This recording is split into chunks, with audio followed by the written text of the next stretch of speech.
one of the largest business showcases in the history of Black America in North Carolina. Sign up today at www.blackbusinessexpousa.com or call 919-380-9090. I am Black Business. I am Black Business. From the moment I wake until the time I sleep, I am Black Business. I am Black Business. Are you Black Business? I am Black Business. Do you support Black businesses? I support Black business because I am Black business. Black Business Expo, one of the largest business showcases in the history of Black America in North Carolina.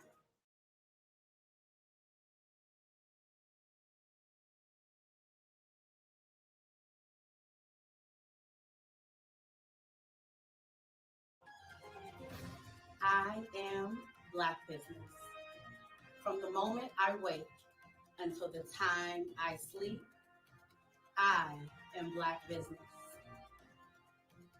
I am Black Business. Are you Black Business? I am Black Business. Do you support Black businesses? I support Black business because I am Black business. Black Business Expo, one of the largest business showcases in the history of Black America in North Carolina. Sign up today at www.blackbusinessexpousa.com or call 919-380-9090. I am Black Business. I am Black Business. From the moment I wake until the time I sleep, I am Black Business. I am Black Business. Are you Black Business? I am Black Business.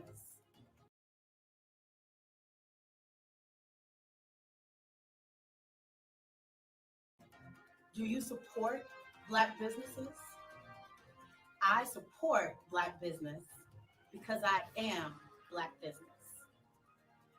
Black Business Expo, one of the largest business showcases in the history of Black America in North Carolina. Sign up today at www.blackbusinessexpousa.com or call 919-380-9090. I am Black Business. I am Black Business. From the moment I wake until the time I sleep, I am Black Business. I am Black Business. Are you Black Business? I am Black Business. Do you support Black businesses? I support Black business because I am Black business. Black Business Expo, one of the largest business showcases in the history of Black America in North Carolina. Sign up today at www.blackbusinessexpousa.com or call 919-380-9090. I am Black Business. I am Black Business. From the moment I wake until the time I sleep, I am Black Business. I am Black Business. Are you Black Business? I am Black Business. Do you support Black businesses? I support Black business because I am Black business. Black Business Expo, one of the largest business showcases in the history of Black America in North Carolina. Sign up today at www.blackbusinessexpousa.com or call 919-380-9090. I am Black business. I am Black business. From the moment I wake until the time I sleep, I am Black business.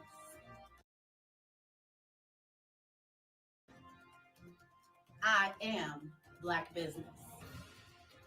Are you Black business? I am Black business.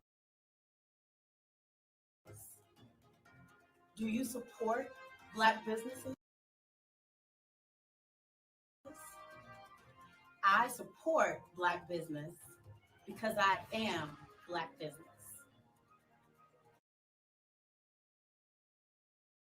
Black Business Expo, one of the largest business showcases in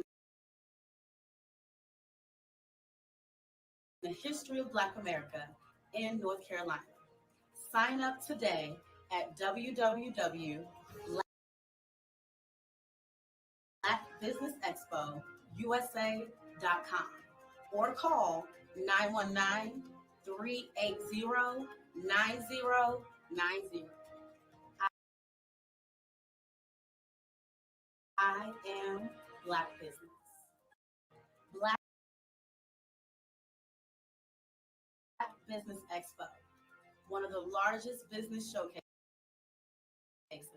in the history of Black America in North Carolina.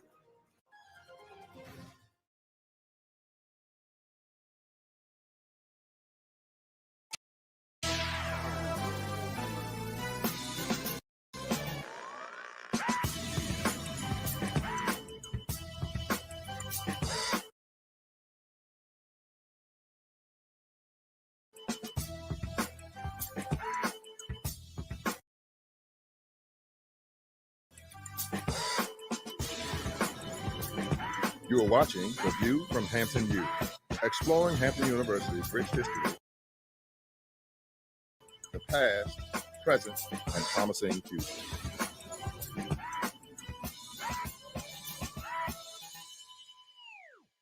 Welcome to Hampton University and The View from Hampton U. Today we're going to examine a movement that is said to be taking the nation by storm. The Genius is Common movement has emboldened young people throughout the nation, and that has also happened here at Hampton University. Let's take a look at what some of our students have to say.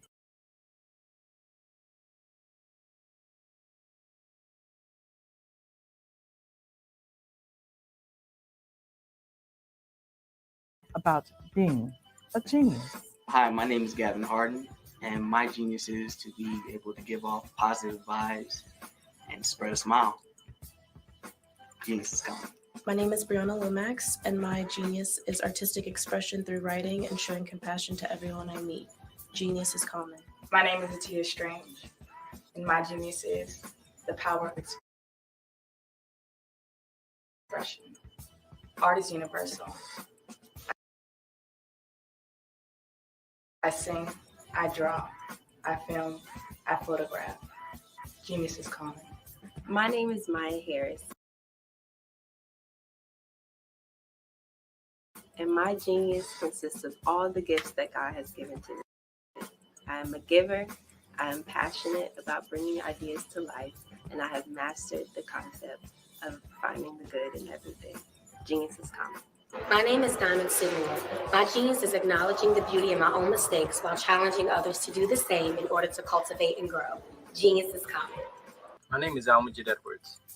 A lot of people think genius is about being talented or being smart. It's not true. Genius is about influence, whether it's an equation, whether you're reading or writing, research, harmonies, what have you. Genius is about the opportunity, the moment of impact where you can influence another person and uplift them. My genius is poetry. Genius is common. Hampton University has a long-standing history of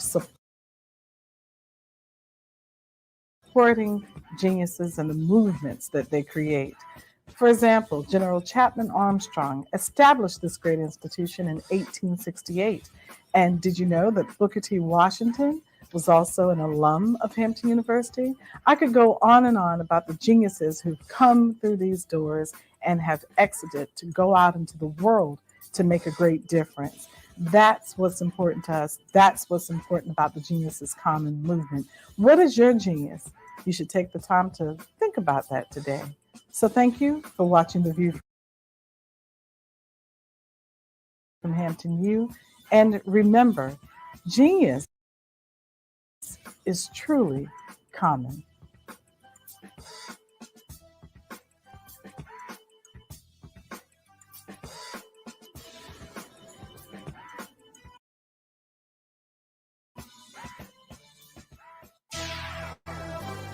Join us next week for another exciting episode of The View from Hampton U.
I'm Jahat, Chief of Talcoa of Texas, artist and entrepreneur.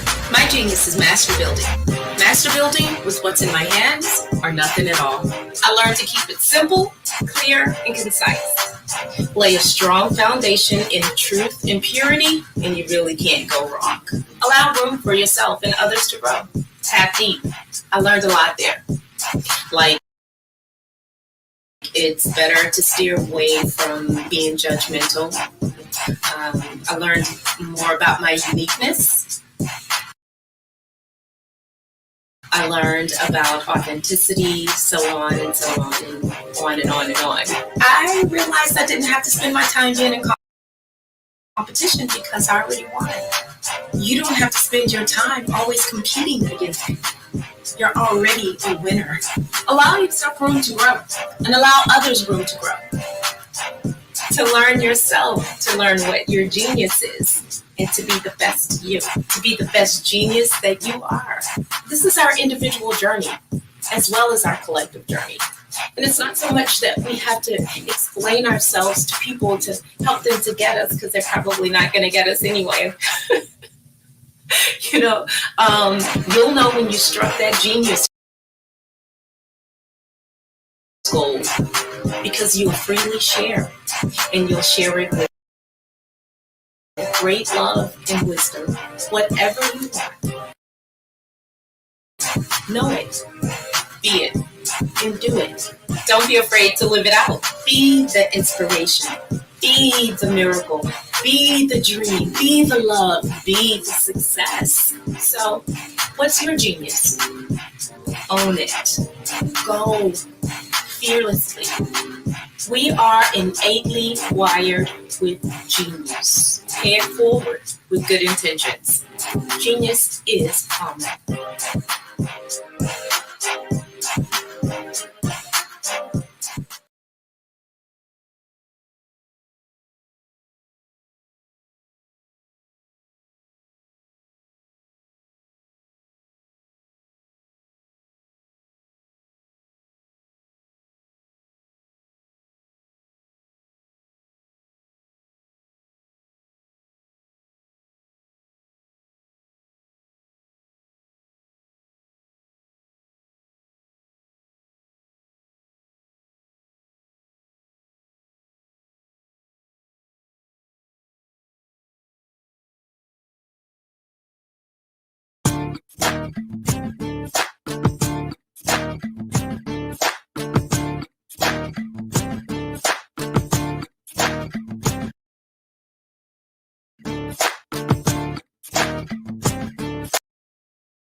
My name is Malik Yoba. I'm here with a friendly little reminder. It's amazing how many people I talk to on a regular basis that say all kinds of crazy negative things about themselves. They often think that it's the other person, the other guy, the other girl, man or woman that is more capable, that has more ability, that's smarter, more talented. The things so many people don't realize is we got a little secret. If we tell ourselves that we're great, if we focus on the things we really want that exceed our current circumstance and stay true to that no matter what, you'll understand genius is common.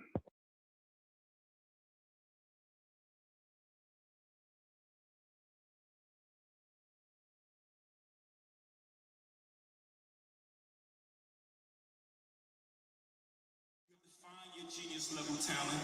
Do you have to believe in it so hard because people put their insecurities on you?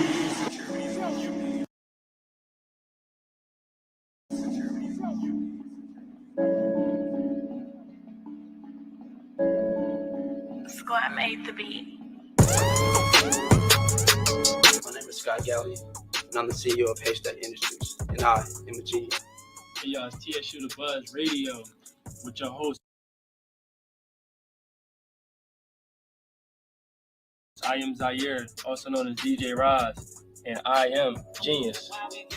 Our job is to find that genius level talent and then to apply it in a way that supports that genius level talent.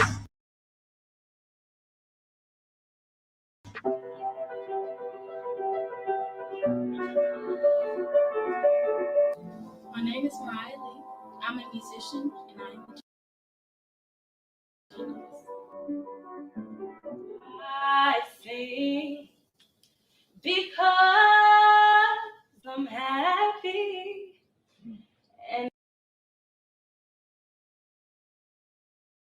I sing because I'm free. His eye is on the spell. My name is Justice. My genius is music. Genius is comedy. Doesn't mean you have to walk around planting unwanted seeds. Doesn't mean you have to walk around with all the guns. My name is Mira Moffitt, and my genius is poetry. Genius is comedy. Hi, I'm Celeste Stein, an associate professor of mass communication. Although I have a lot of interests, my genius is actually nurturing and helping others to achieve their full potential. I currently teach at Tennessee State University, where genius is common. I am a genius. My name is Gabriel Golden. I'm a student at Tennessee State University, and everyone has a genius in them. So I challenge you to find your genius.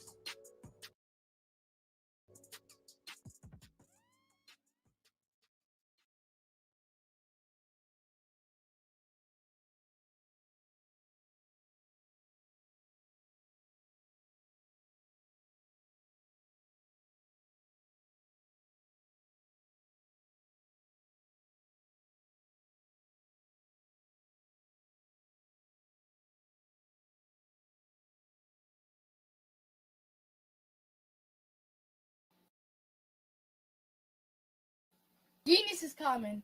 Hello everybody, my name is Lil Asmar. I'm 13 years old.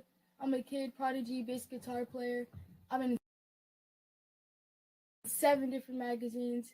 I've been on Ellen DeGeneres, Steve Harvey, Little Big Shot Show twice, Harry Connick Jr. Show twice, Wonderama, played with so many celebrities, been on the road with Uncle Bootsy Collins, played with Nate Watts and Stevie Wonder's band, been on so many big TV shows. And this is what I can do.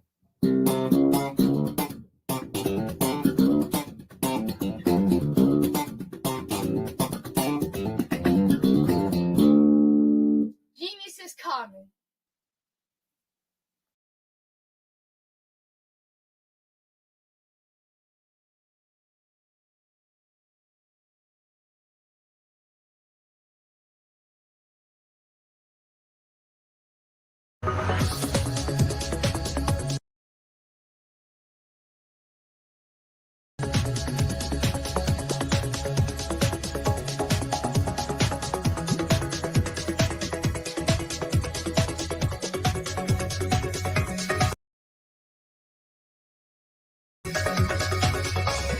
My name is Dr. Darrell Banks. I am the founder and president of Interactive Science Programs. And what we're going to do today, very simply, is talk about not a tea kettle, but STEAM. Science, technology, engineering, arts, and math. My organization has been around for 24 years. We've seen close to 1 million students, teachers, and parents around the world, getting the students excited about science and math, and the teachers excited about learning how to teach science and math. And science is going on around us all of the time.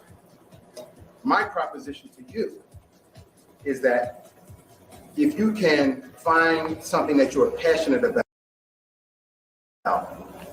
and then focus your time and energy in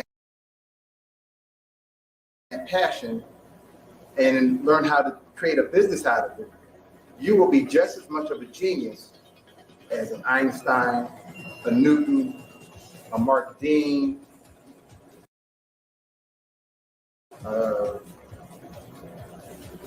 George Washington Carver, all of these people who have impacted the world by using their genius about what they're passionate about. I'm passionate about teaching science. I am one of the best in the country that there is in doing it. And as you find your passion and you work and learn and teaching your passion, hopefully you can make money, and then you realize that it's the comenius so genius. English. I'm sorry. No matter how you translate it, genius is common.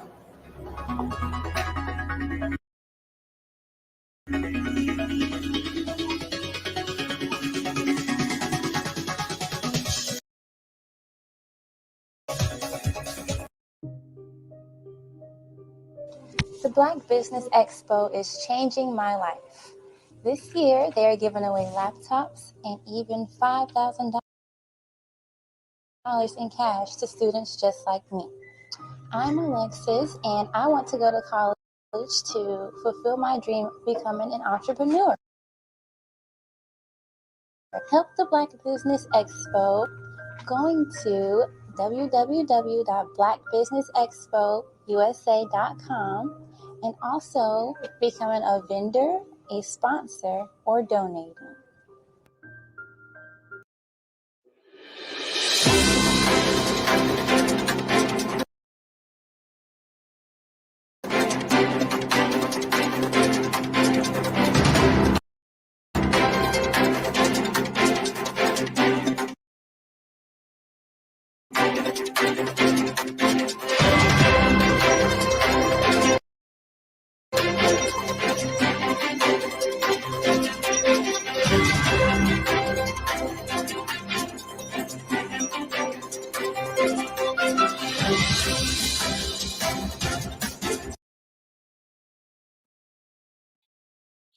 Good day, business owners, entrepreneurs, thought leaders, and corporations.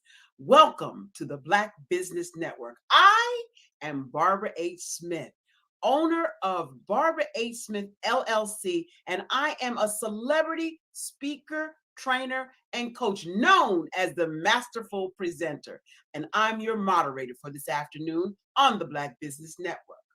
The Black Business Network is a 24-hour business network showcasing Black businesses, business owners, entrepreneurs, and thought leaders worldwide.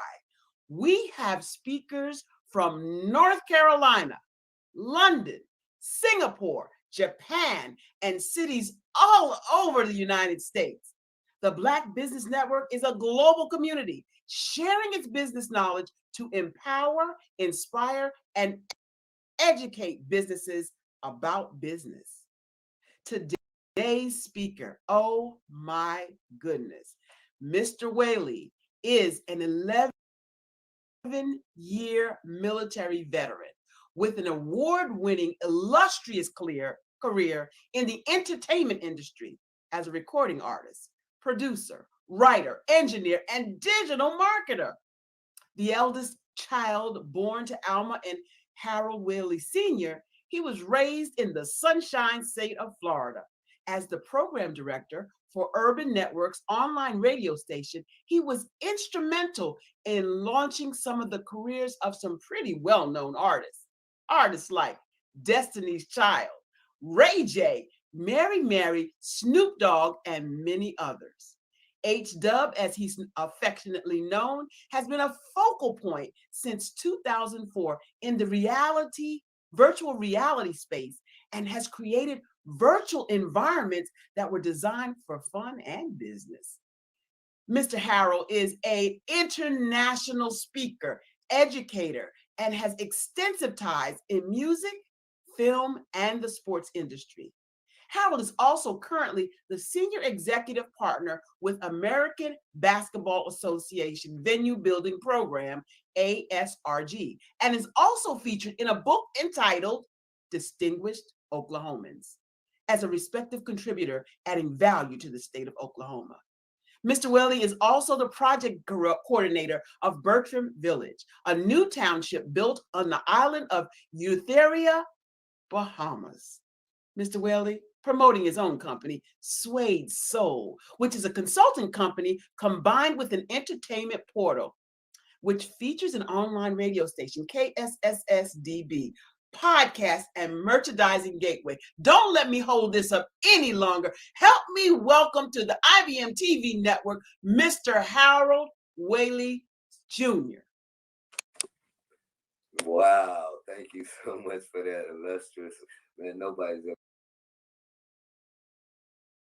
ready like that. I need to get that on film. This is what we do, baby. This is what we do. Thank you for inviting me to the show. I absolutely thank you for this. You are so amazing. First of all, I want to thank you for your service, because people don't understand to serve in the military is not only an honor for our country, but it is a trying time for not just the military member, but their families as well. So thank you so much. That's absolutely, I appreciate you saying that, and thank you for saying it.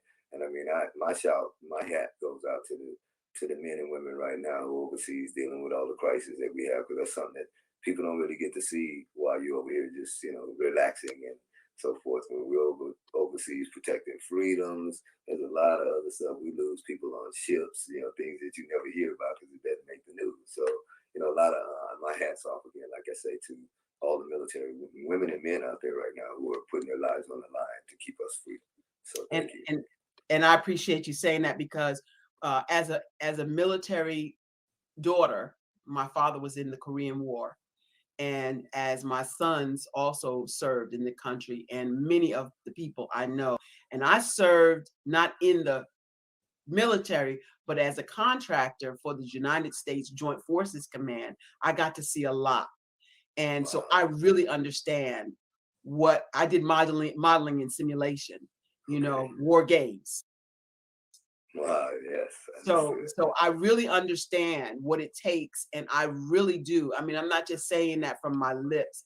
My heart is truly grateful, because people don't understand, Mr. Whaley, that freedom ain't free. No, it ain't.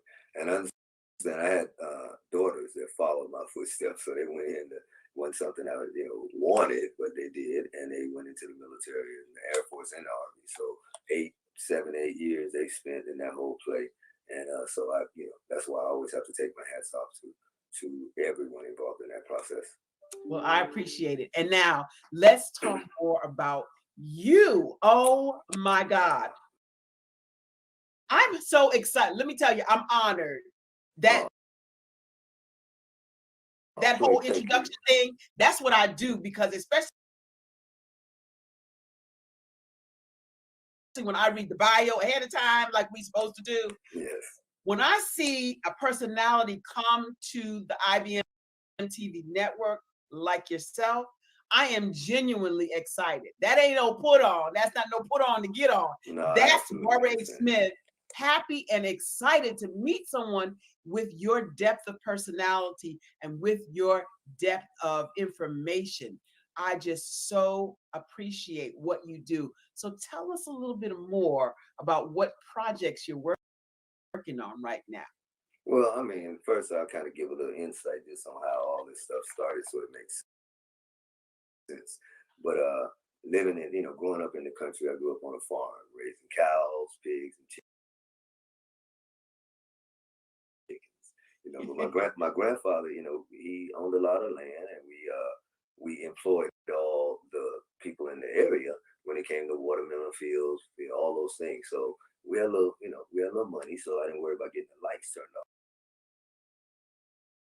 That wasn't something that I grew up with or worried about. So I took the cows across the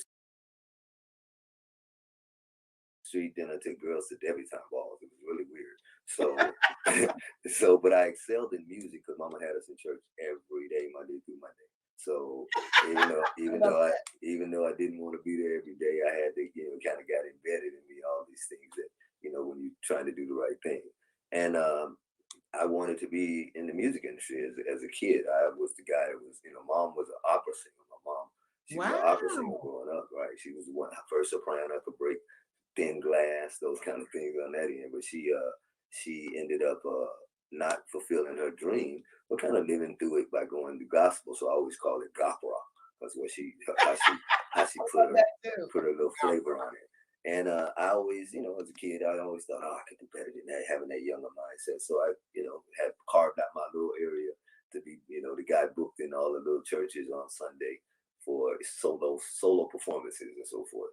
And that was my introduction into the music industry. And because we had back in the early days, it was hard to come by stuff like, 8-track tape player along with a cassette player, along with a record player. You was balling out of control. So we had you guys that are, a lot of you younger people that are looking at this broadcast, go back and look up Curtis Mathis. Way back in the day, we had a Curtis Mathis TV. So we had all the amenities, and I would go to the record stores and buy the records and make all the cassette tapes for everybody in the neighborhood, make me $5 or so forth on the little blank cassettes. And you was a little enterprising back then. I was an enterpriser back then, absolutely. And but I would always buy Solar Records, which was one of my favorite labels because that was the deal with Whispers, Shalimar. You talking my language now. And I used to love, and I loved that little label on the 45. And for some reason, I don't know, it was one of the only labels that put their address around the 45. So I memorized it. I had it memorized before I think I turned 13 years old. So as I fast forward, I ended up getting into the band in high school because we didn't have a chorus. And that I was like, okay, I'm going to take it out on this horn. So I played like I sang. So I excelled really fast in high school in music. I became the #1 trombone player in high school in my sophomore year in the state of Florida. So I'm booked at all these places, performing, doing all this in high school. And in my senior year, they awarded me most creative in school because I wrote all the music for the band and all these out-the-box things I was doing. That's cool. My band director, who was like my school daddy, came to me and said, you can't go to college. And I'm like, I had a full ride to the University of Florida and a full ride to Florida A&M. And I'm like, wait a minute, why? He's like, because he said that you're too smart for college. He said, go to the military. You don't want to kill nobody. He said, because you go to college, somebody's going to get you and to work for them and get your knowledge. And he said, go get away and see the world. So I did it. I absolutely followed him. I tell everybody, I absolutely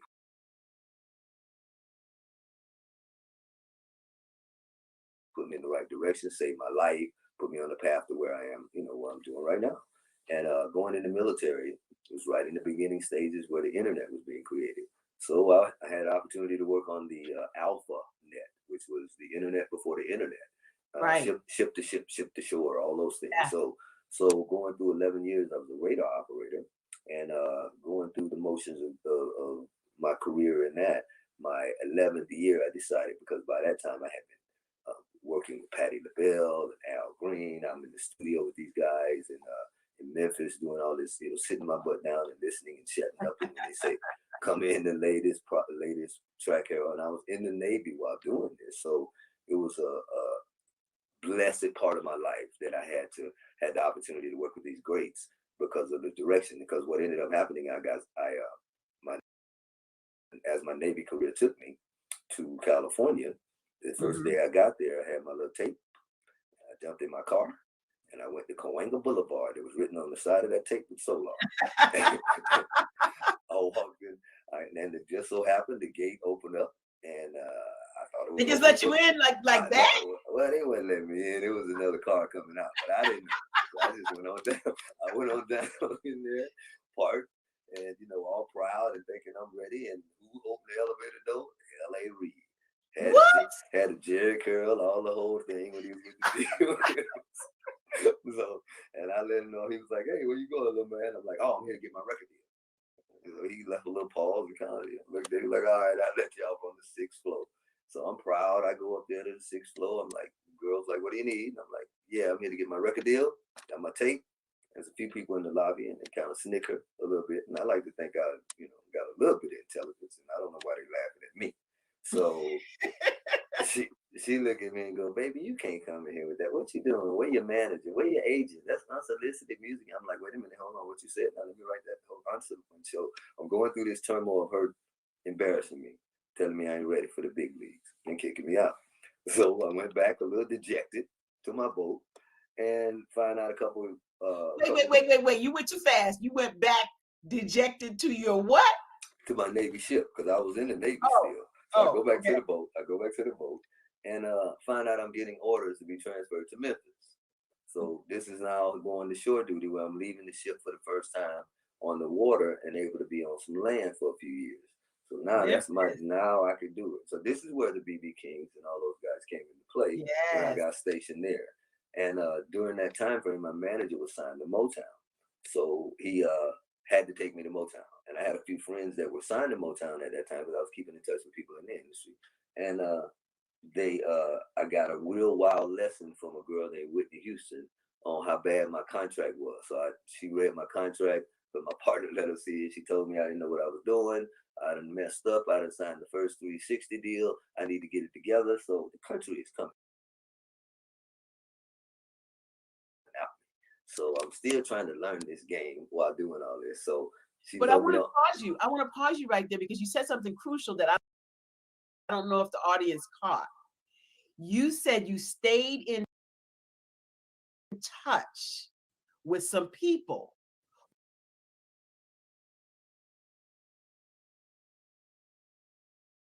Which is what this is all about. If you listen to what you're saying, that networking is what kept you in the loop, so that you can make these connections. Whitney Houston, please. Well, let me tell you, people.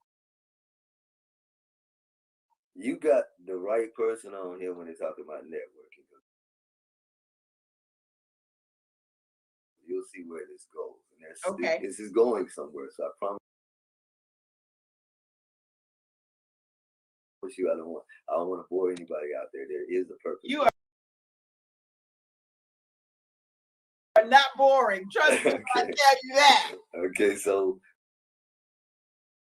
what ended up happening is, when she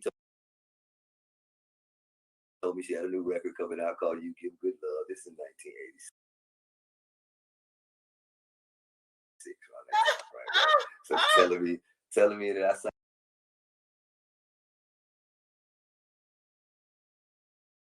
the first 360 deal, and the only way I get out of this deal is if my manager dies. So I'm like, oh my God, no, because I just they said I need the manager. That's what the girl told me at the record label. So I came when the first guy that said he assigned me, he just happened to be a former manager of Bobby Womack and Patti LaBelle. Guy named happened to be Patti LaBelle's manager. Well, he did that in the early days. His name was Homer Couch. Okay, so now I'm kind of wondering how did he take advantage of me? But it really wasn't him. It was me. I signed the paper, so I just didn't know how to read and all those things. I'm thinking about what am I gonna do? I mean, they told me he's getting everything for the rest of my life or everything. So the next week we're in the studio, and he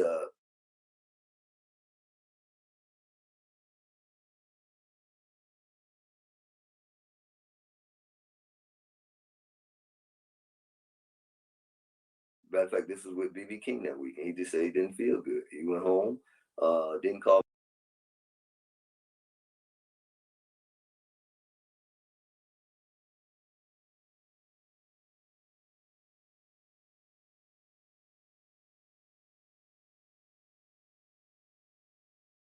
me for the next 2 days, and I went to searching for him because it was unusual to not hear from him.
Winning illustrious career in the entertainment industry as a recording artist, producer, writer, engineer, and digital marketer.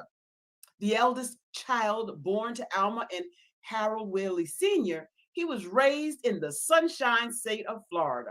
As the program director for Urban Network's online radio station, he was instrumental in launching some of the careers of some pretty well-known artists. Artists like Destiny's Child, Ray J, Mary, Snoop Dogg, and many others. H-Dub, as he's affectionately known, has been a focal point since 2004 in the virtual reality space and has created virtual environments that were designed for fun and business.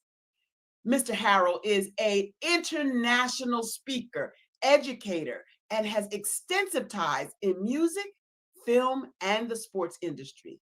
Harold is also currently the Senior Executive Partner with American Basketball Association Venue Building Program, ASRG, and is also featured in a book entitled Distinguished Oklahomans as a respective contributor adding value to the state of Oklahoma.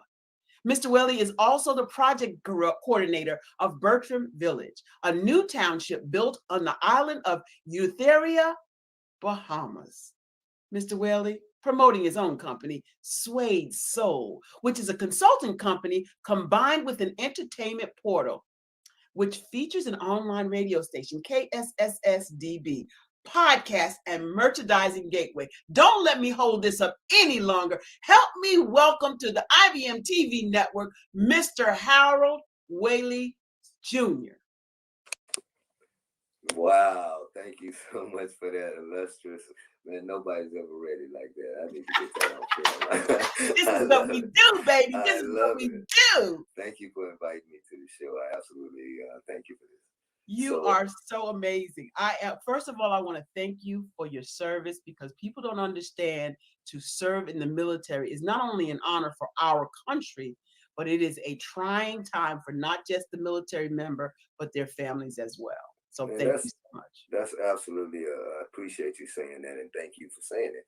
And I mean, my hat goes out to the men and women right now who are overseas dealing with all the crises that we have, because that's something that people don't really get to see while you're over here just, relaxing and so forth. When we're overseas protecting freedoms, there's a lot of other stuff. We lose people on ships, things that you never hear about because it doesn't make the news. So, a lot of my hat's off again, like I say, to all the military women and men out there right now who are putting their lives on the line to keep us free.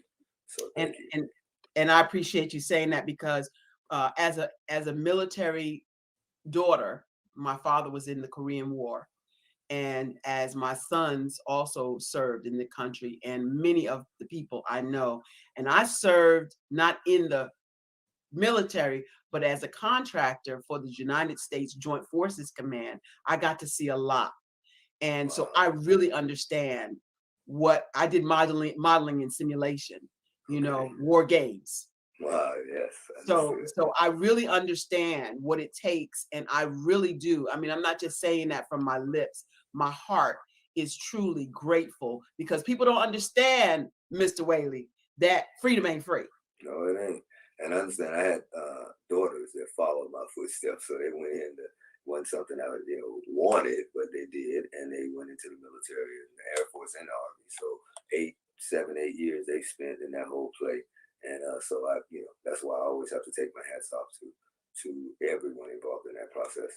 Well, I appreciate it. And now let's talk more about you. Oh my God. I'm so excited. Let me tell you, I'm honored. That whole introduction thing, that's what I do, because especially when I read the bio ahead of time, like we're supposed to do. Yes.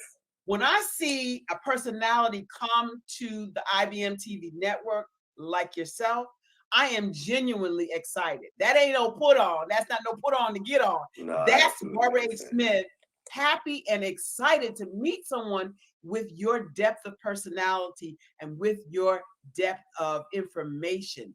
I just so appreciate what you do. So tell us a little bit more about what projects you're working on right now. Well, I mean, first I'll kind of give a little insight just on how all this stuff started, so it makes sense. But living in, growing up in the country, I grew up on a farm, raising cows, pigs, and chickens. But my grandfather, he owned a lot of land, and we employed all the people in the area when it came to watermelon fields, all those things. So we had a little money, so I didn't worry about getting the lights turned off. That wasn't something that I grew up with or worried about. So I took the cows across the street, then I took girls to debutante balls. It was really weird. So, but I excelled in music because Mama had us in church every day, Monday through Monday. So, even though I didn't want to be there every day, I had to, kind of got embedded in me, all these things that, when you're trying to do the right thing. And I wanted to be in the music industry as a kid. I was the guy that was, Mom was an opera singer. My mom, she was an opera singer growing up, right? She was the one, first soprano, could break thin glass, those kind of things on that end. But she ended up not fulfilling her dream, but kind of living through it by going to gospel. So I always call it gopera. That's what how she put her little flavor on it. And I always, as a kid, I always thought, I could do better than that, having that younger mindset. So I, had carved out my little area to be, the guy booked in all the little churches on Sunday for solo performances and so forth.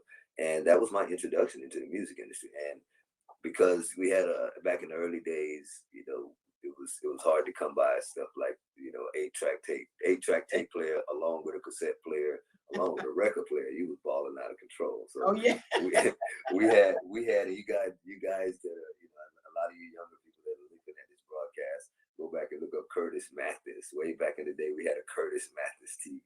So we had all the amenities, and I would go to the record stores and buy the records and make all the cassette tapes for everybody in the neighborhood, make me $5 or so forth on the little blank cassettes. And you was a little enterprising back then. I was an enterprising back then, absolutely. And but I would always buy Solar Records was one of my favorite labels because that was the deal with Whispers.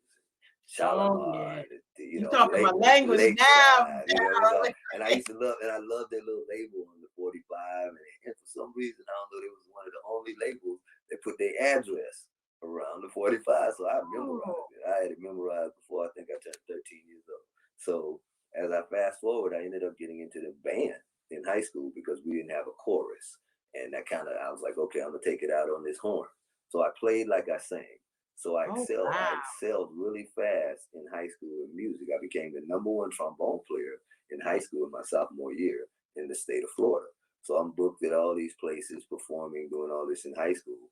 And in my senior year, they awarded me most creative in school because I wrote all the music for the band and all these out-the-box things I was doing. That's cool.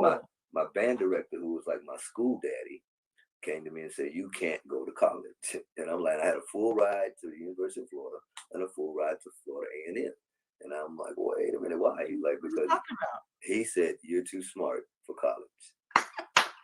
He said, go to the military. You don't want to kill nobody. He said, because you go to college, somebody's going to get you and to work for them and get your knowledge. And he said, go get away and see the world. So I did it. I absolutely followed him. I tell everybody, that absolutely put me in the right direction, saved my life, put me on the path to where I am, you know, what I'm doing right now. And going in the military was right in the beginning stages where the internet was being created. So I had an opportunity to work on the Alpha Net, which was the internet before the internet. Ship to ship, ship to shore, all those things. Yeah. So going through 11 years, I was a radar operator, and going through the motions of my career in that. My 11th year, I decided, because by that time I had been working with Patti LaBelle and Al Green. I'm in the studio with these guys and in Memphis doing all this, you know, sitting my butt down and listening and shutting up. And when they say, come in the latest track here. And I was in the Navy while doing this. So it was a blessed part of my life that I had the opportunity to work with these greats because of the direction. Because what ended up happening, as my Navy career took me to California, the first day I got there, I had my little tape. I jumped in my car and I went to Cahuenga Boulevard. It was written on the side of that tape with Solar. I walked in, and it just so happened the gate opened up, and I thought it was. They just let you in like that? Well, they wouldn't let me in. It was another car coming out, but I didn't know. So I just went on down. I went on down in there, parked, and you know, all proud and thinking I'm ready. And who opened the elevator door? L.A. Reid. Had a Jerry curl, all the whole thing when he was with the deal. So, and I let him know. He was like, "Hey, where you going, little man?" I'm like, "Oh, I'm here to get my record deal." You know, he left a little pause and kind of looked at me like, "All right, I'll let you up on the 6th floor." So I'm proud. I go up there to the 6th floor. I'm like, girls like, "What do you need?" And I'm like, "Yeah, I'm here to get my record deal. Got my tape." There's a few people in the lobby and they kind of snicker a little bit. And I like to think I, you know, got a little bit of intelligence, and I don't know why they're laughing at me. So she look at me and go, "Baby, you can't come in here with that. What you doing? Where your manager? Where your agent? That's unsolicited music." I'm like, "Wait a minute, hold on. What you said? Now let me write that whole answer." So I'm going through this turmoil of her embarrassing me, telling me I ain't ready for the big leagues and kicking me out. So I went back a little dejected to my boat and find out a couple of Wait. You went too fast. You went back dejected to your what? To my Navy ship, because I was in the Navy still. So I go back to the boat.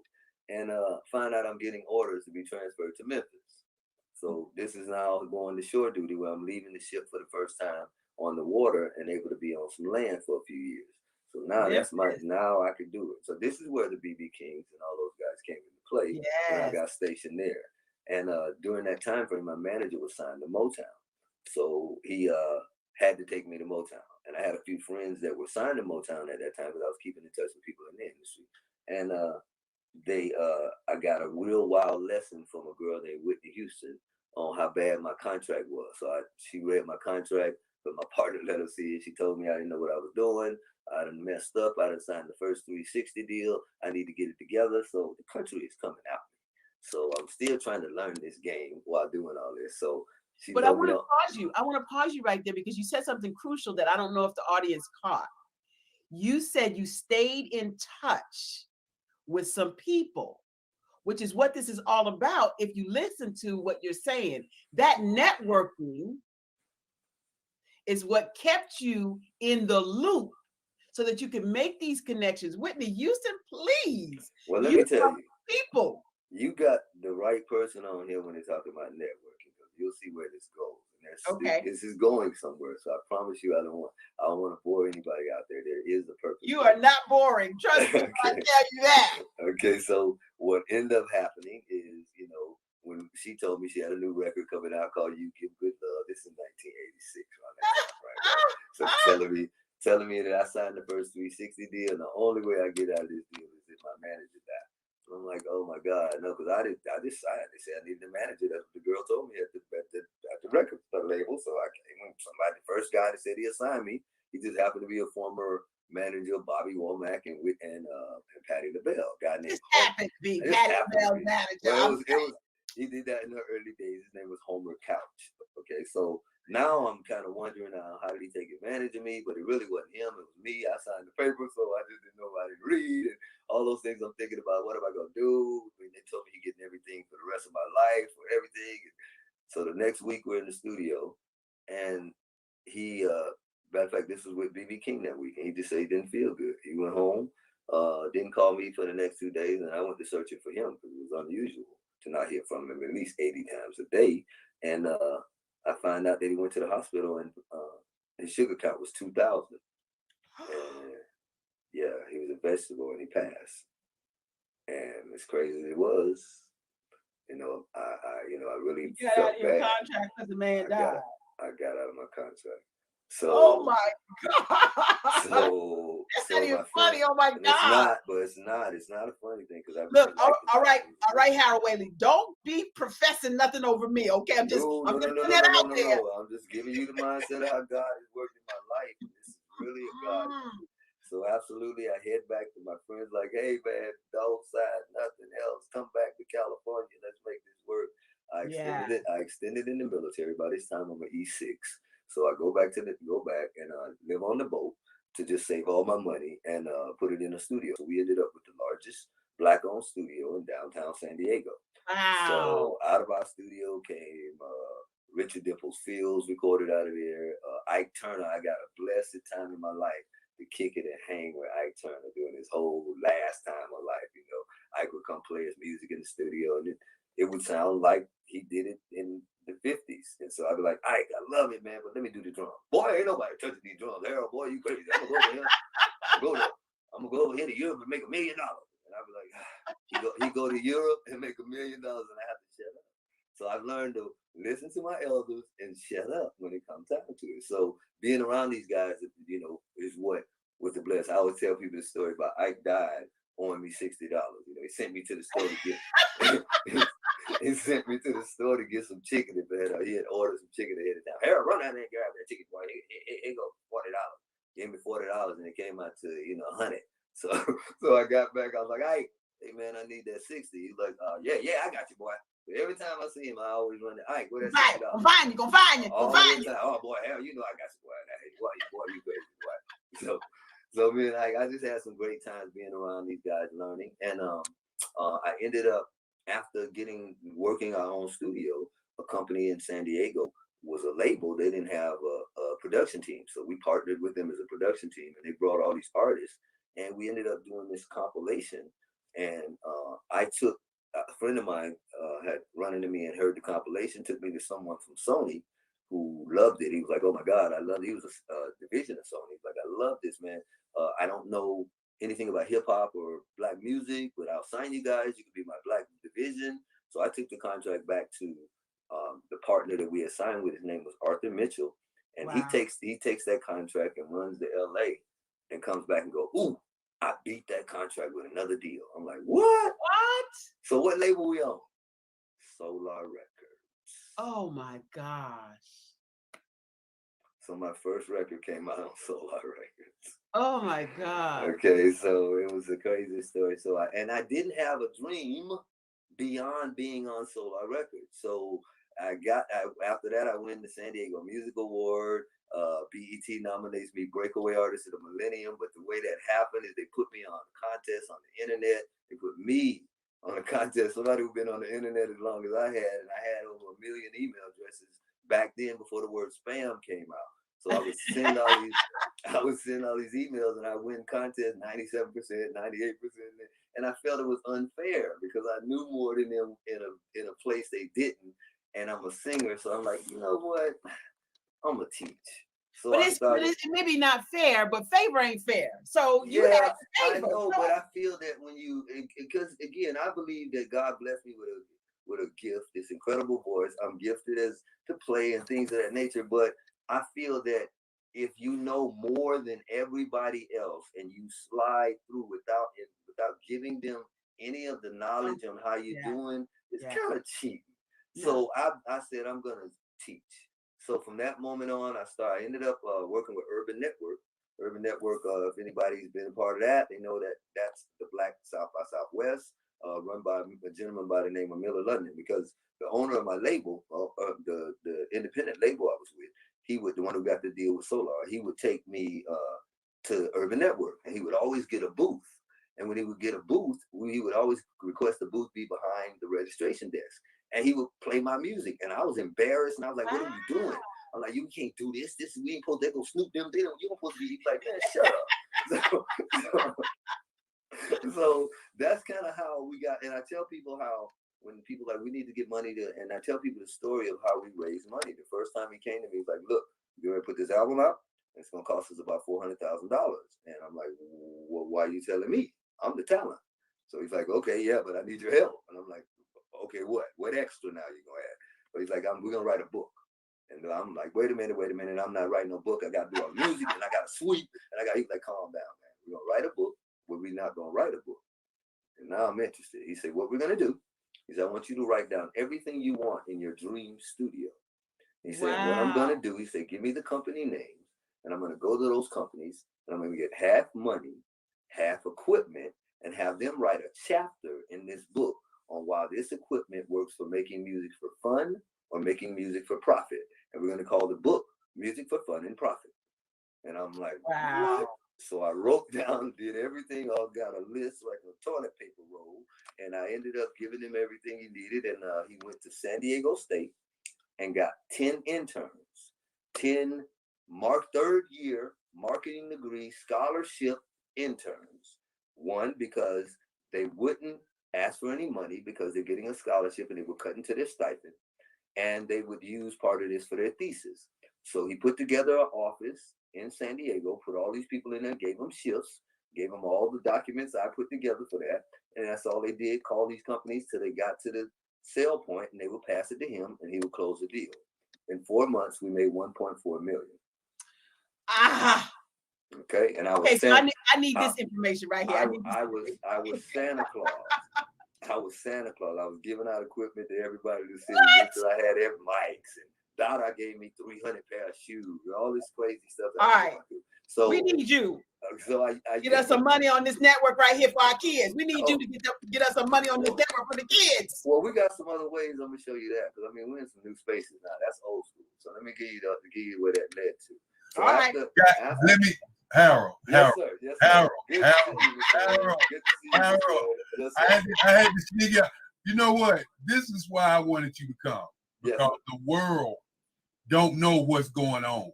Yes. The world is going one way, and a lot of times we are going the opposite direction, and both of us are going upward. Absolutely. And when you talk about the network part, and I remember our first conversation, and I told Barbara, I said, Barbara, I got Harold coming, but I want you to interview him first. And the reason I want you to interview him first is because I want you to hear his story. I said, I done studied his story, but I want you to hear it, but I want the people to hear it in a relaxed situation. And the networking that you're talking about is just unbelievable. So I just wanted to interject that. And Thank you, sir. What people don't know is, when we serve as a group, when we serve, we get more when we serve. And that was one of the things you said to me early on, man. And when we listen to the stories, the Whitney Houstons, when we listen to B.B. Kings, and we listen to all these things, and this is one of the things I tell people, when you're growing up, and I played a little basketball, and I ended up a little basketball. He's humble. Just a little bit. A little basketball.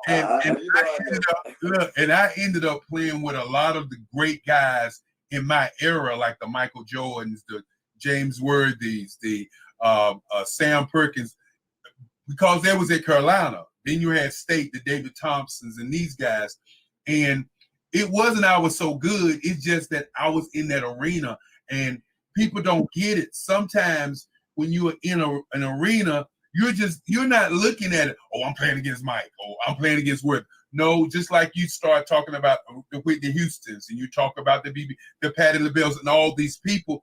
You were just in their arena because that's what you did. And a lot of times we don't look at what we do. We look at what we want to do. Absolutely. Absolutely. That's the difference. 100%. You have people saying, well, I want to be this guy. No. Just be who you are. That's it. And I always say that your spirit will draw all things to you. 100% agree, Eric. 100% agreed on that. Well, and to even plug into that more, what that led when I did the Urban Network situation of being around that, putting that booth out there in front of people. I would be outside because I kind of, like I said, would be embarrassed that they playing my music in front of all these people.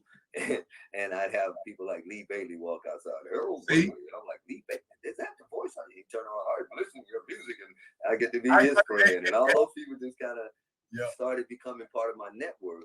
And where I differed is because people always say they've seen me reinvent myself about 45 times. It's just when I do something, I feel like, okay, I'm done. I'm tired of it now. I'll teach somebody else how to do it, and I'll move on and do something else. So having this technology background has always opened some doors that I keep my mind open when it comes to learning as much as I can about things. So the mobile marketing came in, and because being in the position I was at Urban Network, that was a by chance situation. Like I tell you, we spending money every year to go to Urban Network to put up booths and to get me known in that way.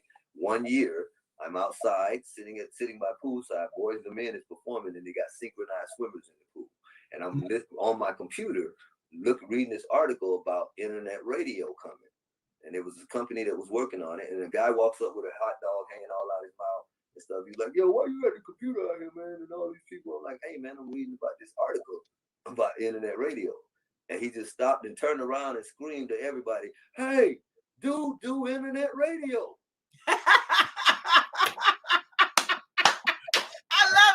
I love it.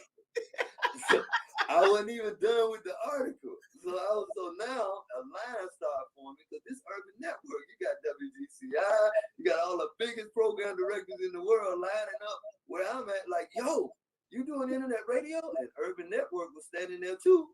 And I thought, if I say yeah, I don't have to pay that $2,500 next year. Well. So you know what? You know what? Yeah, I've just gotten into that, and everybody was like, "Yo," and Urban Network was like, "Can you meet with us Monday?" And I'm like, "Absolutely." So now I dug into the article and I called a company, and I called a guy. I called it because Arthur Mitchell, my partner, who I tell you did the Solar deal, because he was the one bringing me there. He was like, "Woo, we in there." I'm like, "We." All right, we in there. Okay, here we go. So he said, because we in there, he said, you don't know how long we're gonna be in there. Make sure you get one for you and get one for them. I was like, good idea.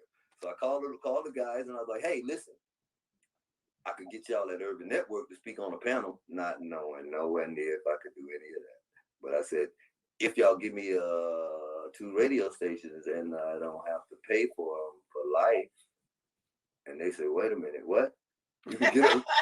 No, they went, you can get us on Urban Network? I'm like, yeah. And it was like, okay, give us an hour. They called me back and gave me the passwords, usernames, and then Urban Network was like, hey, we don't know what to do. Could you be program director? Uh-oh. I'm at Urban Network trying to get my song to the program director, and y'all making me program. It's about to go down. So it's about to be live now for real. So now I started reading up. I'm on the internet learning what a program director do. I had no clue. Okay, and now got my little 101. And the first person that called me is John Amos from Good Times. Wow. Get out of here. He's like, hey, Harold, I heard you got a radio station. I want to be like Steve Harvey. Can I be your morning job? I'm like, what? Yeah, he goes, how much you gonna charge me? I'm like, and I could charge. And I can charge you? So that's how my journey began. And right after that, he didn't know how to how to turn on a computer. I went with him to buy his first Mac. He didn't know how to turn it on, so I had to produce every show. And right about that time, Google Voice had just come out. When it was in alpha, it wasn't even in beta yet, and I had got a number.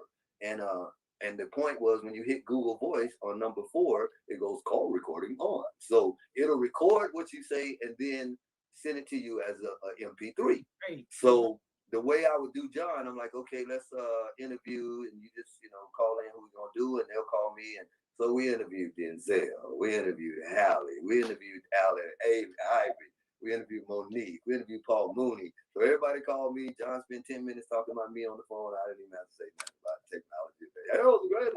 So my journey began with meeting all these people, with them knowing me as a technology guy, because I kind of had this back door in the way to do things.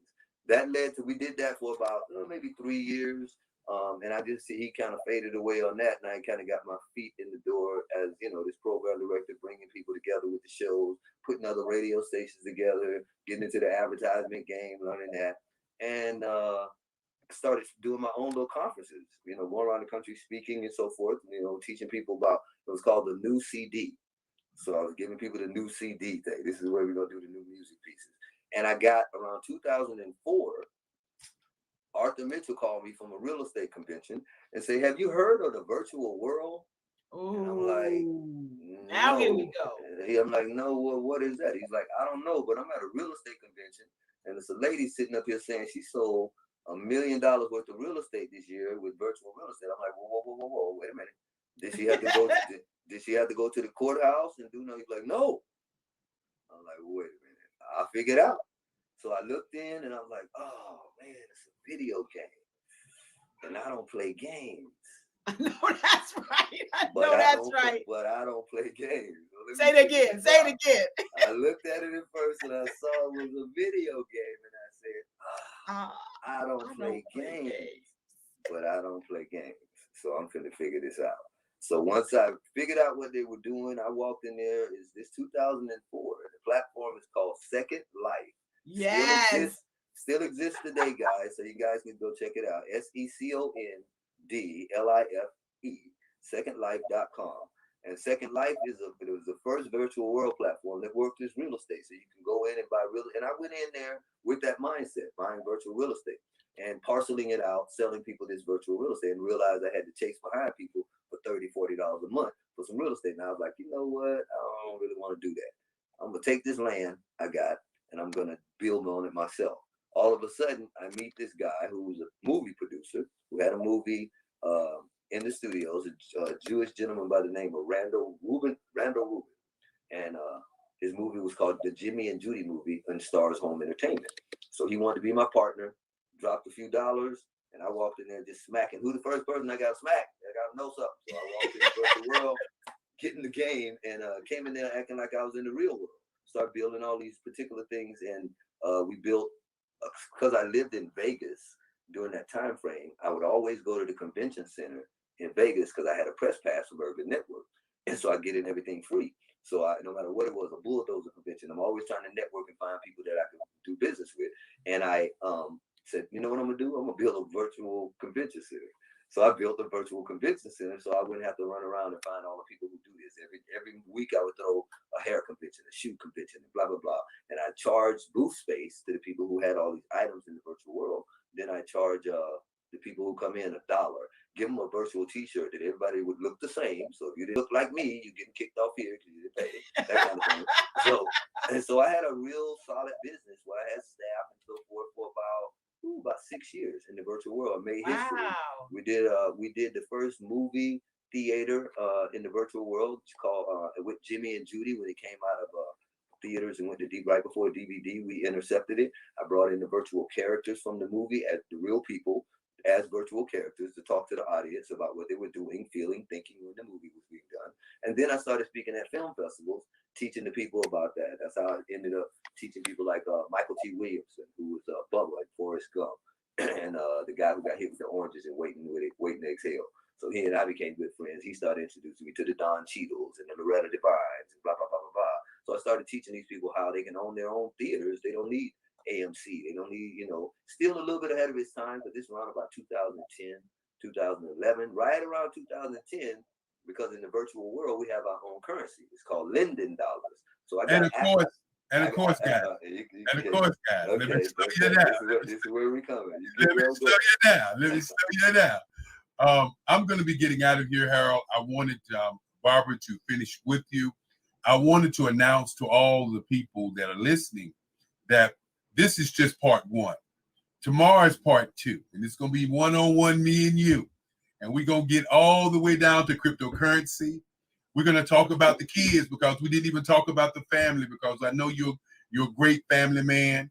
With you have daughters and grandchildren, and you're leaving a legacy for people. But one of the things I want people not to miss in terms of what you're saying is the networking. Yeah. And not only networking, but forward thinking. Yeah. A lot of times people don't do forward thinking. Instead of you sitting there and saying, oh, let me pass it off, you said, wait a minute, let me look at the future while I'm having a conversation with you, because you're living in the now, I'm living in the tomorrow, and how do we do it? And one of the other reasons I wanted you to meet Barbara and for her to interview you is she's working on a project, but Barbara's working with me on a project of a virtual world. And we're going to sit down and talk to you a little bit about that. But there are a couple of things that happened today that we really want to talk to you about, because we were doing our Facebook and somebody played the wrong kind of music and we got bumped off. This was the first time this happened. And so there's several different things that people need to understand, that when you're having conversation, you need to listen. I often say that the reason that people don't get ahead is because they're listening to what they're thinking. They're not hearing what people are saying. They're listening to what they're thinking. And I hope today people are listening to what you're saying and not listening to what they're thinking, because not only did you drop a tremendous amount of gems, forget the name dropping. Yeah. You dropped a tremendous amount of gems because people need to understand. They need to pay attention to what's going on in their life, as opposed to just sitting around worrying about their life. And that's two different things. I often say, why are you waiting for all the lights to turn green before you go into the city? Don't make no sense to me. So I'm going to step off here for a moment, but I want everybody to know that tomorrow at what time, Harold? Hey man, don't make me miss. I'm in the Central Time. Got to work with I'm gonna call you. I will be on time though. Tomorrow we're gonna be on live. Everybody should tune in. It's gonna be part two, and we're gonna get a little bit more in depth. But today, a powerful time, and we want to thank Bruce George for having you to be here. Thank you, Bruce. That's my guy, man.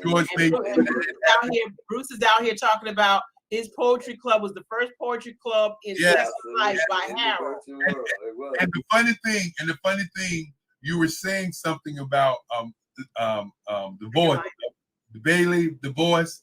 What's the guy, the radio voice? Lee Bailey. Lee Bailey. Lee Bailey used to be the announcer for Black Expo USA. And when Black Expo USA did the Jacob Javits Center in New York, we did 100,000 people 4 days in a row. And Lee had to leave, and I had to do the voice upstairs. Wow. And I was doing it. Good evening, ladies and gentlemen. Hi and welcome. And people thought I was Lee Bailey. It was crazy. People was knocking at the door. But we'll be on tomorrow at 3:00.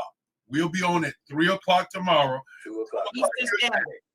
2 o'clock your time. But I want people to know that we will be on there and we'll be looking forward to everything. And of course, Barbara is the moderator. And I know, Barbara, we're gonna go to about 10 minutes in. We're not gonna do the commercials. We're just gonna go about 10 more minutes. And then after the 10 minutes, then you can introduce the next person. But hey, Harold, thank you so very much for showing up. And thank you, sir. And we're gonna keep talking until it's over. And don't forget to talk about the ABA. Absolutely. That's my project right now. All right, and the Bahamas Wakanda piece too. I know we can't get it all in one hour. I know. We'll get it in. And as I always say, genius is coming, and I'll see you guys on the other side.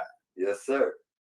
So before we go into ABA, I want to just talk real quick about the people out there shouting out. Rick Crank, thank you so much, guy. Yes, today is the day that the Black Business Expo is kicking, live, popping, and we've got a phenomenal guest right now, Harold H. Dub Whaley.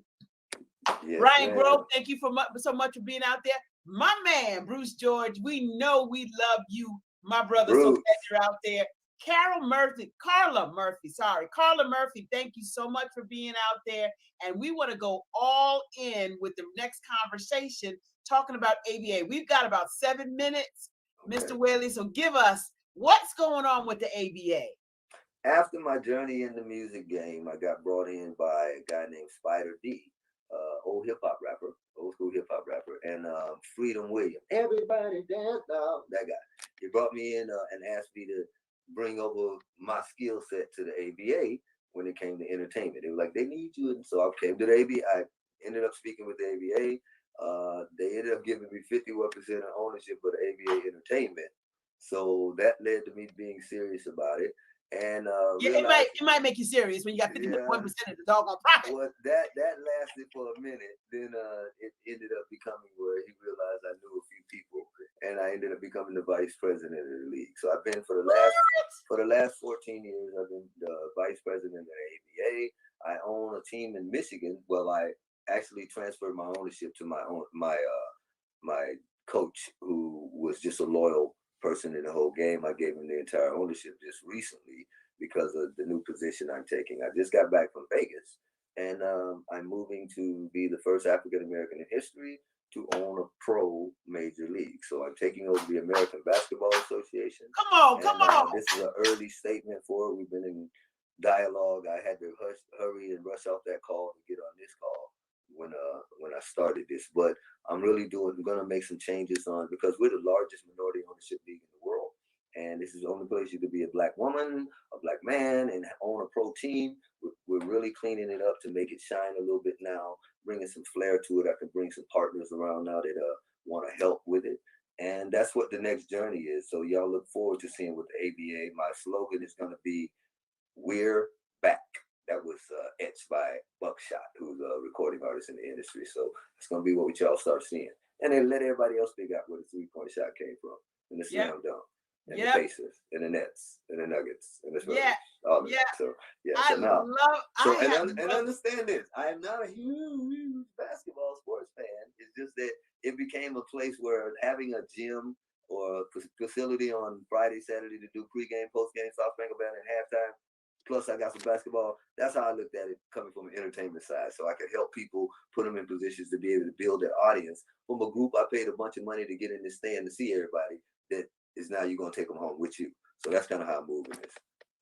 Mr. Harold Whaley, I have been enamored today, if never before, by somebody who is a person of spirited, intellectual, someone who is a giver, servant, someone who is all about helping, not only helping, but networking with other people. You're going to hear from Barbara A. Smith, and you're going to hear that we are going to be in some kind of business together. I want to say thank you to Maxine Pearl Phillips McCoy out there, Pro League. Look at the legacy. And Randall Sharon Benjamin, congratulate you out there. We thank you so much here on the Black Business Network for sharing your time. I appreciate you guys. Thank everybody for listening, man. Thank you guys, man. Appreciate it. I know my mama's still listening. I'm still living. So I don't want no whoopings. Yes. I have to keep everything straight. So grandkids or not, it don't matter. I still try to do all the right things to keep it positive. So That's right. And you are transforming generations and leaving legacies. That's the quote from Maxine Phillips McCoy. And we know that there are students that are going to watch this that are watching now that can see a way for us as a generation to be entrepreneurial, to be uplifting, to leave legacies. And it is not just all about basketball or football, but business. We're business owners, showing them how business is done. So I want to thank you once again for all of your talent. Thank you so much. And I want to let everybody know if any information you want to find on me, HaroldWhaley.com, my name. So yes. The fish, whale, the fish in the ocean, just add a Y on the end after you get it. So HaroldWhaley.com. My virtual persona is Swade, SWADE, Swade Soul. So I have a couple records out I put out in about the last 3 years under Swade Soul. Have a podcast. You'll see me interviewing people like Judge Joe Brown. Funny stuff on there. So y'all get a chance to check it out. It's all on Spotify, all those things. So thank you for having me, Ms. Barbara. I appreciate you so much. You are so welcome. Tell us once again, how do we get in touch with you on your podcast or just your radio station? Slow it down for us so we can get it. It's Harold, HAROLD, Whaley, WHALEY.com. And on there, you guys just leave me a message. Join up for my I got a little sign up thing so that I can send out emails and so forth to you guys. So please sign up so that I can get in touch with you personally. I got my phone number on there, so I'm not hiding nothing. So I'm very transparent. So if you guys are on LinkedIn, please look me up on there, and we'll be able to do whatever we can find to do business. We haven't talked about the Bahamas yet, but that is my legacy project. And when we do get into it tomorrow, if you guys are around, you'll be able to hear where I want to go, because I'm needing help. I'm needing help to put people with a 77% unemployment rate back in position of sustainability. So those are things we'll be talking about tomorrow. I'm loving it. I'm going to be right here tomorrow. Trust me when I tell you. Thank you so much. You've done a wonderful presentation. You've given us a lot to think about. And I want to tell you that you have been a phenomenal guest on the Black Business Network. And I'll see you on the other side. All right. Well, you heard it right here. Mr. Harold Whaley Jr. You better get up with his information. And right now, I want to tell you about our scholarship. The Black Business Expo's mission is to raise funds for high school students to go to college. The Expo is a fundraiser, and you can go to www.blackbusinessexpousa.com to donate to our scholarship fund. Our goal is to give 10 laptops and up to $5,000 in scholarship money to our students. And our students can register online where? www.blackbusinessexpousa.com. Randall, Sharon, Benjamin, that time is 3:00 tomorrow, EST, for listening to Mr. Whaley again. Don't miss the entire expo. Has exciting speakers just like Mr. Whaley. I also want to take time right now to thank our sponsors. Our sponsors are the reason why we are able to continue to provide these scholarships for our students. They include Black Leaders Worldwide, Peony Properties, LLC, First Atlantic, Step Management, NC 100, Moody Capital Partners, A New Way Home, North Carolina, Lee Entertainment, Promise Media, Swade Soul, Lotus Richey Coaching and Training, Genius is Common, Barbara H. Smith, LLC, Sharon Campbell Solutions and Solutions Group, the Kingdom Legacy Partnerships, LLC, Level S Business Strategies, Creative Force Studios, Black Business Expo USA, and every dollar counts. So we want to remind you to donate to the scholarship fund. You can also Cash App us. The link is right here online. BBX USA. And I know that genius is common. And I'll see you on the other side.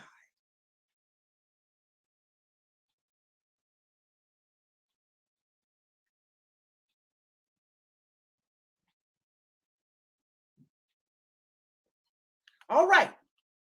We won't see you on the other side. We're going to see Miss Campbell. Miss Campbell is the owner of Sharon Campbell Solution Group, a chief strategist, business and nonprofit coach, inclusion, diversity, equity, and advocacy expert, IDEA, author, global thinker, and philanthropist.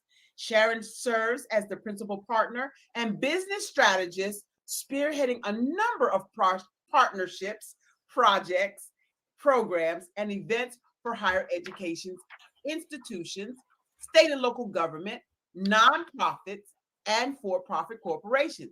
As a sought-after strategist, I can tell you for a fact that Sharon she's on a mission to build networks and create positive change in communities. The Sharon Campbell Solutions Group provides opportunities to business owners, entrepreneurs, self-employed startups, hustlers, hobbyists, cities, towns, nonprofits, and the faith-based community. Her focus is to provide a global mindset while expanding their potential possibilities to a wealth mindset and positive actualities. Founder of the Plan to Prosper Global Institute that provides 5 different certifications, including business nonprofit coaching, nonprofit development management, entrepreneurial ministry, empower women's leadership. It's empower women's leadership development. And the 5th one is IDEA, inclusion, diversity, equity, and advocacy. I present to you my girl, Sharon Campbell. Hey, hello. Hey, girlfriend. I tell you, it is the afternoon and we are popping and we are doing great things at the Business Network. I have been following y'all all morning. And I'm telling you, if you're not here, where are you? You need to get on. I'm just like, do I need to call you? What I need to do? You're supposed to be here at the Black Business Expo USA, growing and thriving in your company. And we are so honored to be here with you today. We are going to talk about something great, making your connections. Isn't that a great thing? As a small business owner, you want to know what is the connections, where you need to go with your company. And we believe making connections is the way to go, truly the way to go. And when you make good, great connections, you can grow and thrive every day more and more in your company. So with that, let's get started with making connection. Making connections is about having a global mindset to prosperity. Have you thought about that? When you start your company and everything, and you say, you know what? Not for sure. I just want to stay in this little box. No, we cannot think that way. We have to think on the global market because we have over 8 billion people in the world. And because we have so many, they are your customers waiting on you. So let's go and find them. We have to connect to them. You have to change the way you think, the way you behave, your actions, and start developing solutions and results in your performance. When you think about building relationships and connection, are you going out just simply passing out your business cards like we used to do, or are you building relationships? It's totally a different mindset because you could give out a lot of business cards. But now since we have COVID-19, we are on all of these different platforms. But are you building the connection, which is the relationship? Are you building that relationship that's going to make a difference, that's going to take you and the person you're building that relationship to a higher level? And when you really think about owning your own company, when you think about owning your own nonprofit, your faith-based, whether you're a hustler aside, a 9 to 5, you work all day long, and then you get ready to come and you start your second job, a different income. But how are you building connections? Or you're just building them one and done? Meaning, I'm going to do this person, place this order, move to the next person, do this person, do this consultant, move to the next person. You can't grow your wealth by doing that. No, you cannot. So we're going to talk about the next 30 minutes is how do you build these real, authentic relationships? And then how do you make sure that it's a win-win to not only yourself, but to the person that you're building a relationship to. And so that is what making the connection is about. Learning never stops. You know, we never stop learning and growing and developing. It is truly the, I would say, the pillar to success. When you're not taking time to find the energy or the time to input back in yourself by taking more workshops, seminar, education, more certification. Now I'm gonna tell you, I'm a certification guru. I believe in the power of knowing the best current information out there. Because whenever you know the best out there, you can help your clients over and over and over again. It is so important that as coaches, we get certified. So important. Let me say this again. As a coach, you are certified to do what you say you're going to do. And I'm going to tell you, that's going to be the difference in the type of clients that you are going to attain and put in your portfolio. If you are looking to move your company higher up, then you truly have to invest in yourself. I know Ms. Dominique talked about certification this morning at 8 o'clock. You came right behind her. You had Ms. Monique. I was on Facebook watching all of this. Talk about building the capacity of women in leadership, about, you know, being on boards, having a place at the table, the things that you need, how to present yourself. We follow up, and I'm just telling you, with Jerry Smith on relationships. Then we came down to Mr. Hurl. Just see, like, it's this Facebook, this platform for Black Business Expo USA is a building. You could tell that the leadership, Dr. Eric Kelly III, really thought through how to place every speaker. So it's a building platform. And that is what, when he say genius is common, that is what they're meaning by that. It is about building those relationships, being connected, and then how do you move to the next level and how to develop that on a global market. You was talking to Barbara Smith, our moderator, and she was saying about all of the different markets this platform is on already. And it is about the fact that we are on a global market.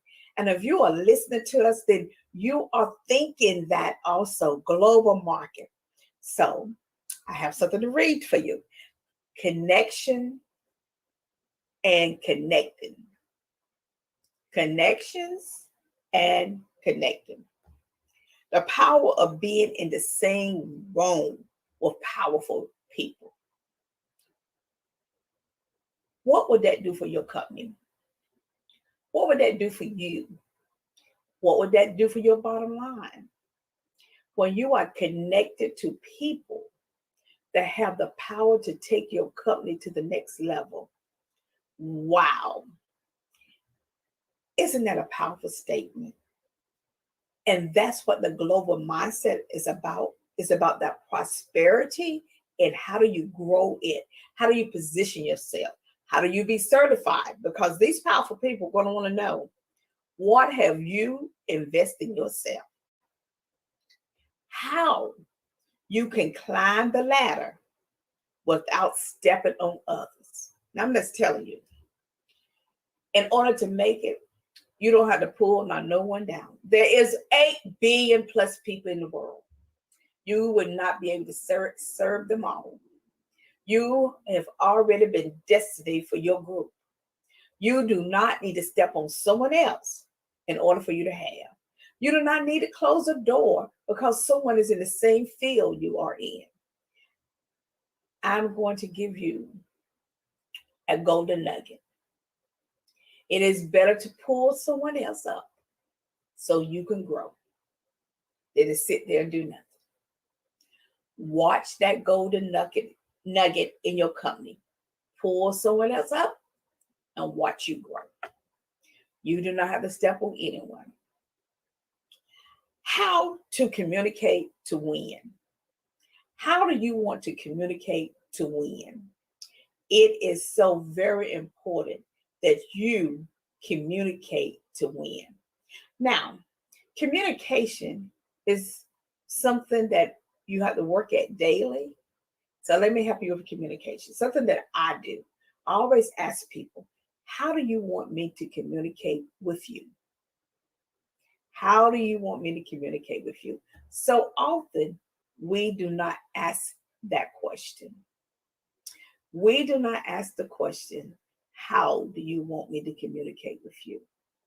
That is such a very important question for us to ask in order for us to be able to grow and thrive. So, how do you want me to communicate with you?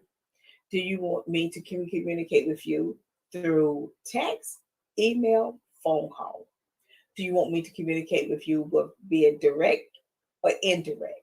So many times what happens in companies is people do not communicate with each other. So when you're in business, I always ask the person, how would you like for me to communicate with you? I think that's so very, very important. The other one is how to earn the respect of a powerful mentor without begging. You know, so many times, and when we're in our business, we are constantly asking the question, how do we do that? What do that needs to look like? Mark, if you don't mind, if you could go to Never Stop Learning slide, if you want to do the slide, be just fine with me. You can pull the slide up and we can share that with the audience. That's fine. It is the 5 steps that we are talking about. How to earn the respect of a powerful mentor without begging. It is important, if you are in business, have a company, thinking about going in business, that you do certain things, you must get you a coach. And you must have several mentors, because each mentor will provide different services for you. And you can do that without begging anyone to mentor you. Now, sometimes it's not a good fit, and that's okay. Sometimes a person may really, truly do not have enough time to do that.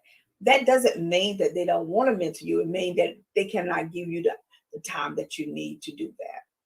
So I would encourage you to really start thinking about mentorship, for you to mentor someone, but also when you're out there looking for a mentor, that you are clear about what you're looking for, what you want that person to do. One thing about a mentor, you are not asking that person to help you find clients. They provide their list to you so you can have clients. And so really study what it is you want from a mentor and how you can help that mentor also. The other is how to maximize your connections so that both of you win. Too often, we go into relationships and connection with one single thing on our mind. It is, I need to get a contract. And so when you go in with I need and not we need, you end up really not being able to do the things that you need to do. So you do not have to go in a relationship where it's just you must go in a relationship with a we. How do I help this person as they helping me? And so the great example is when you start talking about partnership on a contract. How is it that on this contract that the both of you go into it with a win-win? And I want to point this out when you're working in partnerships on contracts. It depends on what skill set you bring to the table with what percentage you get from the contract. Okay. Too often relationships end and there's people working on projects because they have not really solidify what it is that the cost factor. And being very authentic upfront is the best way. So take those 5 nuggets that I provided for you and use them when you're making connections.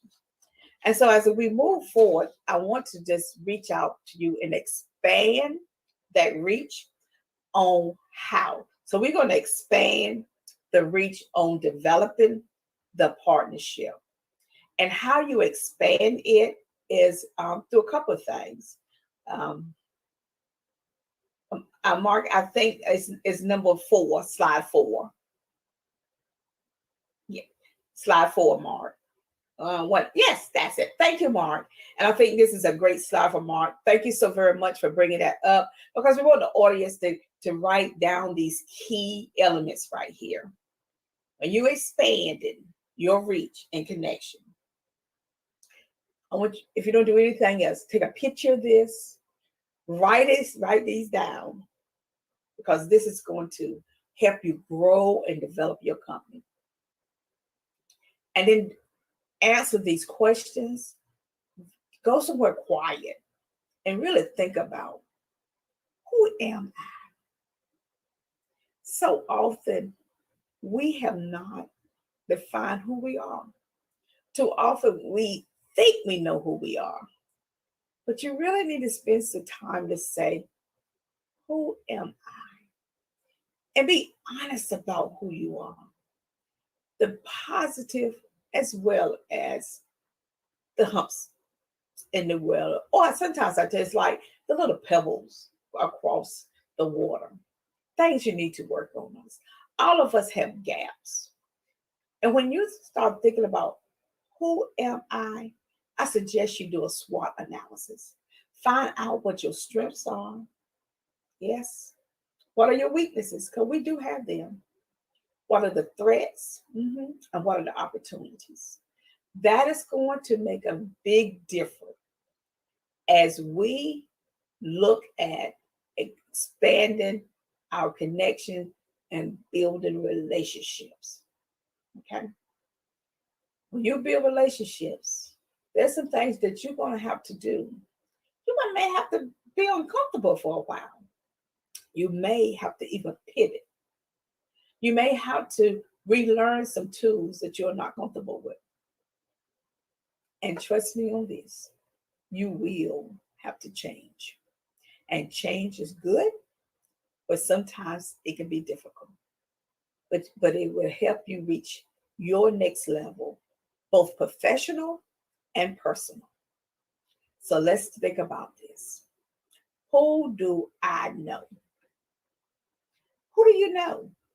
Really know that would love to see you grow and thrive. You know, we have a lot of friends, a lot of associates, a lot of people we meet. Sometimes we be on Facebook and we have all these followers, but are they connecting to you? And are they doing business with you? Or are they just going through liking your page and clicking and moving on? Really, you have to think about that. Do you really know them? Or is it that you have just a passing, where you just pass by one another and say, oh yeah, I know her. But that's not what we're talking about. We're talking about knowing someone that's willing to invest in you and you invest in them.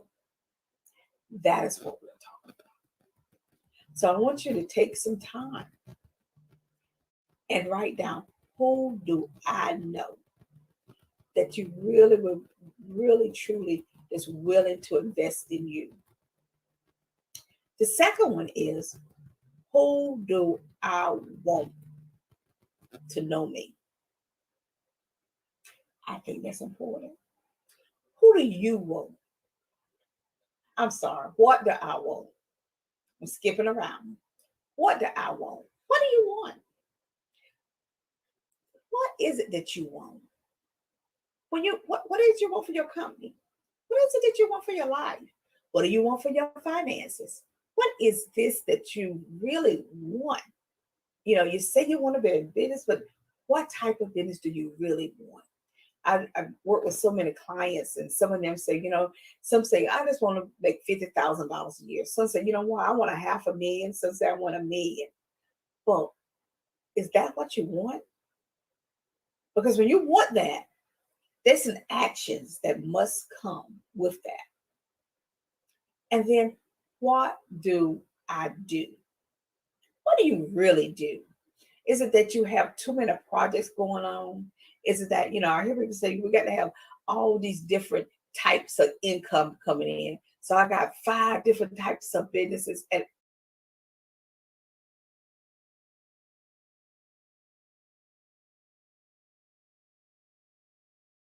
the other things that you're doing. If you are doing that, if you're the owner one and you have all these different types of companies that you're trying to manage, and what you do is you look and you say, if any of them making any money, and so many times, guess what?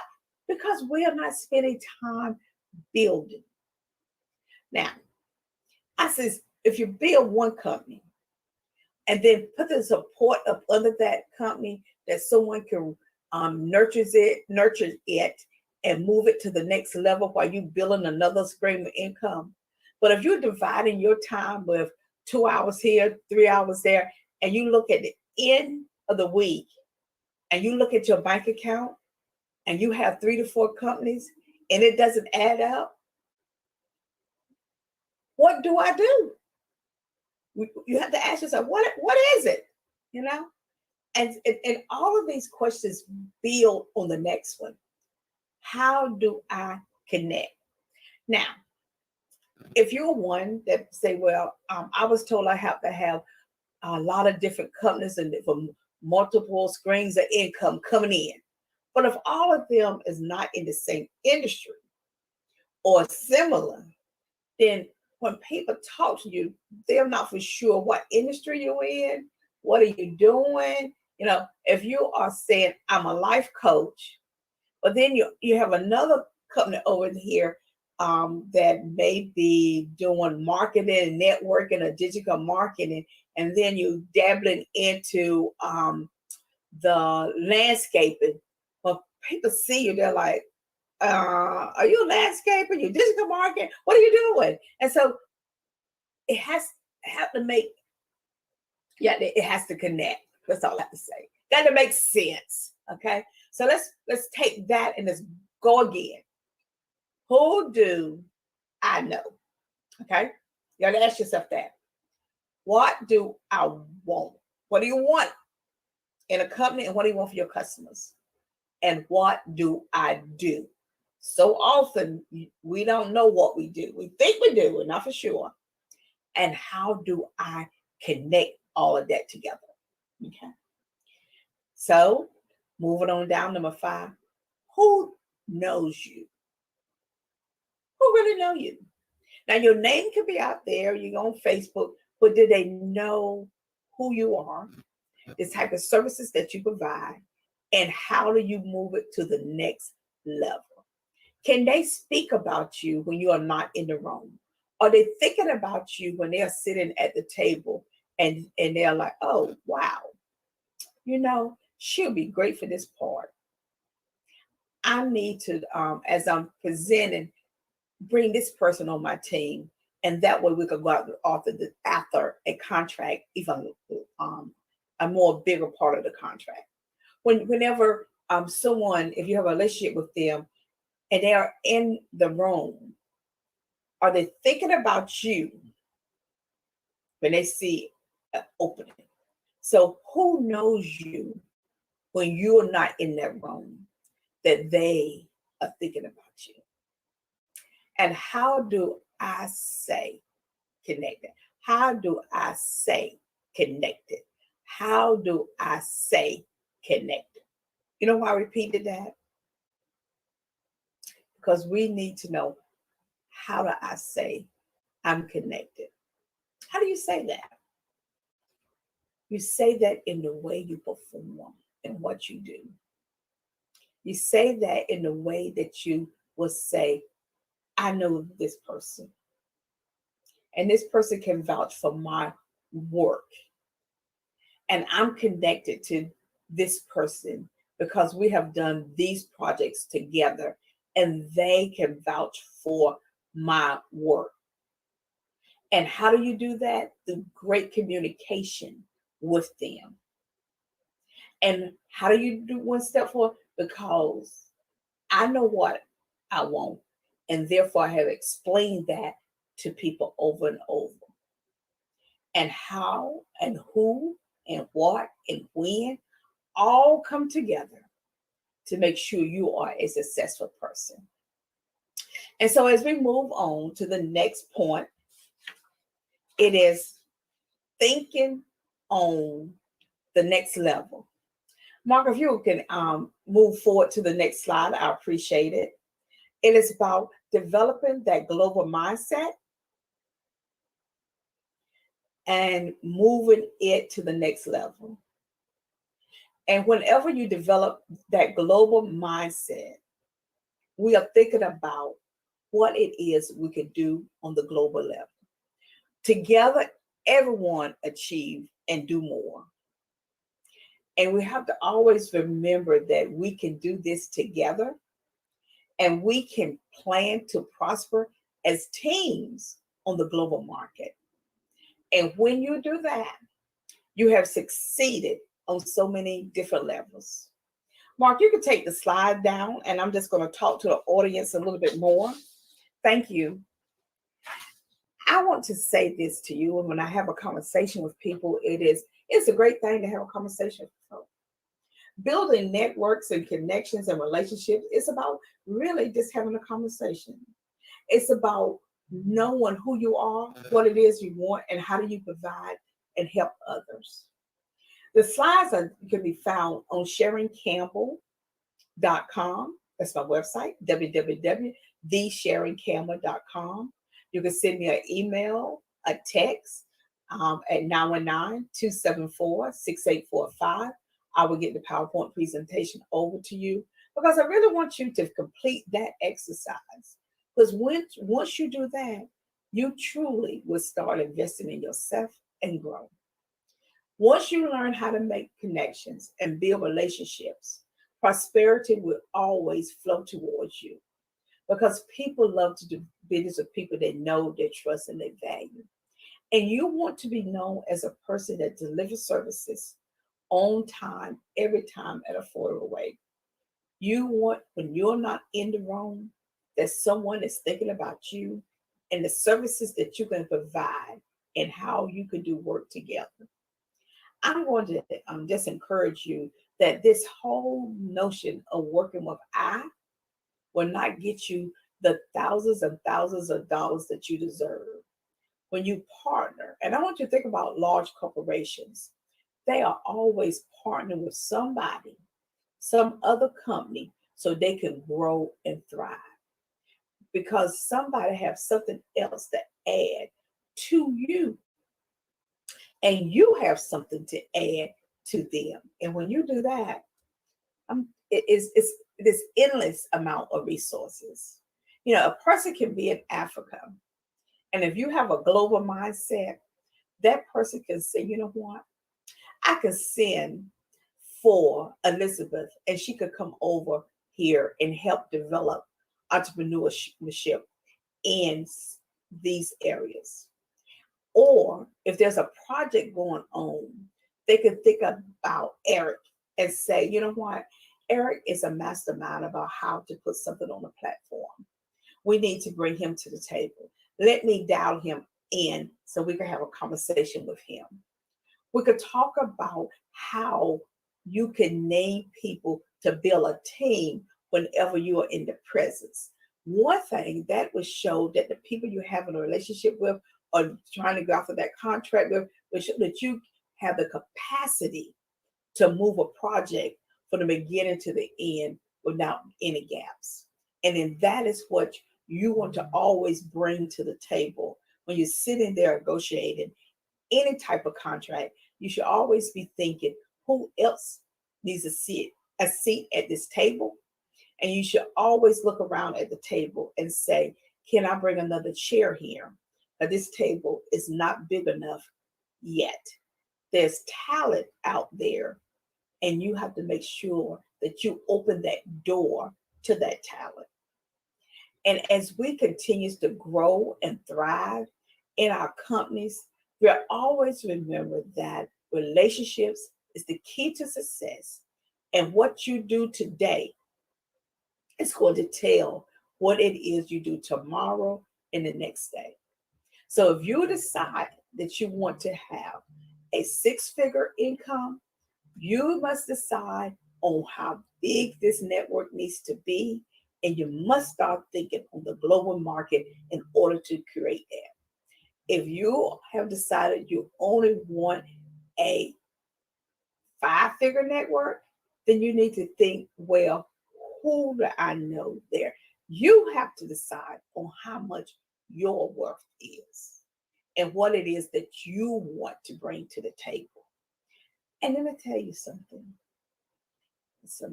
You cannot continue doing business with the same people at the same level if you want to grow. You cannot. You got to always think about moving a little higher up because you're going to run out of people. Always challenge yourself to the next level.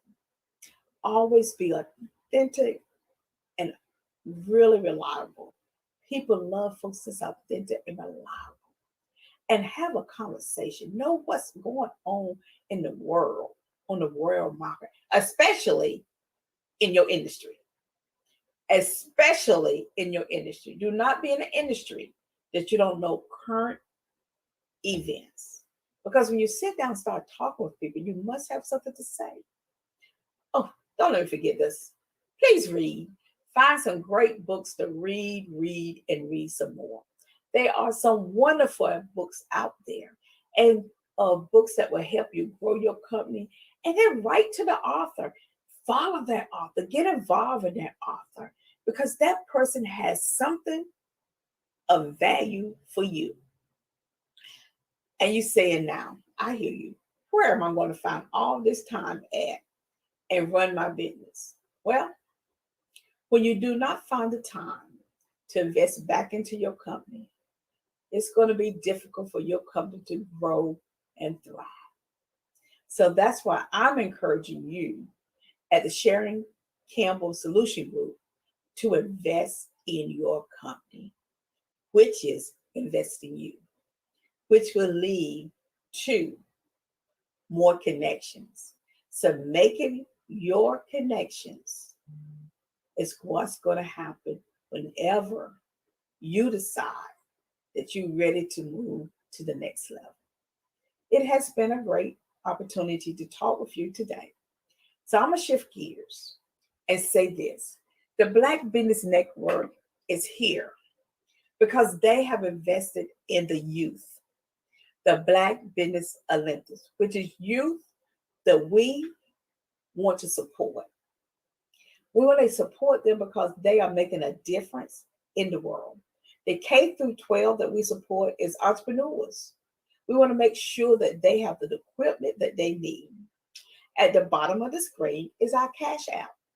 I would like for you to cash out to the scholarship fund. Yes, it is $BBX USA. Then you can go over to our website, www.blackbusinessexpousa.com scholarship. Donate to the scholarship fund because these students need you. As a business owner, it's so very important how so many people have helped us. And we want to become a recurring person. You want every month that you are investing in young adults going off to college, as well as our K through 12. So I would say, I challenge you today to just do a Cash App right quick. And then go over to the website, www.blackbusinessexpousa and become a monthly contributor. I do it. Every time I receive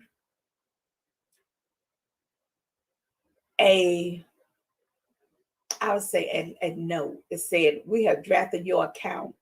I feel good. I know that my company is invested in a young person. Every time I see that, I am pledging my company into some youth, and I am waiting to see the result. Hey, Barbara. Hey, lovely. That was a great presentation talking about networking and talking about how you do business. I want to ask you a couple of quick questions. What is one strategy that you can share when it comes to plan to prosper? I think the best strategy I can share with anyone is do not set up goals, but set up systems. See, systems outweighs goals. When you have a system, it says, I have a process in place to build my company. Yes. So create systems versus goals. But goals are okay. But systems support it. But systems takes goals to the next level. So because develop repeatable, systems. right? Systems are repeatable, right? That's right. That's right. That's amazing. And I love that because you can have a goal to have something completed, and then that's the end of it. But when you have a system, if I have this correct, when you have a system, it's repeatable to the point where you can show it to somebody else. It's like McDonald's. They may not have the best burgers, but they have a system of making burgers. And the system is consistent and the same so that anybody coming in can look at the SOP, standard operating procedure, and follow the system. I have something to do with that. It's like Chick-fil-A. They have a system in place that on Sunday, they don't have to work. And they make just as much money in 6 days as they do in 7. That sounds like a plan. Is a system. It's a system. That's correct. Now, all right, I got one more question. Yeah, that's definitely a system. I got another question. Okay. How can certifications assist entrepreneurs in their business endeavors? Whenever you are hiring people to do work for you, people look at how you have invested in yourself, especially when you are having a conversation with people of wealth and money. Yeah. Because they are saying, if you have these certifications behind your name, that you're a subject matter expert in that field, versus you coming up with just your name. It says to them that you bringing something to the table that they are looking for and they're willing to pay for. And I think that it also says a lot about your self-development. Oh, yes. yes. Spend money on developing yourself. Sharon Campbell, Maxine Phillips is out there saying systems are repeatable and can improve the business, as well as you are the best at creating how to plan to prosper. Thank you, Maxine. Now that's a plug for you. I think my person, people don't think about they need to plan to prosper. We create these businesses, but did you create it to prosper? And I believe that plan to prosper is the way to go. You've got to create systems for prosperity.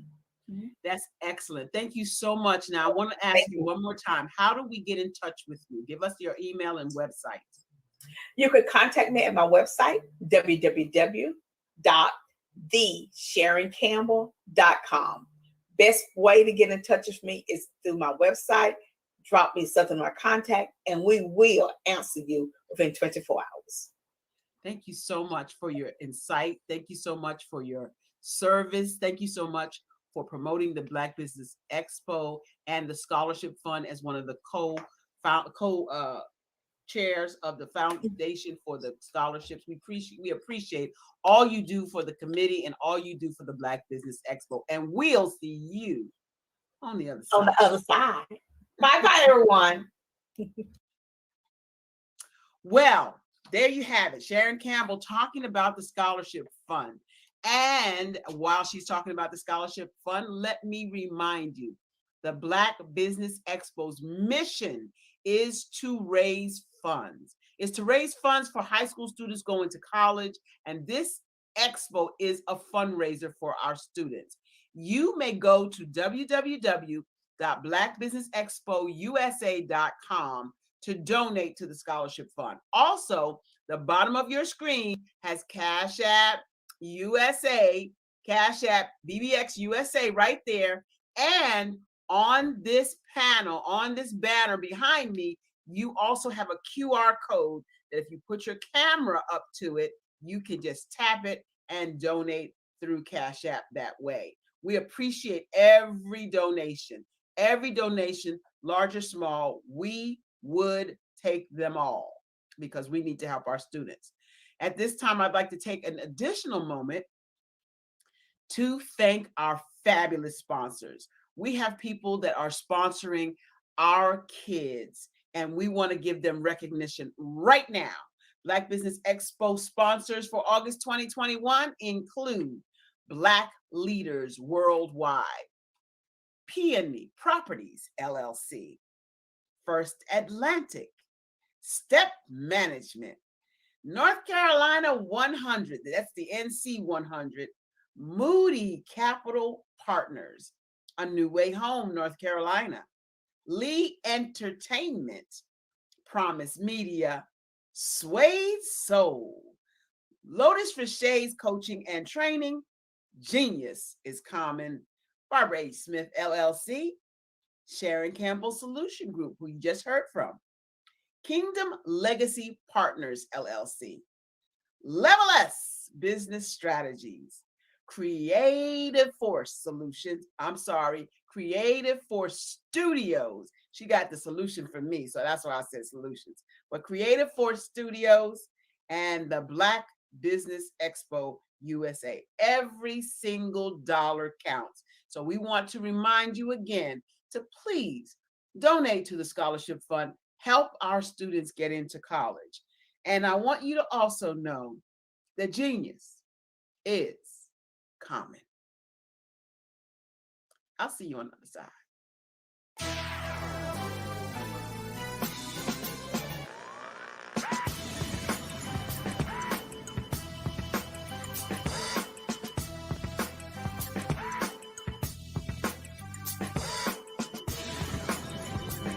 You are watching The View from Hampton U, exploring Hampton University's rich history, the past, present, and promising future.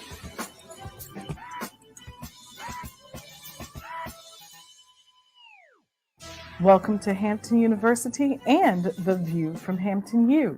Today we're going to examine a movement that is said to be taking the nation by storm. The Genius is Common movement has emboldened young people throughout the nation, and that has also happened here at Hampton University. Let's take a look at what some of our students have to say about being a genius. Hi, my name is Gavin Harden, and my genius is to be able to give off positive vibes and spread a smile. Genius is common. My name is Brianna Lomax, and my genius is artistic expression through writing and showing compassion to everyone I meet. Genius is common. My name is Atia Strange, and my genius is the power of expression. Art is universal. I sing, I draw, I film, I photograph. Genius is common. My name is Maya Harris, and my genius consists of all the gifts that God has given to me. I am a giver, I am passionate about bringing ideas to life, and I have mastered the concept of finding the good in everything. Genius is common. My name is Diamond Sidmore. My genius is acknowledging the beauty in my own mistakes while challenging others to do the same in order to cultivate and grow. Genius is common. My name is Almajid Edwards. A lot of people think genius is about being talented or being smart. It's not true. Genius is about influence, whether it's an equation, whether you're reading or writing, research, harmonies, what have you. Genius is about the opportunity, the moment of impact where you can influence another person and uplift them. My genius is poetry. Genius is common. Hampton University has a long-standing history of supporting geniuses and the movements that they create. For example, General Chapman Armstrong established this great institution in 1868. And did you know that Booker T. Washington was also an alum of Hampton University? I could go on and on about the geniuses who've come through these doors and have exited to go out into the world to make a great difference.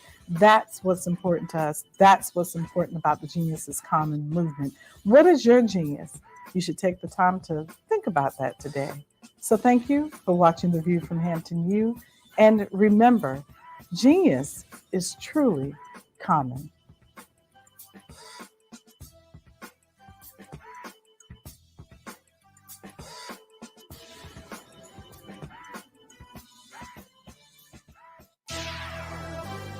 Join us next week for another exciting episode of The View from Hampton U.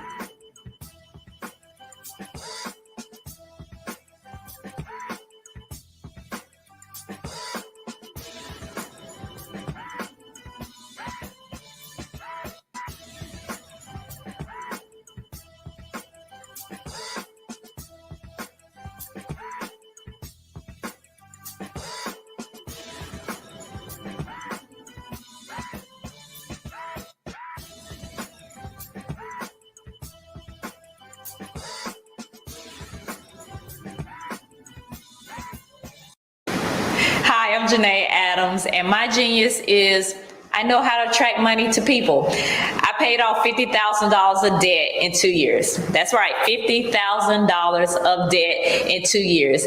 Now I travel the world as an international speaker and the author of 2 books, sharing my story of how I did exactly that step by step. Not only am I a speaker, but I also do financial wellness programs for corporations, and I have an online platform and online courses for individuals around the world. So that is my genius, and of course, genius is common.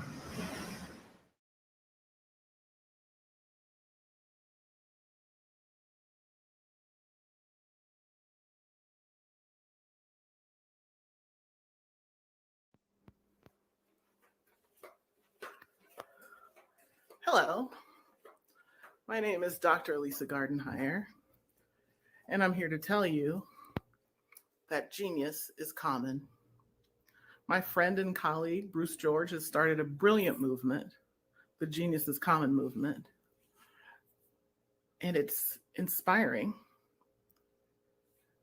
for genius to be brought to every person because every person has a genius in them. You have a genius zone in you. And my genius is to see that. I am a life coach, a speaker, a writer, a researcher, interested in most primarily the full self-expression of human beings. I speak about empowerment, relationships, connection, intimacy, the things that make us human. That's what's important to me. And my genius is to see the whole person and the genius in each and every one of us. So Bruce George brought something brilliant to us, and our job is to bring our own genius out. And my job is to facilitate that. Genius is common. Hi, I'm Melba Moore, and my genius is singing. Genius is common. I have a new CD, and it's called Forevermore. Go buy it, please. Hi, I'm Nikki Giovanni. My genius is poetry because poetry makes us better people. Genius is common.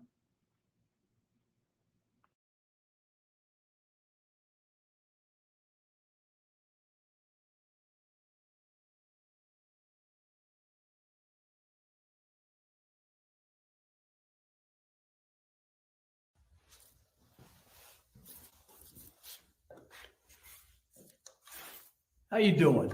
I'm Rodney Allen Rippey. Yeah, the child actor. Well, now leading man. Some of you might remember back in the day, the Harlem Globetrotters popcorn machine. Remember that? Well, it was a Saturday morning special that would come on, and I was there with Geese and Tex and Meadowlark Lemon. Remember the show? Well, I had a great time. And I have to say a huge, huge thank you to all my fans out there. Thank you for all the years of support. I went on from the entertainment industry. I started getting into producing and directing. And now, hey, here I am. I'm a studio executive here in Burbank, California at 2526 Studios. I have to say, it's been pretty good, but the best is yet to come. Please stay encouraged. Keep reaching for your dreams and never forget that genius is common. Remember that. Genius is common. No matter what anyone says to you, no matter how tough the road may get, keep striving. Keep reaching for your dreams. And always know that you are worth it. Everything that you put into yourself, everything good that you pour into your life, you are worth it. And when the times get tough, when things don't go exactly right, it's okay. Dust your shoulders off. Stand up strong. And remember, genius is common.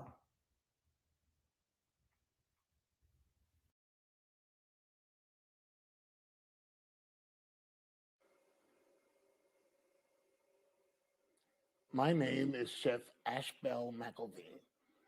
I'm a culinary historian, a master chef internationally. I've cooked for presidents, potentates, stars, and gangbangers. They're all welcome at my table. I am also the CEO of ashbels.com, offering a line of smoked meats and seafood, and the only company in America that makes jerk chicken available on the internet. I'm also the founder of the James Hemings Society. James Hemings was the first American trained as a chef, and for over 225 years, he's been enslaved to the myth that Thomas Jefferson was America's founding foodie, when in fact, it was James Hemings who actually brought global iconic dishes to America, like macaroni and cheese, firm ice cream, whipped cream, meringues, and creme brulee. But he also introduced the uses of olive oils and mustards and the making of gravies. He created a special fusion of French cooking at the time, which was half Virginian, Southern, and half fine French cooking. He's affected the global food culture because these dishes like macaroni and cheese and French fries are now iconic dishes. And they came from a slave kitchen at Monticello. I was born in South Carolina into a family that thought good food was a birthright. And I am proud that I went to schools segregated by law, because it was those dedicated Black teachers who actually prepared me for the world, taught me how to be, and they recognized and encouraged my common genius. Genius is common.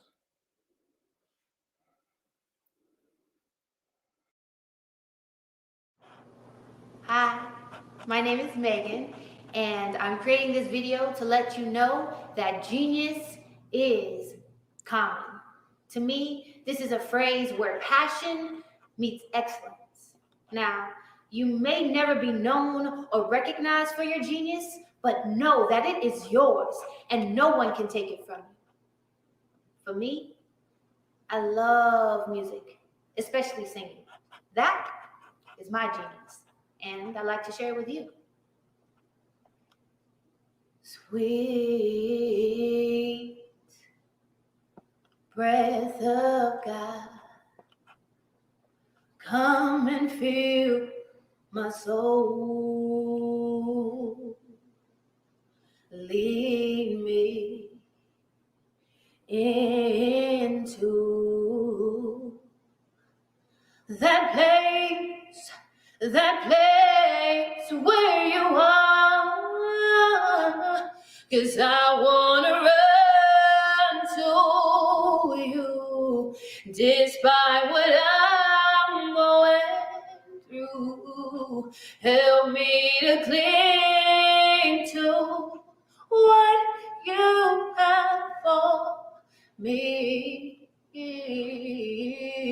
Oh, Holy One, into your arms I come. Hold me until the day your light is done. Hold me until the day your light is done.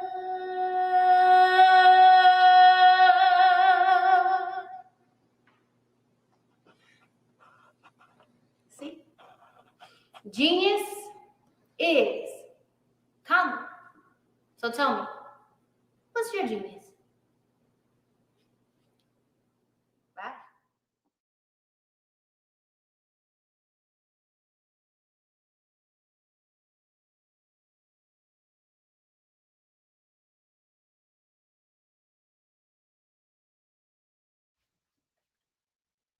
Hello, everyone.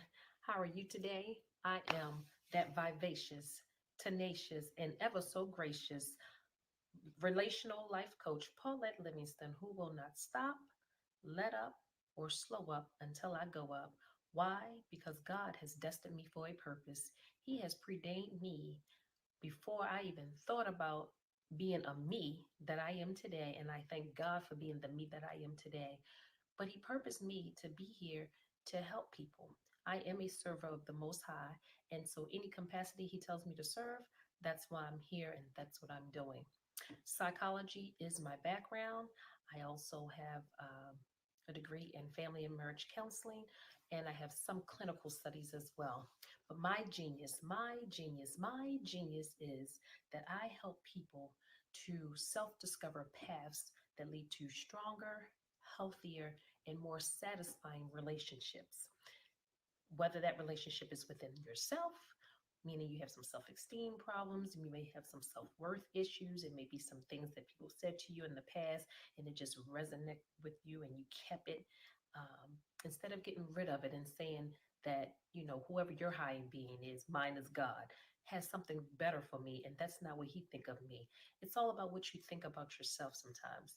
But also, I help people in relationships with spouses and mates, parents, siblings, co-workers, church members, whatever the case may be.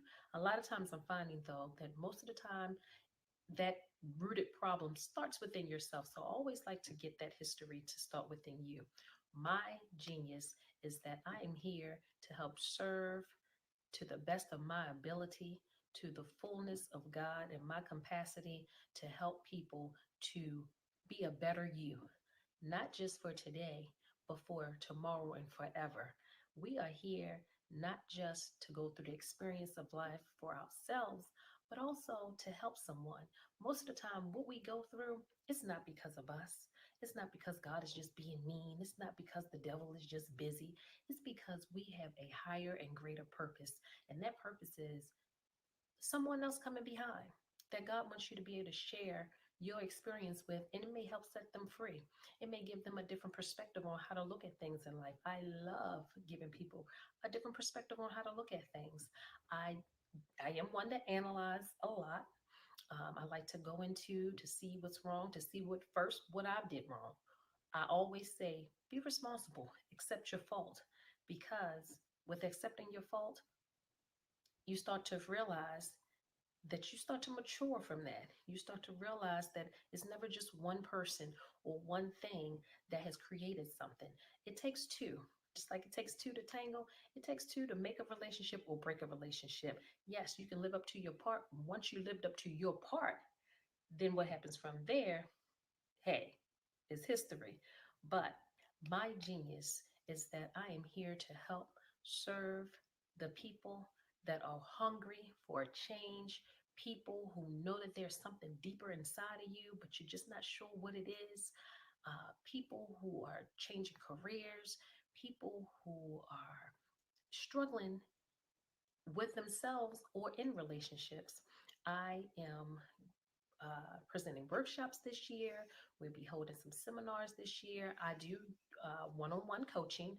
I also do a lot of group activities as well. And we're going to do some fun things. I want to do some things with having men's panel and have the women to be in the audience and vice versa.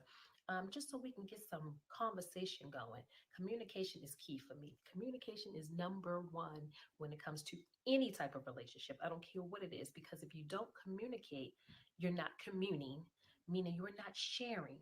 We're not, sharing each other's experience or ideas or thoughts, and that's important in relationships. And I found that out. And sometimes you just got to understand that when you're going through that, everybody's not going to understand your story. Everybody's not going to understand why you do what you do, because if God told you to do it, it's for you to do, not them. It's not for their understanding. As long as you have an understanding with God and keep your relationship strong with God, that's the importance. So in that, my genius is here to help serve people to be a better them, to get to better relationships. And in that, I say, what is your genius?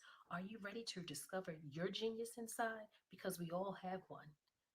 How do I know? Because genius is common. Have a great one.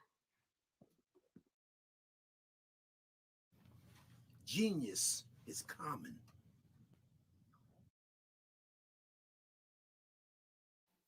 Genius is common. Hello, everybody. My name is Lil Asmar. I'm 13 years old. I'm a kid prodigy, bass guitar player. I've been in 7 different magazines.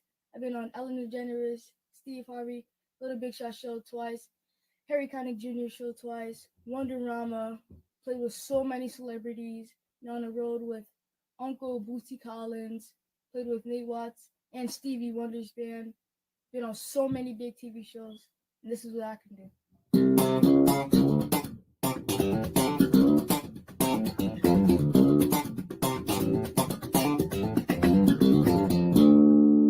Genius is common.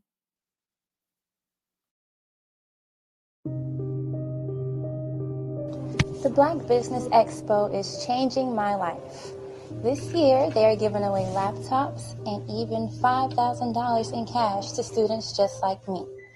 I'm Alexis, and I want to go to college to fulfill my dream of becoming an entrepreneur. Help the Black Business Expo going to www.blackbusinessexpousa.com and also becoming a vendor, a sponsor, or donating.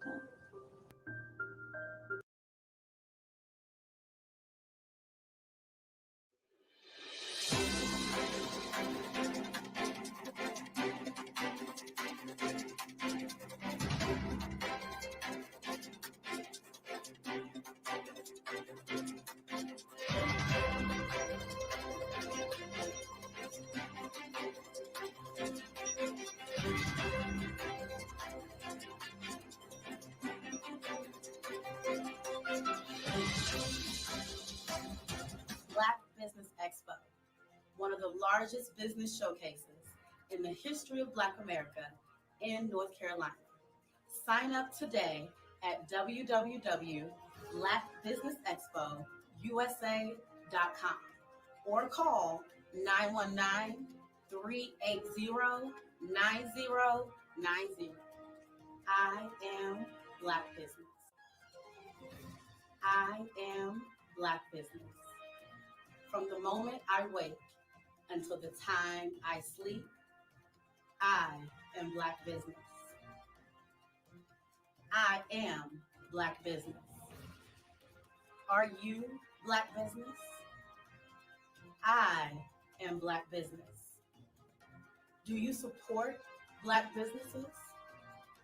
I support Black business because I am Black business.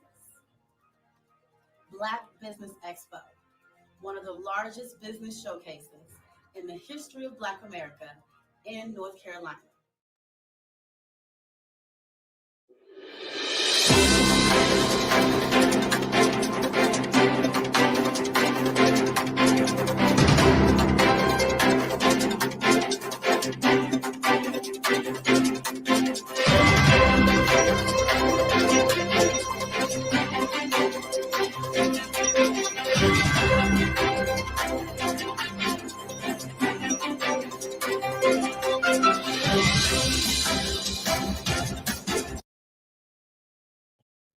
And we are back. Hi, I'm Barbara H. Smith, your moderator for this afternoon, and our next guest. Oh my God. The Power of Business Credit iBusiness Group Network, Miss Sheila Eggleston. She is the queen of corporate credit, and she's living her dream by empowering small business owners to manifest their entrepreneurial dreams. As the founder and CEO of iBusiness Group Network, her company specializes in business credit counseling, as well as providing loans, get this, and credit lines for small business owners. She's helping them position themselves for long-term financial strength and prosperity. I'm in. Sheila also offers essential support for small businesses through her signature Business Life Skills program, designed specifically for businesses poised for growth and reaching for the stratosphere of success. Sheila recently launched the Unleashed Entrepreneurial CEO, a private membership committee for the neighborhood solopreneur seeking to emerge and become successful entrepreneurial CEOs of their companies. Sheila also founded the iBusiness Group Network in 2017. So this is not her first rodeo. She's been around here for a minute. She's championing entrepreneurs to help them provide blueprints for success. Sheila and her team of advisors are committed to helping entrepreneurs just like you strategically build long-term financial stability. Now, you can have financial stability, but if it's not long-term, you need to see Sheila. She's a small business game changer dedicated to supporting entrepreneurs. I present to some, introduce to others, my girl, Sheila Eggleston. Your mic is on mute. Great. Can you hear me now? I can. Hi, Barbara. How are you? I'm fine, beautiful Sheila. So glad to see you on the platform again. The Black Business Network welcomes you. Thank you. And it's an honor to be invited back again. I really is. I'm very excited. You've got some really good information for us, and I'm going to get out the way and see you because genius is coming, you know. I'll see you on the other side. All right. Okay. All right. So can we see the screen? So Barbara, can we see the screen? Okay. I'm assuming that we can. Okay, great. So today we're going to talk about the power of business credit. This is what we're going to cover today: how to beat the banks and become fundable, how anyone can get business credit from your EIN that's not linked to your SSN, how to get high limit revolving corporate cards, how to get this credit with no personal guarantor, how to access loans and credit lines when the bank says no. Sheila? Yes. We can't see your slide, baby. Okay, so let's see. What am I doing here? Okay, share. My apologies. Okay. Let's see. Share. Once you share, then you have to also tell it which one of these tabs you're sharing or something. Okay, so let's see here. There we go. Okay, can you see it now? Give it a couple seconds, and Okay. there it is. There it is. Okay, wonderful. My All right. apologies. Not a problem. Keep going. All right, great. Okay, so, all right. So we believe all entrepreneurs should be able to obtain capital. They should know exactly how to get approved before applying. They should know what lenders know about you and should be able to access all funding options in one place. Just makes it a whole lot easier when things are concise. You should have access to the same business credit building blueprint that the large companies use, and you should be able to get the money you need when you need it, and you should get the money at the best terms. So this session is for you if you're looking for money to grow your business. If you've been denied financing or credit or think you will be, if you want the easiest and fastest way to get capital, if you want your business to fund itself, because we've been bootstrapping for a minute, so we want to be able to have our business to fund itself. You want the blueprint to get away from the personal guarantees, and you want the most money at the best terms to start or grow your business. So let's be clear, this session is not for you if you're looking for a get-rich-quick scheme. It's not for you. If you want to use shortcuts like shelf corps, CPNs, or buying trade lines, this is not the session for you. If you expect money to fall out the sky, in the words of my mom, it doesn't grow on trees, or with no worker qualifications, it's not for you. And you intend on getting money with no personal guarantee and then not paying it back. We're integral. So we're positioning ourselves to not only receive working capital, but to also pay it back. Pardon me. So how to succeed with getting money? Set your business to be fundable by meeting the lender approval criteria before you apply. Oftentimes what happens is we're not fundable because we don't know the guidelines. We don't know what the banks are looking for. Get business credit for your EIN that's not linked to your SSN in order to become more lendable. And capital is available if you know where to look, so find your funding options in one place. I get the question all the time, exactly what is business credit? Business credit is credit that is obtained in a business name. Notice I said in the business name, not your personal name. With business credit, the business builds its own credit profile and credit score. Again, not your personal credit profile, not your personal credit score. This is for your business. With an established business credit profile and score, the business will then qualify for credit for itself.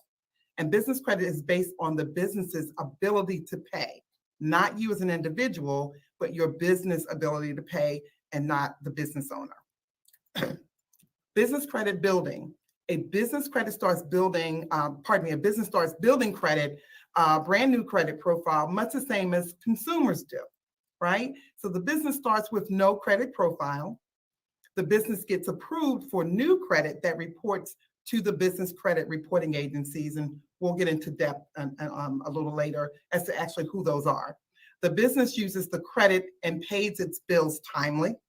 A positive credit profile is established, and the business continues using the credit and pay bills timely, it will qualify for more credit.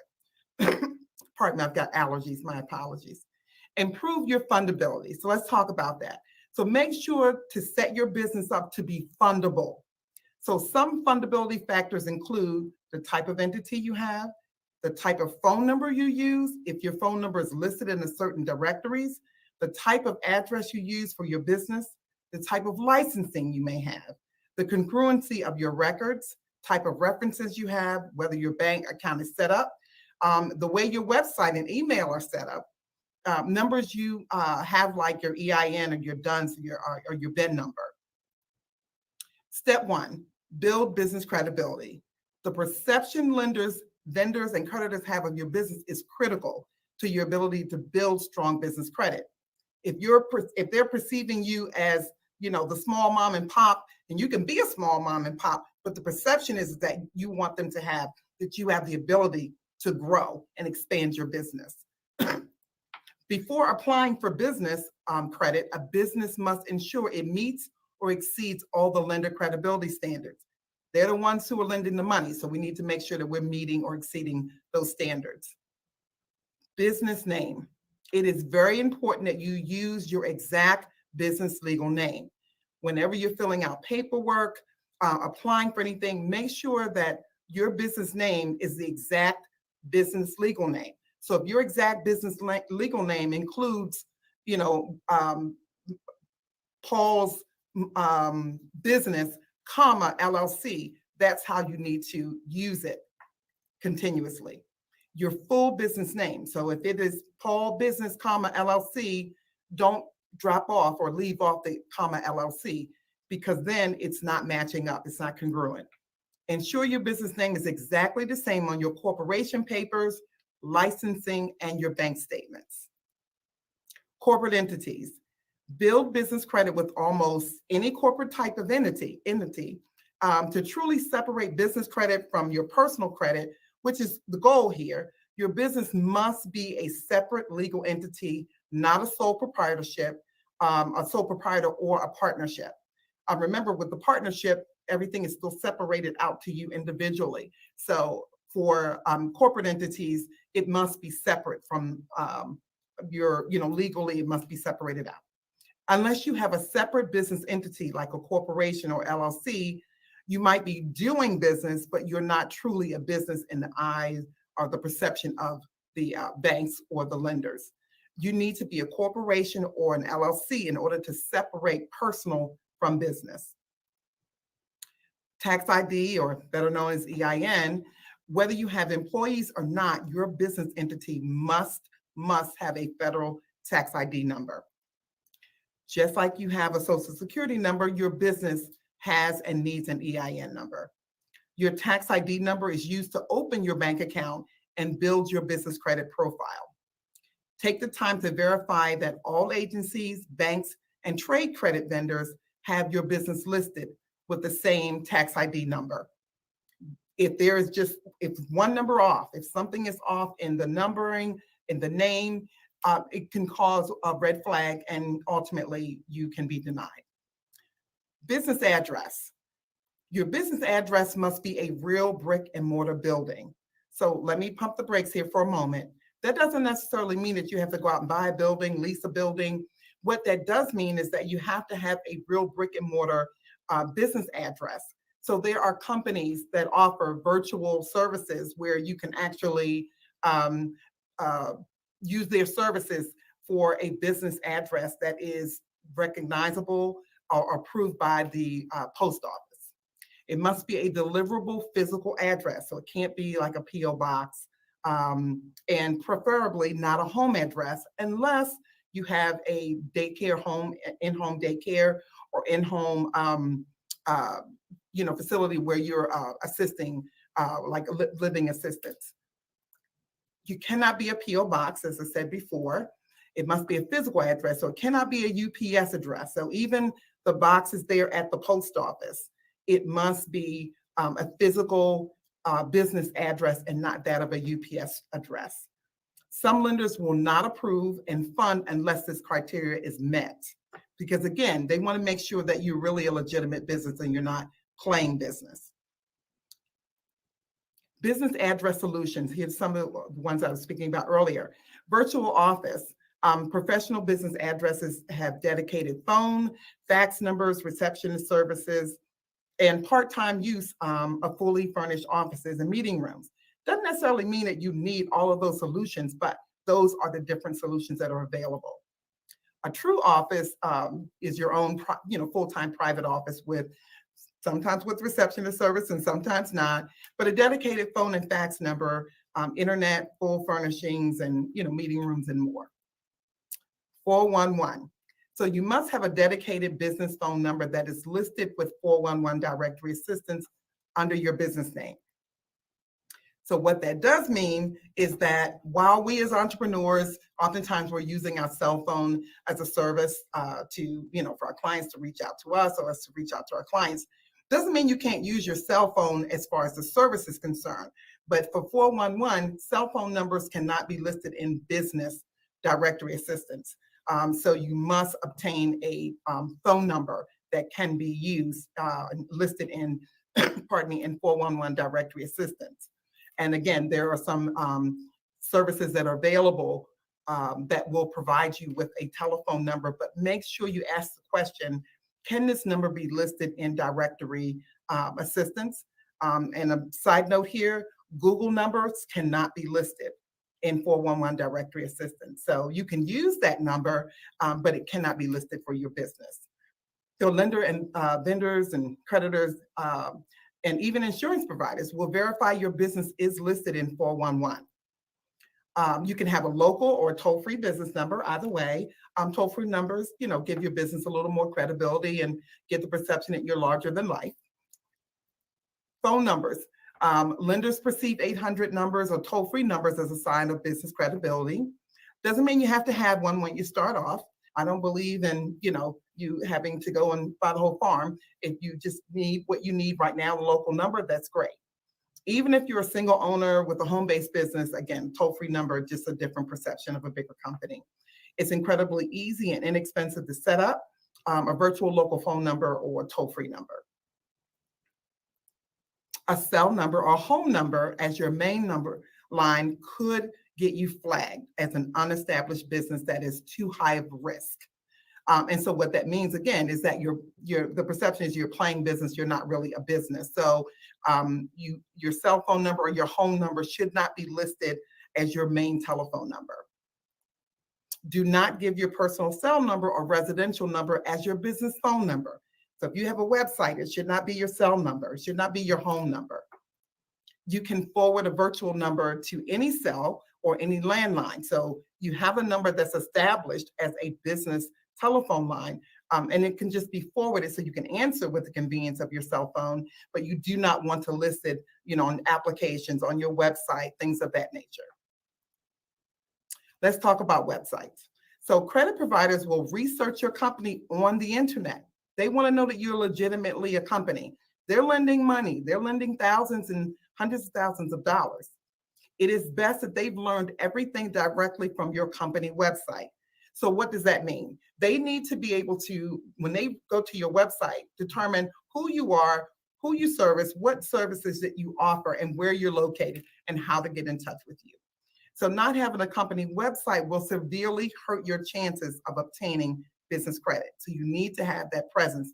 Doesn't necessarily mean you have to have this big, robust website, but you do need to have a presence that gives information in regards to where you're located, how they can contact you, and as well as, a little bit about your company and what services or products that you offer. Pardon me.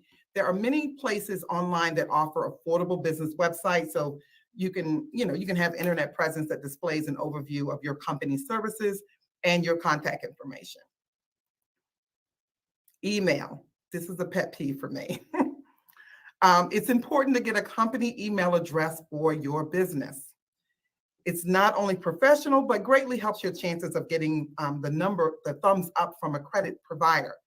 And what I mean by that is making sure that you are using a private domain name and not a public domain like Gmail, Hotmail.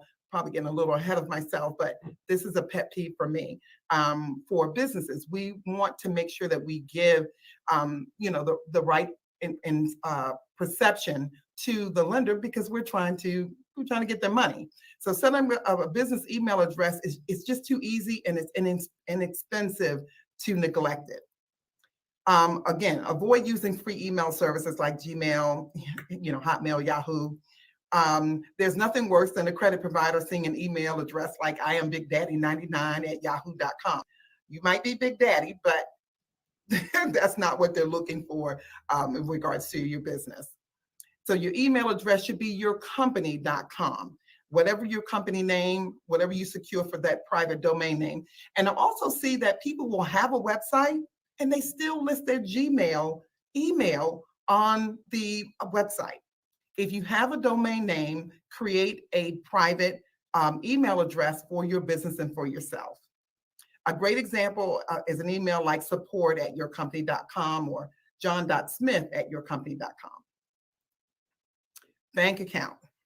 Your business banking history is vital to your future success of being able to secure larger business loans.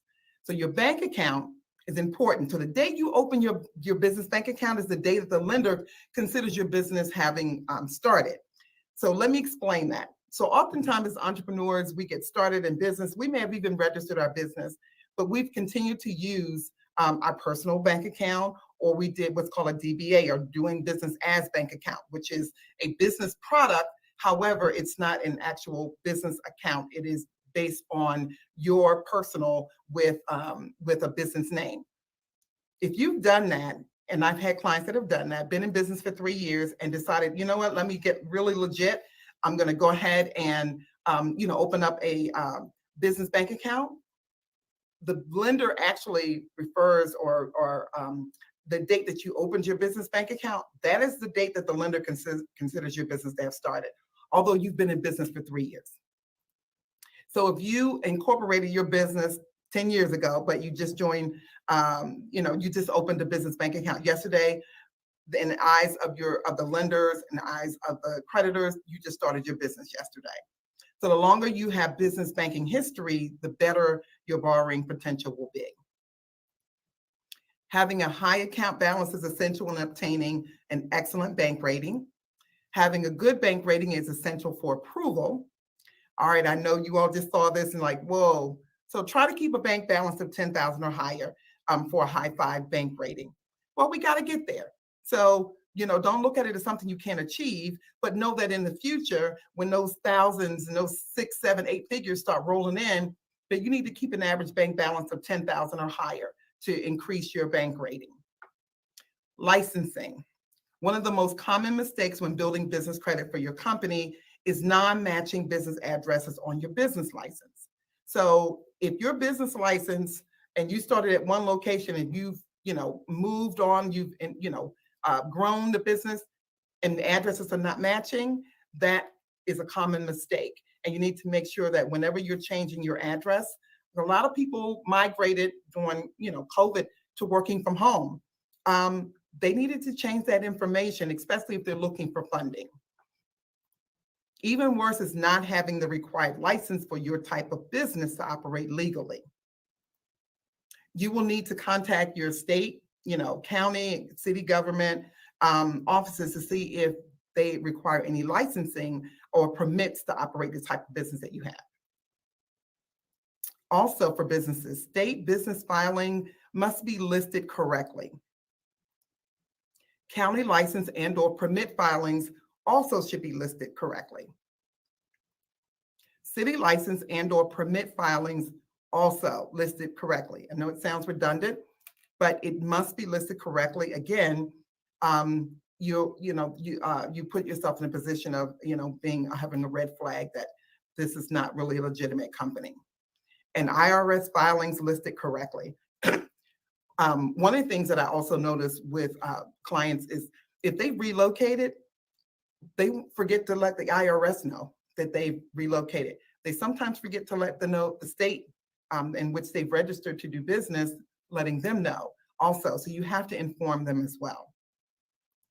For your business listing, take the time to verify that the main agencies like your state, IRS, your bank, 411 National Directory has your business listed with the same way, again, with your exact legal name. And then also your address. That's also another one. 411, if you relocated, you need to let 411 directory assistants know of your new address. Also take the time to ensure every bill you get, power bill, phone bill, landlord, etc., has the business name listed correctly and comes to the business address. So don't have your business bank account, bank statements, for those of us who still, have them mailed, they should go to your business address and not your home address. Step 2, Dun & Bradstreet, or more commonly known as a DUNS number. Obtaining a DUNS number and Dun & Bradstreet number begins the process for building your business credit profile with them. They are one of the top out of the 3 business credit reporting agencies. So you want to make sure that you secure a DUNS number. It plays an important role in enabling your business to borrow without a personal guarantor. Step 3, obtain vendor accounts. A business credit report can be started much the same as a consumer report, commonly, with small credit cards, right? The business can be approved for small credit cards to help them build an initial credit profile. I'm sorry, I need water.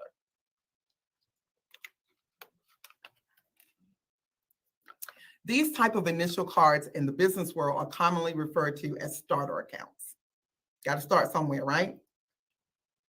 Vendor accounts. So a net term vendor account is when a company or a vendor extends a line of credit to your business on a net 15, 30, 60, whatever the terms are. This means that you can purchase their products or services up to a maximum dollar amount, and then you have 15, 30, 60, whatever the net terms are to pay the bill in full, not in payments. This is not a revolving account. We'll get to that. These are vendor accounts. So, I've run into too many, entrepreneurs that, they open up the vendor account and they're, maxing it out. And then what happens is in 30 days or whatever, typically it's 30 days, your net 30 accounts, they don't have the full amount to pay. So now you are late in paying your payment. So make sure that for your net accounts, pardon me, that you do not overextend yourself. So if you've set up on a net 30 account, here's a good example, and you purchase $300 worth of goods today, then $300 worth of is due in the next 30 days. You can get products and services for your business needs and defer the payment on those for 30 days, thereby easing your cash flow, which is, typically what we're up against is small business owners, is that cash flow, that ease of cash flow. So imagine, I had a young lady who, she was at an event and she needed to buy supplies. And she told me that she had borrowed her, we're in Maryland, so BGE. She borrowed her, utility bill money. And she had a service cutoff notice coming up that week. And my question to her was, what if you don't make any money? And she gave me the biggest deer in the headlight look. And as entrepreneurs, we know we're trying to live out of one bucket of money. We're trying to pay the home bills one month and then trying to pay the business bill another month. That's because the cash flow is not available. So vendor accounts will help you with the ease of cash flow.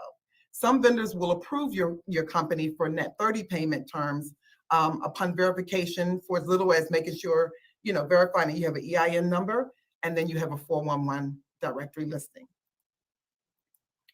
Always apply first without using your SSN. Now, there are going to be companies that are going to, try to get you to apply, pardon me, with your SSN. And the reason they want to do that is because they want a personal guarantor. If they can get a personal guarantor, that's what they want. But you have the right to say, especially once you have a business credit profile, that I would like for you to process it without my SSN. And if you've set it up properly, most often you're going to get approved without your, without you being a personal guarantor. So some vendors, again, will request it, and some will even tell you on the phone they need to have it, but submit it first without it. When your first vendor account reports to Experian or Equifax, this will automatically activate your file, if it hasn't already. And DNB or DUNS profile is established when you obtain your DUNS number. You need to have a total of at least 3 vendor accounts reporting at any given time. Doesn't mean that you have to keep, annually or keep using those accounts, but you need to have 3 reporting at any given time, so that, again, it's just like your personal credit. You build credit by using the services or using the accounts that are provided, and then the same thing is for your business. Some vendors require an initial prepaid order before they can approve your business for terms. So if they do, keep looking. If you can't find one, then you know that you have the option to do it with a prepaid order. Your vendors do not necessarily have to serve 100% of your business needs. Now, as an example, what I mean by that is, a vendor, let's say Quill is one of the popular ones, right? So we're familiar with Quill. They do office supplies, things like that. Well, in your office, you also may have, you may have a coffee area, right? You need coffee cups. You buy them, so why not buy them through, Grainger, through Uline, through places like that? So that's what I mean, man. May not necessarily 100%, be a business that you need. Some people do, Home Depot. That's a very good example. Home Depot, when they get the business card, they'll ask, why do I need a Home Depot? I'm not in real estate. I don't have properties, but you buy cleaning supplies, you buy toiletries, things of that nature. You need locks, things like that. Why not? You have to buy it. So why not you utilize the vendor accounts that will give you the opportunity to open up a business account, right? Use those accounts to purchase those products that you're already going to be purchasing. Pay your vendor accounts in full, in net terms, and on time. So before we get to the next bullet point here, let me share something with you. Here's a nugget. When you set up your vendor accounts, the first time that you're paying the account, we don't recommend that you wait until the 30th day. Do it somewhere around the 21st to the 23rd day. And the reason being is you want to give time to make sure they get the payment. There's no problem with it since your first payment, right? And also making sure that you're giving a time for the reporting cycle to start for your business. Now, once you've met that for the first go round, if you need to do it for the 30 days, do it for the 30 days. But initially, you would want to do it earlier to make sure that payment gets through in this process. And be patient and allow time for the vendor reporting cycles to get to the reporting systems. Because you may have made a payment doesn't necessarily mean it's going to show up the next day on your business credit profile. So you have to give them time to process. Most merchants and major retailers do offer business credit. They just don't advertise it. And the reason they don't advertise it is because there's not a personal guarantor when you have business credit. So in other words, the business is its own guarantor. So now what that means is, God forbid, if anything should happen, and we're living, unfortunately, through this pandemic, so many business owners didn't come out on the other side of this well. Their business closed, and the creditors, they don't care that, COVID hit and you had to close your doors. You were the guarantor, and they want you to pay the money. But those who had business credit set up, the business was its guarantor. And if their business, God forbid, didn't fare well with COVID and had to shut down, they can't come after the business owner because the business is its own guarantor.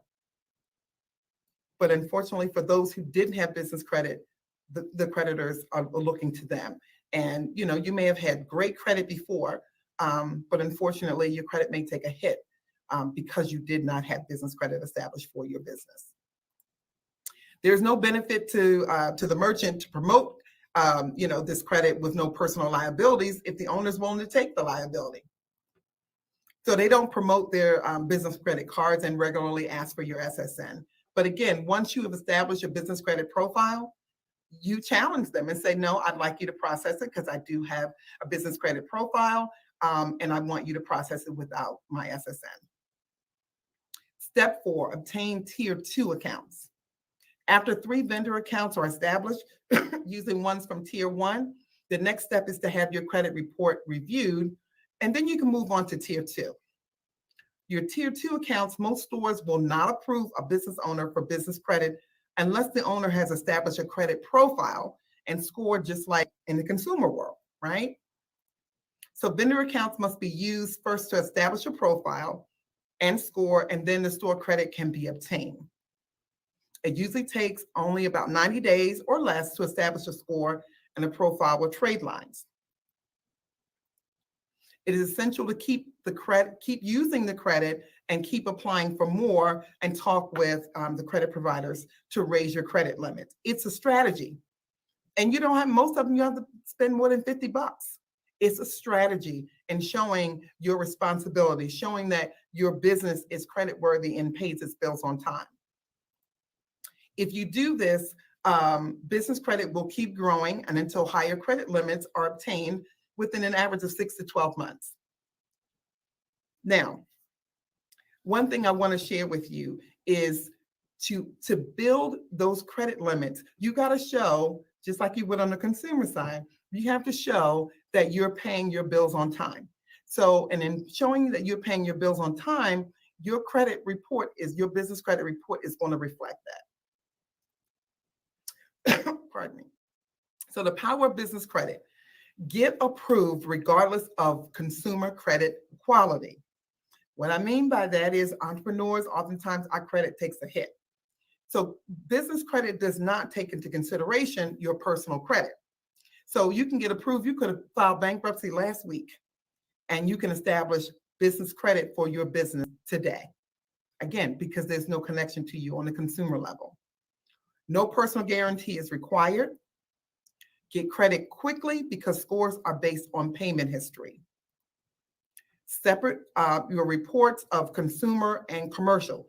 So your credit reports are separate. There's a consumer report and there's a commercial report. And you may have noticed Experian and Equifax. You've probably heard those names on the consumer side. They have a business division. So there is no connection or crossing over of the consumer and commercial because there is you're using your EIN number on the business side. Establish your credibility from lenders, suppliers, and credit issuers. Anyone can see your business credit reports. That's kind of new. On the personal side, creditors have to get you approval to pull your credit report. On the business side, they don't have to have your business approval. They want to lend money, so they're out scanning and they're looking to see who, what businesses have a business credit profile that shows that they pay on time. They have a good credit profile. So they're out there looking. So they're going to, they can actually go in and they can look at your Paydex score. They can look at your business credit profile without your approval. Because again, they're out there trying to lend money. So they're looking to give money. So the power of business credit, any and all businesses can qualify for business credit. Startups, nonprofits, and before we go to the next bullet point here, nonprofits. I remember my grandfather was a Pentecostal bishop, and I remember as a little girl, and this came back to me once I actually learned of business credit. Never thought about it before, but as pastors, as ministry leaders, it's a business. And oftentimes, again, we're trying to manage home out of one bucket of money. We're trying to manage the business. And oftentimes, the ministry leaders are responsible financially for the church. So nonprofits are our businesses at the end of the day. So we have to abide by the laws of the land. Why not benefit from the laws? Works if you own multiple businesses as well. Get approved even when you can't get any type of loan or credit line. No cash flow requirements with regards to building your business credit. No collateral is required. No consumer credit required.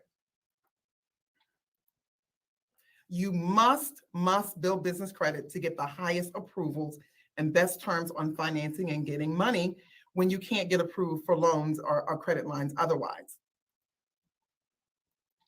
So I thank you for your time. I am the Queen of Corporate Credit. Please visit queenofcorporatecredit.com and I offer you a 30-minute complimentary consultation. Love to have an opportunity to speak with you and answer any questions that you may have. Let's see. And going back And to... there you have it. Sheila Eggleston is the queen of corporate credit. She is not kidding. We have some folks out there that's saying hello, Barbara Fennell. I'm not going to even try to put all of that out there. The ZB Doer, also wonderful information, valuable information. Great job as usual, Sheila Eggleston. And I want to tell you what, I had a bunch of different questions. I want to just ask a couple things real quick. Hopefully you can answer them. Let me get my notes over here because I got a whole page of notes over here, whole page. Back to the iambigdaddy@gmail.com. Okay. That's also one of my pet peeves, but I'm going to move on from there since we're limited on time. So here's one of the questions I have personally. I changed my business name. And how long does it take for the IRS to respond? It's been 4 weeks. Well, they're slow to respond to begin with, and then during this time here is even longer. But yeah, I actually changed. I moved into a new office space, and I thank you. I tried to do it online. It was not favorable. I actually had to mail it, and I still have not. How long, was Sheila? June. That was June, the first week in June. I still You're have not giving me received- hope. You're not giving me hope. Because still I have need not to change received my it. I need to change my business bank account, and so I want the audience to understand how critically important it is to have your business name. Even the comma makes a difference. Yes, it does. Yes, it And does. so it's got to be exact. If you're not sure what it is, you need to look at those characters, every single one, and make sure they are the same, because it could stop you. It stopped me from getting a loan for Yes. business. Mm-hmm. But one thing you did say that I want to give the audience give the audience a high understanding of is one has nothing to do with the other. You said that so many times, but they really need to understand as business owners that your personal credit has nothing to do with your corporate credit. And that's good news for a sister over here. I'm just saying. Look, it was good news for me too. It's good news for a lot of us, because entrepreneurs, we're trying to live out of one bucket of money, and our credit, unfortunately, personally, takes a hit. And so yeah, once you have your business credit profile established, then you can make that separation. Until you have that established, they can't separate it. Right. And one question I have here, why does it seem that only big business can get business credit? Is that true that only big business can get business credit? That is not true. And the perception is that way because we haven't had the knowledge and the resources. Big business, they know how to do it, right? This is why you can see a business close its doors one day and open up another day. Yeah.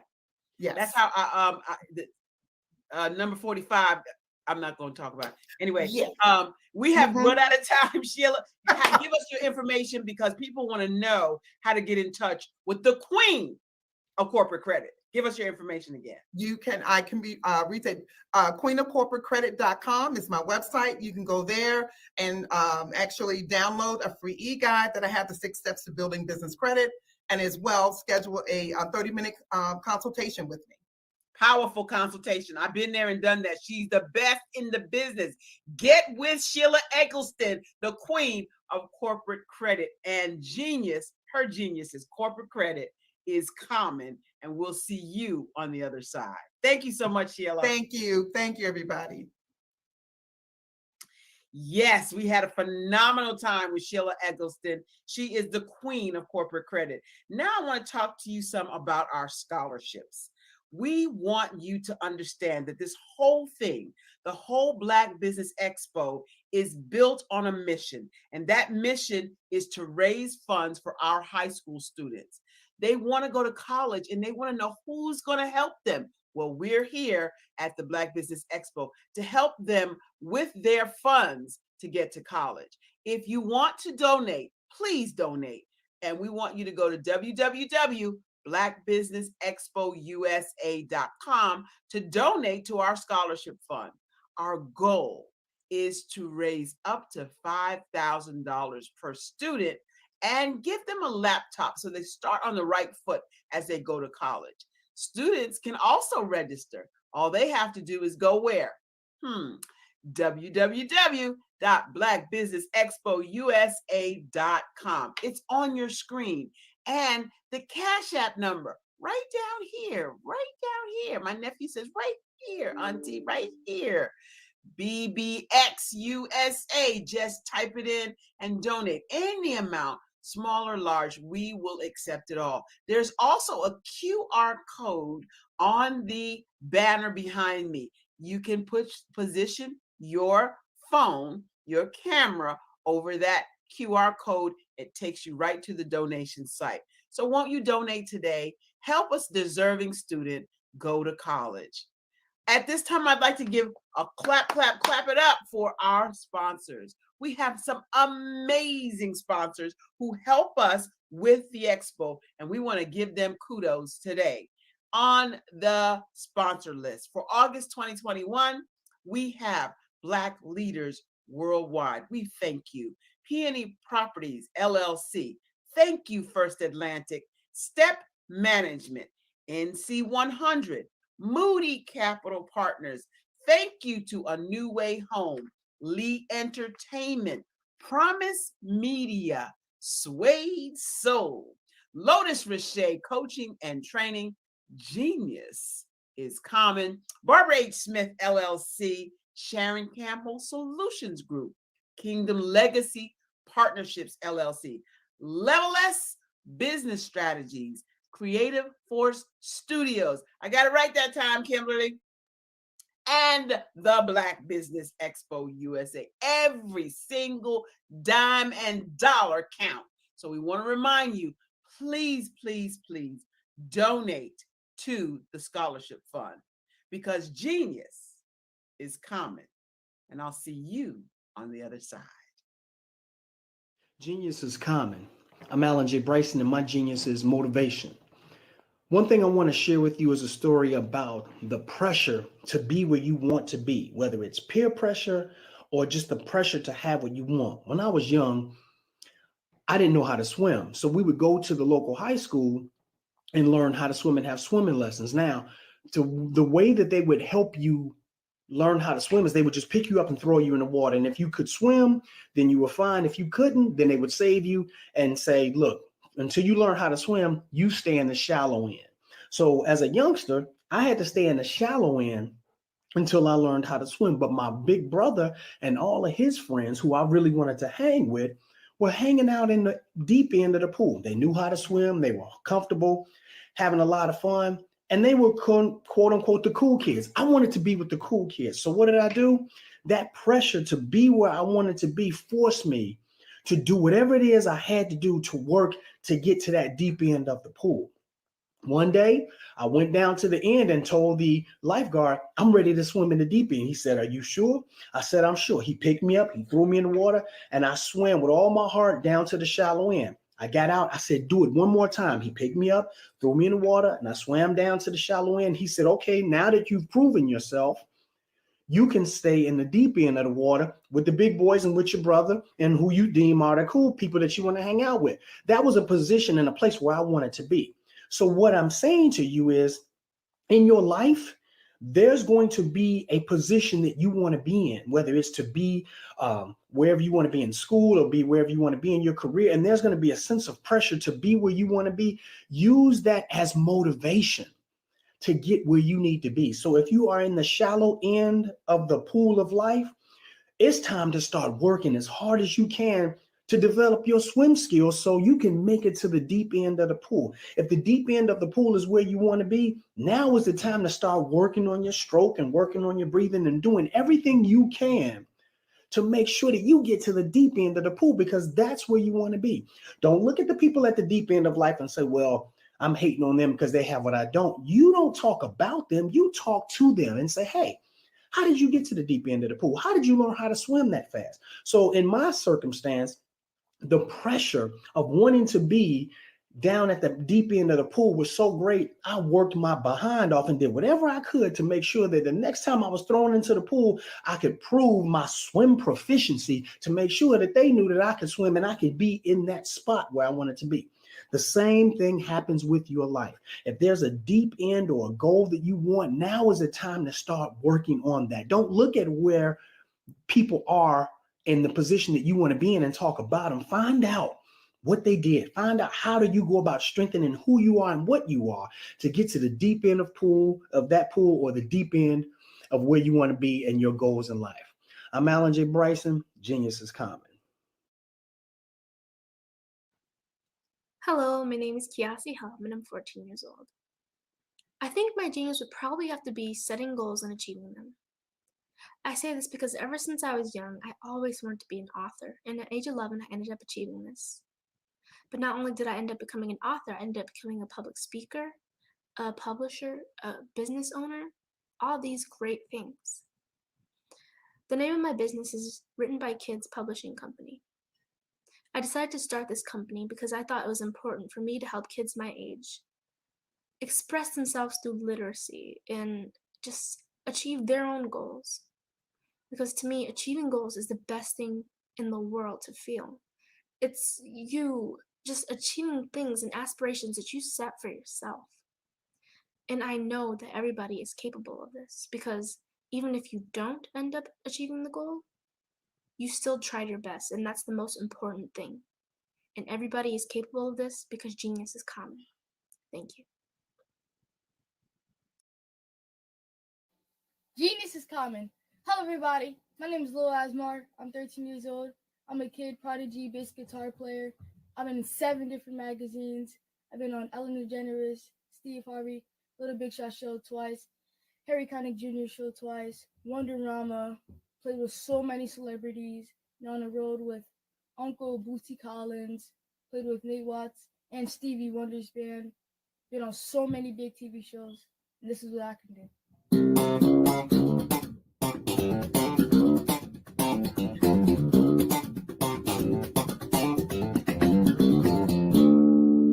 Genius is common.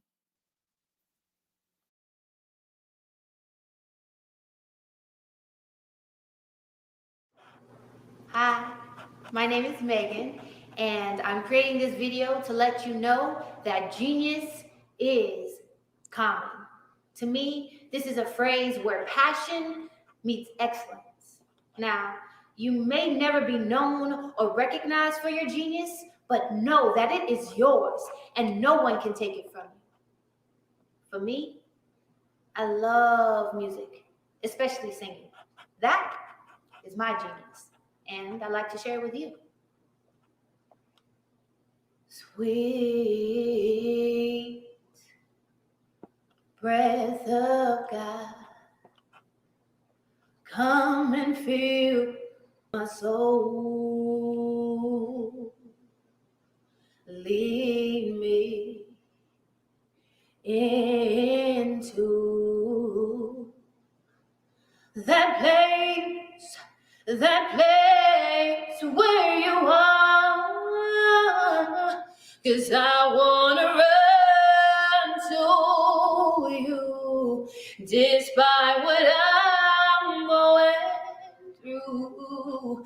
Help me to cling to what you have for me. Oh, Holy One, into your arms I come. Hold me until the day your light is done. Hold me until the day your light is done.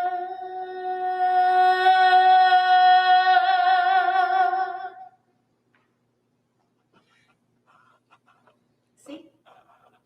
Genius is common. So tell me, what's your genius? Bye.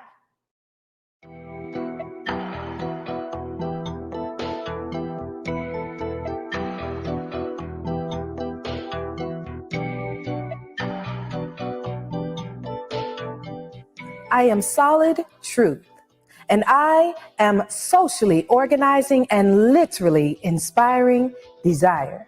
And I am a poet. Through my speech and my writing, I show it. I speak of peace and love, so you know it. Now, I have been a poet for as long as I can remember, and I wrote down most of my thoughts from January to December. When I'm not speaking, my brain just keeps making connections. My thoughts control my subconscious like a viral infection. But my ups and downs, my highs and lows, all seem to be balanced when I put on my shows. I speak words of affection, compassion, and peace. I speak words so that war and hatred may cease. The rhyme and rhythm, the prose and verse. If I couldn't write poetry, I'd feel I'd been cursed. My thoughts are aligned with freedom of expression, and I write catchy phrases and jingles to help teach others life's lessons. I memorize my writings, and I rehearse all my pieces, and I repeat them in public to help ease inner pain and diseases. People stop what they're doing. They become observant, and they listen. They pay attention, they brainstorm, and they realize their true intentions. You see, I discovered that my purpose in life is to speak, read, and write, and to inspire all mankind to choose to do what is right. You see, I am a poet. Now speak your mind. I am solid truth, socially organizing and literally inspiring desire. And my genius is spoken word poetry. Genius is common.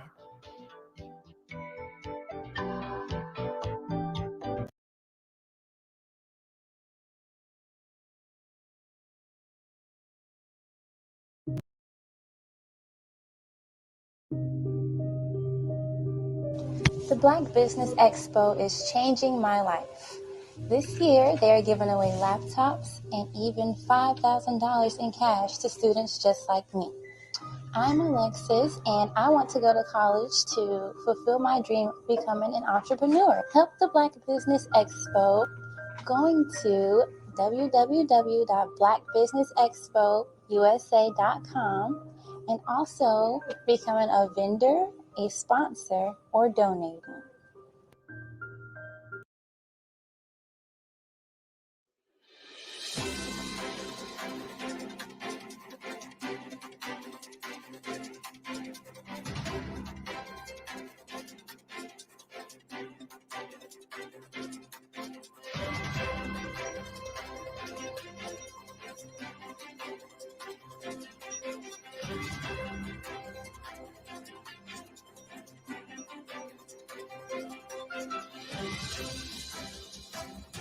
Black Business Expo, one of the largest business showcases in the history of Black America in North Carolina. Sign up today at www.blackbusinessexpousa.com or call 919-380-9090. I am Black Business. I am Black Business. From the moment I wake until the time I sleep, I am Black Business. I am Black Business. Are you Black Business? I am Black Business. Do you support Black businesses? I support Black business because I am Black business. Black Business Expo, one of the largest business showcases in the history of Black America in North Carolina.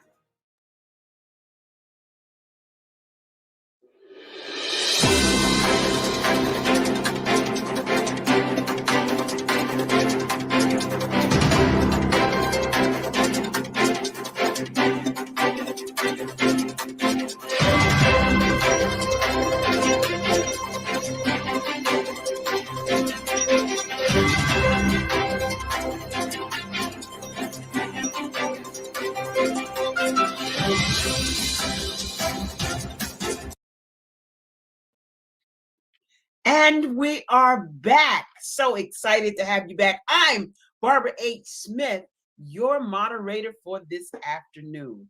I'm so excited. So excited. Our next guest, oh my God, Charlene Hubbard demystifies Medicare options and choices. Yeah, some of us old people need that. I'm just saying. Miss Hubbard began her career in the insurance industry in 2008 in Raleigh, North Carolina. She is an agent for property and casualty insurance, and she was recruited by the New York Life Insurance Company shortly thereafter and certified as an agent for life and long-term care product lines. I may need to talk to you. In 2011, she began writing health insurance for those under age 65. I'm in with the onset of Affordable Care Act. However, in 2015, she moved to New Orleans to take care of her mother, who had been diagnosed with Alzheimer's and dementia until her mother passed away April 2018. My condolences and heart goes out. Maneuvering through healthcare for her mother gave Miss Hubbard a bird's eye view, won't it do it, of everything concerning healthcare for those in the over 65 market. Medicare, Medicaid, long-term care, all of that stuff I had to deal with too, Miss Hubbard. It takes time with each person, and if you don't understand these options, they are devastating. But she passionately advocates now for those clients and then helps them maneuver through all those healthcare choices. I needed you a year ago. I Am Group's portfolio contains not only life and health insurance products, but also mortgage protection, dental, vision, and long-term care in the states of Louisiana, Texas, Georgia, North Carolina, Maryland, and Mississippi. Where Virginia at? Okay. If your state's not listed, you would like to become one of Miss Hubbard's clients, just call her. She's going to give you her number and her email address. Help me welcome to the Black Business Network, Miss Charlene Hubbard. Hello. Hello, gorgeous. How are you? How are you? Yeah, you are a phenomenal moderator. Thank you so much. To God be the glory. And yes, I can do Virginia. I can get you taken care of. I appreciate you so much for all you're doing, and I'm just glad you're here. We'll talk more when I come back, and I'll see you on the other side. Absolutely. Thank you so much. Well, good afternoon, everyone. I want to say thank you for tuning into the Black Business Expo. And as you have heard, if you've been tuning in, the purpose of the expo is to raise funds to purchase laptops and provide scholarships for college-bound students. So please donate generously. I'd like to begin by thanking Dr. Eric Kelly, Maxine Phillips, and the entire team for this awesome opportunity. Integrity Asset Management Group, or IAM Group for short, is licensed and contracted in multiple states with multiple carriers for life insurance, long-term care, dental, vision, Obamacare, and the like. But today, I'd like to speak to you about healthcare options for those persons that are turning 65 and older, younger people with disabilities, people with permanent kidney failure requiring dialysis, or you receive benefits from Social Security disability for 24 months. This healthcare plan is called Medicare. Now, many of you may not be anywhere near 65. I got that. But however, you've got parents, you've got friends with parents who may be as confused as I was 20 years ago when I had to help my mother with her Medicare options. So trying to understand Medicare is like taking a college course, really.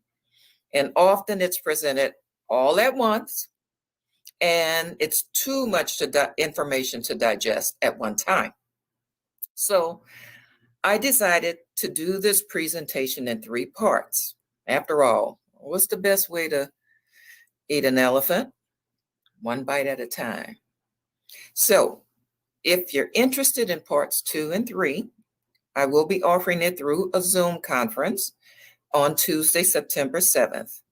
So please send an email to Charlene at iamgroup.us. That's Charlene, CHARLAIN, at iamgroup.us. And I think you'll see my information scrolling along at the bottom of the screen.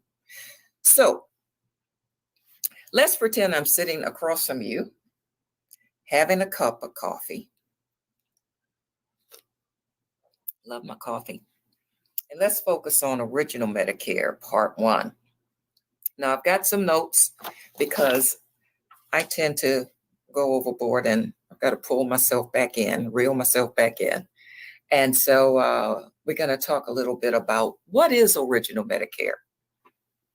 Well, first of all, it's a program that was established by the federal government back in 1965.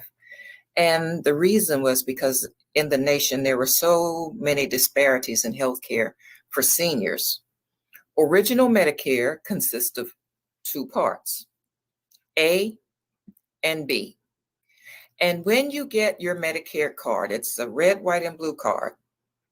And at the top, it will say Original Health Insurance, Original Medicare Health Insurance. And under that will be your name. And then there'll be a bunch of numbers in sequence, there'll be 4 numbers and letters, and then 3 numbers and letters, and then 4 more. If you still have a Medicare card that has your Social Security number on it, that is no longer effective. You cannot use it. So I just want to make sure that when you get your Medicare card, at this point, you'll get it and it will have those numbers on it. Now, after those numbers, if you look further down, it will say Hospital, Part A, and then it'll say Medical, Part B. So Medicare Part A and B is what's called Original Medicare. So, as I said, it is administered by the federal government and by the Center for Medicare and Medicaid. So in order to qualify for Medicare, first of all, you got to be a U.S. citizen.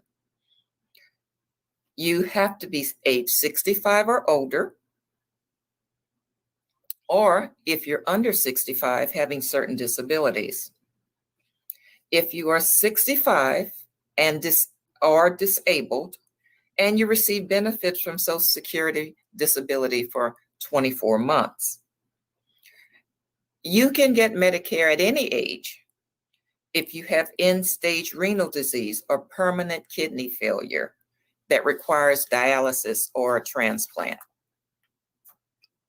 So the next question is, okay, so how and when do I enroll in Medicare?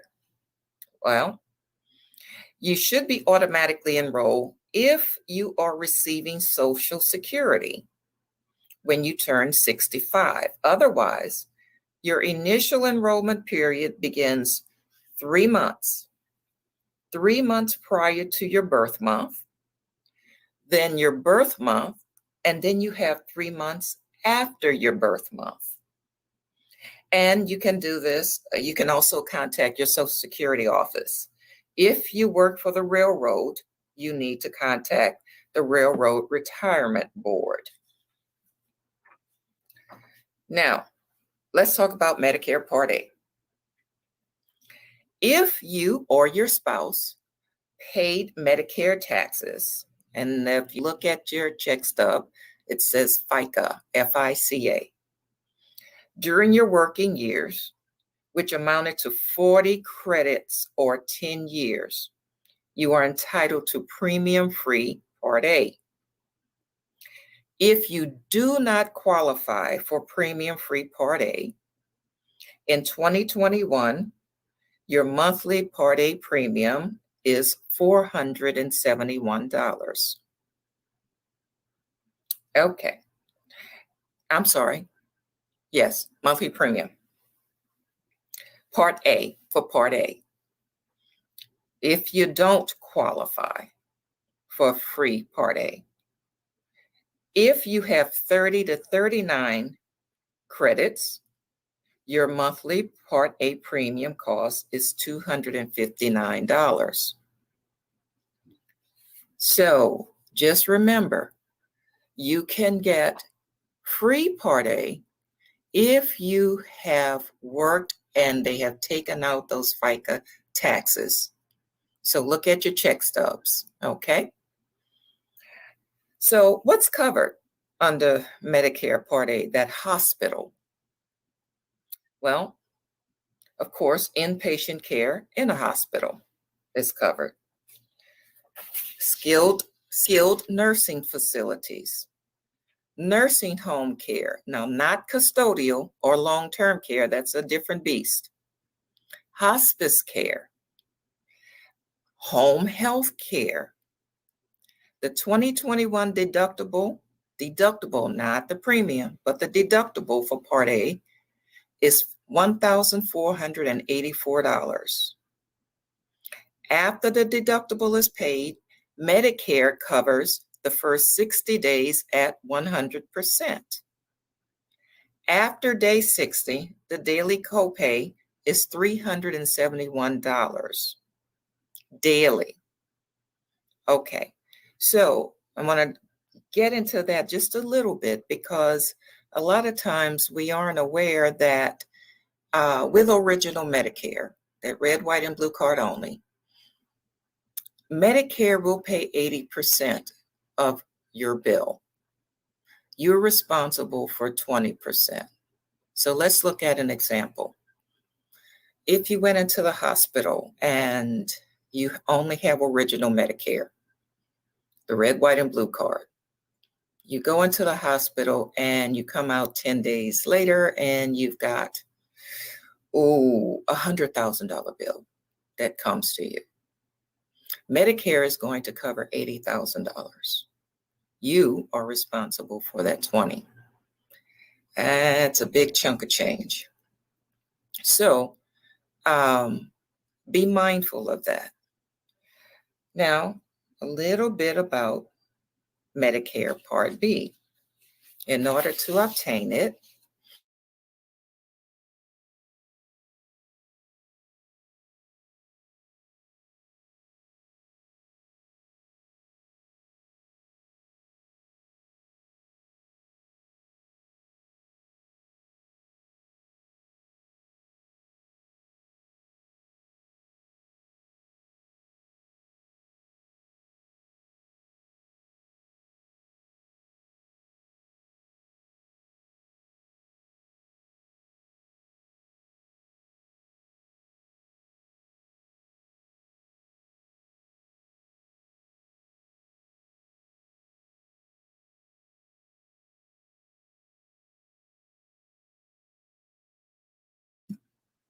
I'm sorry, I didn't realize that. I had muted myself. Okay, let me go back. Medicare Part B, which is the medical coverage, most people are automatically enrolled at age 65. If an individual is still working, if you're still working and your employer has group health coverage, it is called creditable coverage. You can choose not to take Part B at that time if you're still working, but that's your choice. Now, once that creditable coverage is no longer provided, let's say you retire, then you can go ahead and apply for Part B. The month after an individual has been on Social Security disability for 24 months is another way to obtain Part B. You also have the right to decline. So I don't know if I was muted as we talked about Part A. So I'll just run back over that real quickly. Part A is your hospital coverage. Covers inpatient care in a hospital, skilled nursing facilities, nursing home care, not custodial or long-term care, hospice care, home health care. Now, that home health care is not so much that someone's going to come in 24 hours a day, 7 days a week. No, but they will provide some coverage. And the deductible in 2021 for Part A is $1,484. After the deductible is paid, Medicare covers the first 60 days in the hospital at 100%. After day 60, your daily copay is $371 per day. So that is Part A, Medicare Part A, and Part B. Now, Part B covers medically necessary services, doctor visits, both primary care and specialists, lab tests, x-rays, outpatient care, and durable medical equipment. It also covers preventive services such as mammograms and other screenings. But remember, you are responsible for 20% of your bill. Medicare will cover 80%. Now, Part B cost is based on your income.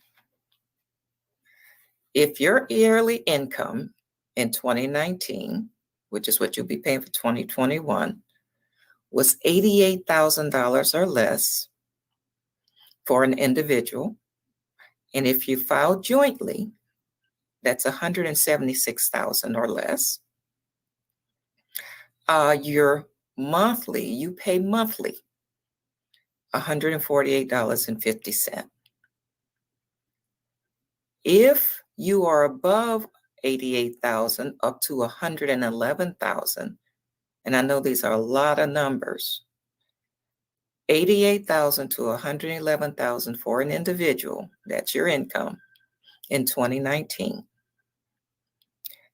You are going to pay, or if you're filing jointly and you're above 176,000 up to 222,000, you're going to pay monthly $207.90. And it goes on from there. I won't bore you with all of that, but it does go on from there in the cost. So that's your Part B. The other, then I'm watching the time because I want to be mindful. There is another part of Medicare called the prescription drug plan. Now, a prescription drug plan is provided by private insurers. Private insurance companies is the only way to get a prescription drug plan. And of course, it helps to pay for your prescription drugs. You have to be entitled to Part A and or be enrolled in Part B. There are premiums, deductibles, co-pays, co-insurance, and it's based on your plan choice and availability. Here's a note. Take note. If you do not enroll in a prescription drug plan when you're eligible, you may be subject to a late enrollment penalty. So when you turn 65 and you have retired from your employer, your job, you have to get a prescription drug plan. Otherwise, you will be penalized for that. And I believe it's like 1%. Don't remember quite offhand because there are very few people that I run into that do not have it. But you must go ahead and apply for that prescription drug plan as soon as you retire from your job. Now, there are a whole lot of dates and numbers and times and all of that, and I'm not going to get too deep in the weeds with that because it can get quite daunting. As I said earlier, I can throw a whole lot of information at you. And what I have found is when you throw too much information, it confuses people. So again, Part D prescription drug plan is provided by private insurance companies. And you would have to pay a penalty if you do not get a prescription drug plan. And it doesn't matter that you don't take any medications, because I've run into that. Whereas people have retired and they're in great health, they don't take any medication. So they're like, okay, well, I need to get that. Well, it's a part of the government system. You have to get a prescription drug plan through a private insurance companies. The other thing with prescription drug plans is that there are different phases. In phase 1, you pay your drug cost until you reach your deductible, which I think at this point is $445. You'll forgive me because there's a lot of numbers to remember and keep in place. So then there's phase 2. You pay a copay, and if you get a plan by a private insurer, your plan will pay the balance of the actual drug costs until the total combined spending reaches $4,130. I know they're like, hey, she goes with those numbers again. But I can, if you become my client, I will simplify it for you. Phase 3, once you've reached the $4,130, you're responsible to pay 25% of brand name drugs. You receive a discount on brand name medications from the drug manufacturer. This discount counts toward brand name drugs in addition to your out-of-pocket expense in phase 2 and 3. It will count toward a total of out-of-pocket expenses of $6,550. Once you get to that $6,550, you pay a small coinsurance or copayment for the covered drugs for the rest of the year. So, lots of information right there. When you speak to an agent or a broker for your Medicare, if you will give them permission, they will look up your medications and see what provider or what plan will give you the best cost basis, and also to help you to reduce your costs on a monthly basis with those plans. So the other thing that I want to recap a little bit,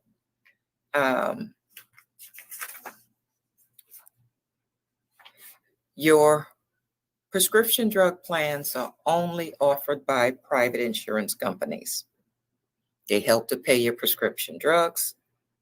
You have to be entitled to Part A and or enrolled in Part B.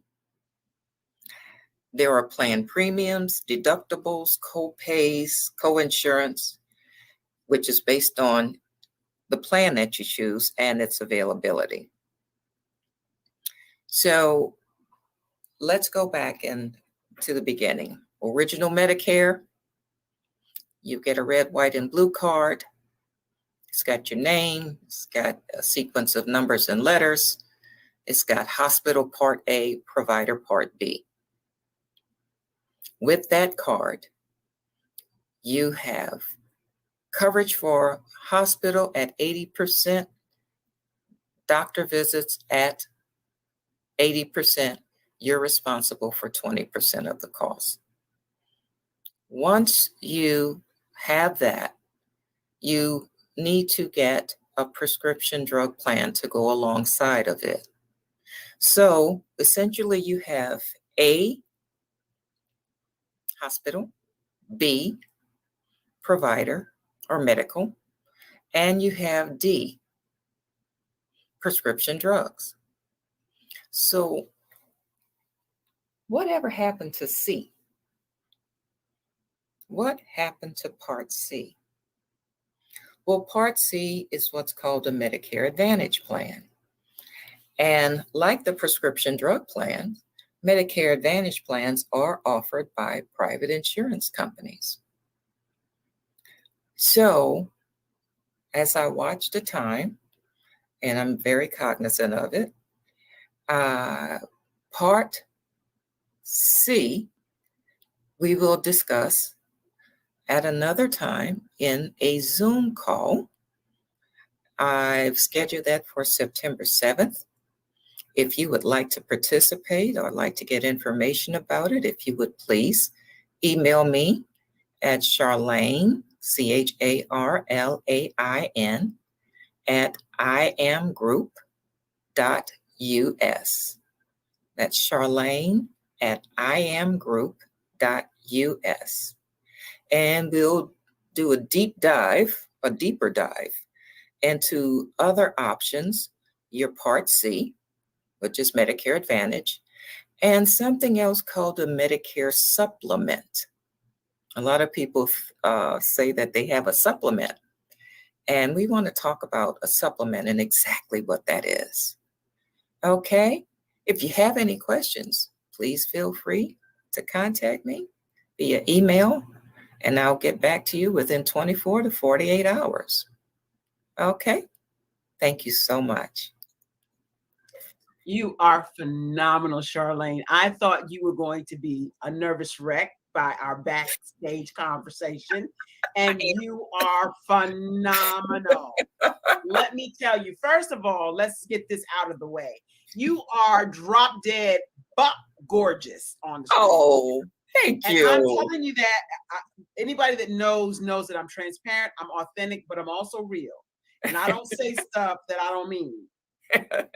So, drop dead gorgeous. Love the hair, the whole black and white. I mean, girlfriend. I'm talking gorgeous. And while I'm there, us seasoned, because see, we got the salt and pepper season. Come on. Yes. A little yes. season, a little face that goes. Just say it. Love it. Sharp. Popped up collar, the whole night. I know we're going to talk about beauty tips right here, but I'm telling you, you are gorgeous on the screen. But I want to talk to you for just a moment about this whole Medicare, Medicaid situation, because it's just so daunting. There's so much information. And sending my condolences. I didn't know your mom, but my father also passed away in 2019. And I'm sorry. Going back and forth. Yes. Social Security and social services and long-term care and immersed. You get immersed. Like yeah. And then your my heart was grieving almost before he even passed away, grieving that we had to, because of the dementia, we could no longer care for him in the home. Yes. I went through that. Oh my God. And both my parents were here, and my mom, bless her heart, she was feeling some kind of guilty about having to place him. Yes. And she had done everything, 82 years old, taking care of the 88-year-old. Oh, yeah. At the house. Yep. So I want to say to all of our young people out there and parents who are taking care of seniors, they need us now. We can't just throw them to the wayside like some of us do. We can't. They need our help. What do you say to that? Well, you know, what I say initially to that is, if you are blessed enough, you too will get there. And remember how you treat your seniors, how you treat your elders. You get to a certain age where society just tosses you aside. You know, you have no value, no worth, because, okay, all you do is sit there or whatever. Yeah. And we often forget that, okay, yeah, my day is coming. My day is coming. We forget. And so as I moved back to Louisiana from here in North Carolina, I moved back to Louisiana to take care of Mom. And it was 2 years that she passed away, and I was angry, really. I was Yeah, angry. yeah, yeah. You know, but you get through it. But as I maneuvered through all of the options for her care, and honestly, she said to me, at least 20 years prior, when I took her to get her Medicare done, I wasn't writing Medicare at that point. She says, "You need to do that." Ma, no, that's too much. No, that was too much. Because as I'm watching the gentleman walk through it with her, Ma, I know. She said, I'm "Yeah, not ready for this. I'm not ready for this, Ma. I'm not ready." I do that. She said, I said, "Well, why are you pressing that?" She said, "Because you'll make it so people understand." Oh. And I'm looking at her going, I don't understand it, but okay. But, you know, after she passed away and in my grieving, and as I thought about it, you know, like, okay, now what do I do? I've sold my home in North Carolina. I've moved here. Now what do I do? And I hear her saying, "You need to do that." You need to do that. Oh, that's so sweet. You know, and so then sometimes we find our purpose later in life. That's it. Ooh, girl, you done hit me in the head with a forehead with a Okay. Okay. We Yeah, find it. Yeah, but that is such a wonderful thing that you're doing, and it is going to and has, I'm so sure, helped so many people. Thank you so much. I wanted you to give us one last time, how do we reach out to you, get your contact information out there so that we can use it? Absolutely. It's Charlaine, CHARLAIN at IAMGroup, IAMGROUP.US. Charlaine at IAMGroup.us. And her website is showing right down there, www.iamgroup.us. Thank you so much, Charlaine. You were amazing on this platform. The Black Business Network is thanking you right now from the bottom of our hearts for being here and sharing your greatness, because your genius is common. And I'll see you on the other side. Thank you for the opportunity. We're looking for you soon. Oh, yeah. Come on. It has been an amazing afternoon. If you have just stopped by, I'm Barbara H. Smith, and I have enjoyed being your moderator for this afternoon. But coming up next, our moderator is none other than Xavier, I think I said that right, Xavier Bell. I look forward to seeing her on the platform, and I am going to tell you that it has been my pleasure to serve you on the Black Business Expo USA. One last time, our mission is to raise scholarships, the scholarship fund. Please, please, please contribute to our kids. The scholarship fund is raising up to $5,000 per student and a laptop so that they start out on that journey on the right foot. How do you contribute? Go to www.blackbusinessexpousa.com. And this year, this time, we have a QR code right on the panel. If you just position your camera over the QR code, it'll take you right to the donation. We also have a Cash App. It's lowercase, BBX USA. I had to think about it for a second. BBX USA. There you go. Thank you so much. Mark in the background helping me out. Thank you so much. Thank you, Dr. Kelly, for allowing me this opportunity to be on the Black Business Expo USA platform. Thank you so much, Maxine Phillips McCoy, for being the phenomenal person you are at the committee helm. And thank you so much, all of you, for watching the Black Business Expo USA. It's been my pleasure, and I'll see you on the other side, because genius is common. Genius is common, the last poet. Oh, they brought me back. So me Ms. Green is our next moderator. Ms. Green is coming up next. I want to introduce you to her, and I want you to give her your utmost attention as you've given me. And Ms. Green, I don't want to mess up your name, so I'm gonna just say Ms. Green is coming up next as the next moderator. Have a great afternoon, and remember, I will see you on the other side. Genius level talent. Do you have to believe in it so hard because people put their shit and their insecurities on you?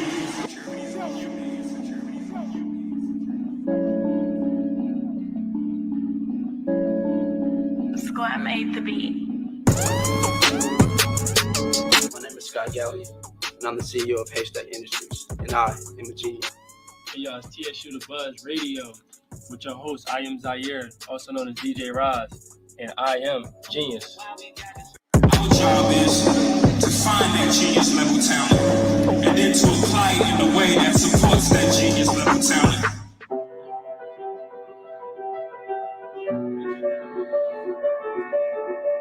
My name is Mariah Lee. I'm a musician and I am a genius. I sing because I'm happy, and I sing because I'm free. His eye is on the spell. My name is Justice. My genius is music. Genius is comedy. Doesn't mean you have to walk around planting unwanted seeds. Doesn't mean you have to walk around with all the guns. My name is Mira Moffitt, and my genius is poetry. Genius is comedy.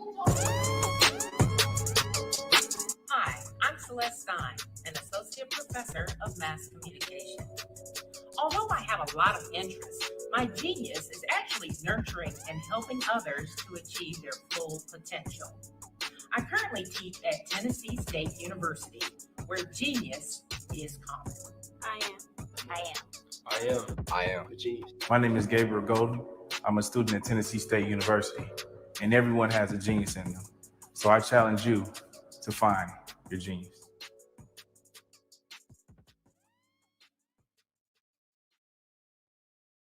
Hi, I'm Janae Adams, and my genius is I know how to attract money to people.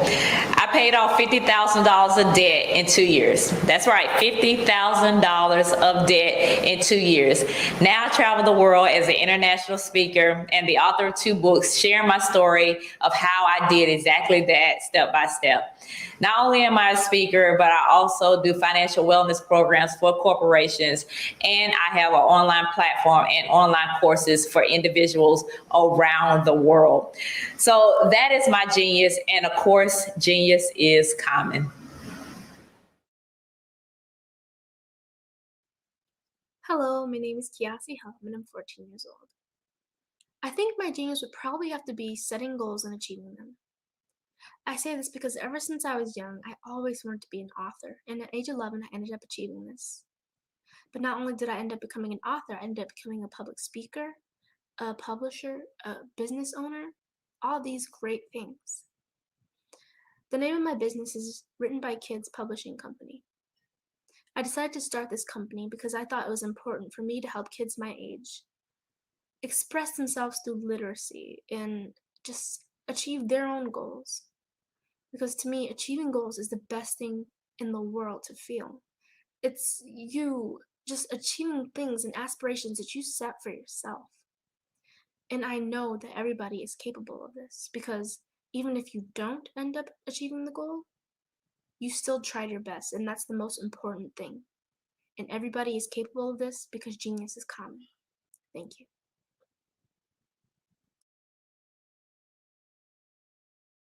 My name is Malik Yoba. I'm here with a friendly little reminder. It's amazing how many people I talk to on a regular basis that say all kinds of crazy negative things about themselves. They often think that it's the other person, the other guy, the other girl, man or woman that is more capable, that has more ability, that's smarter, more talented. The thing so many people don't realize is we got a little secret. If we tell ourselves that we're great, if we focus on the things we really want that exceed our current circumstance and stay true to that no matter what, you'll understand genius is coming.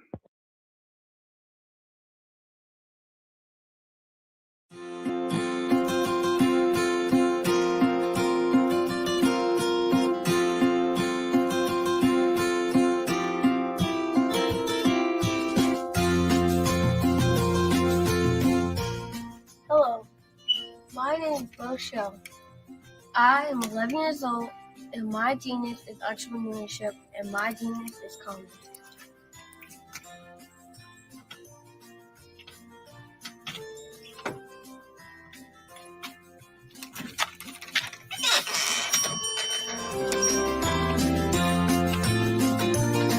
I have been hard at work, and my genius said at the age of 8 when I asked my parents to buy me an ice cream cart for my 8th birthday. Why? Because I love ice cream, and I knew that 99.9% of the world loves ice cream too.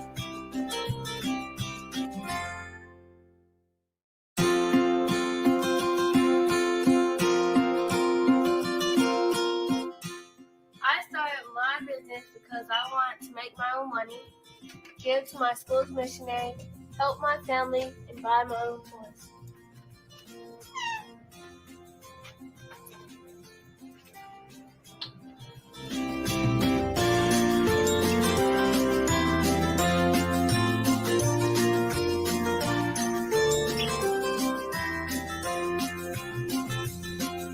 While working in my genius, I have learned a lot about business and what it takes to be successful. I quickly learned that hard work, determination, and perseverance are the standard qualities you need to succeed.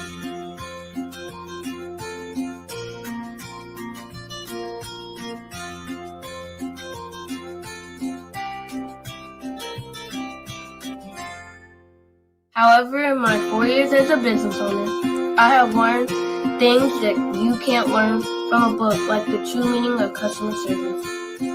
Great customer service is how you sincerely say thank you to each person who spends their money with you.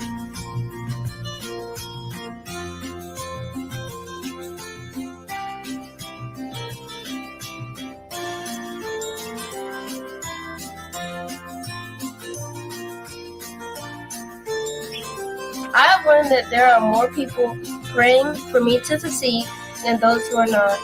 I have learned that people are always watching and are expecting great things from me. I can't imagine letting them down.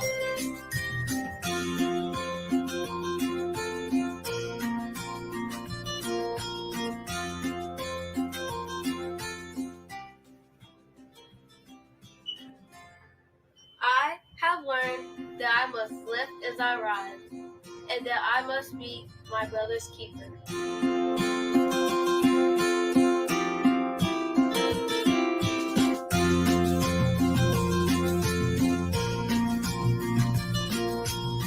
I have learned that it's very important to give back to the people, the causes, and the community where I live. I have also learned that once I become a billionaire, I will be well on my way to becoming a billionaire and to changing the world by providing jobs and opportunities to others.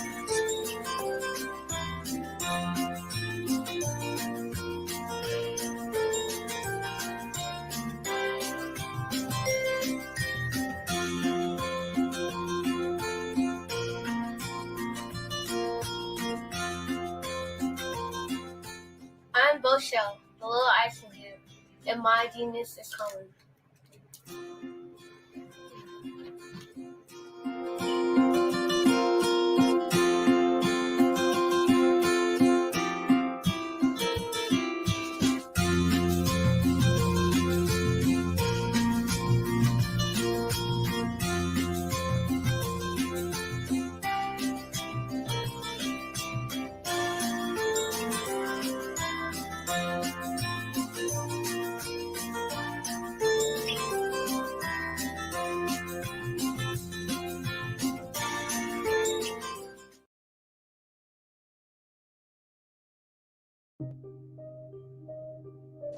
The Black Business Expo is changing my life.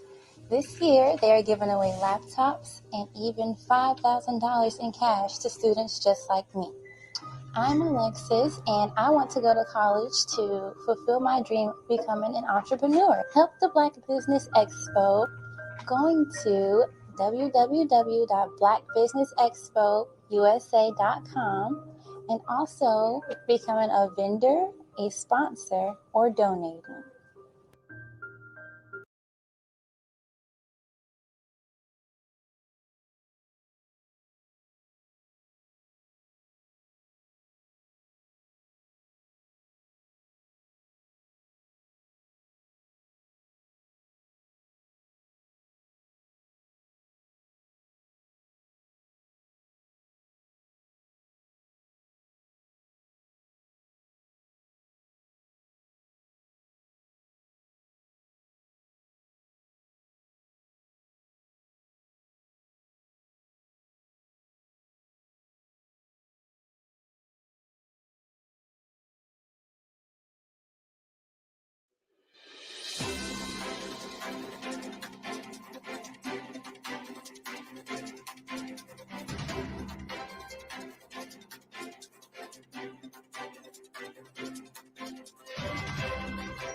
Black Business Expo, one of the largest business showcases in the history of Black America in North Carolina. Sign up today at www.blackbusinessexpousa.com or call 919-380-9090. I am Black Business. I am Black Business. From the moment I wake until the time I sleep, I am Black Business. I am Black Business. Are you Black Business? I am Black Business. Do you support Black businesses? I support Black business because I am Black business. Black Business Expo, one of the largest business showcases in the history of Black America in North Carolina.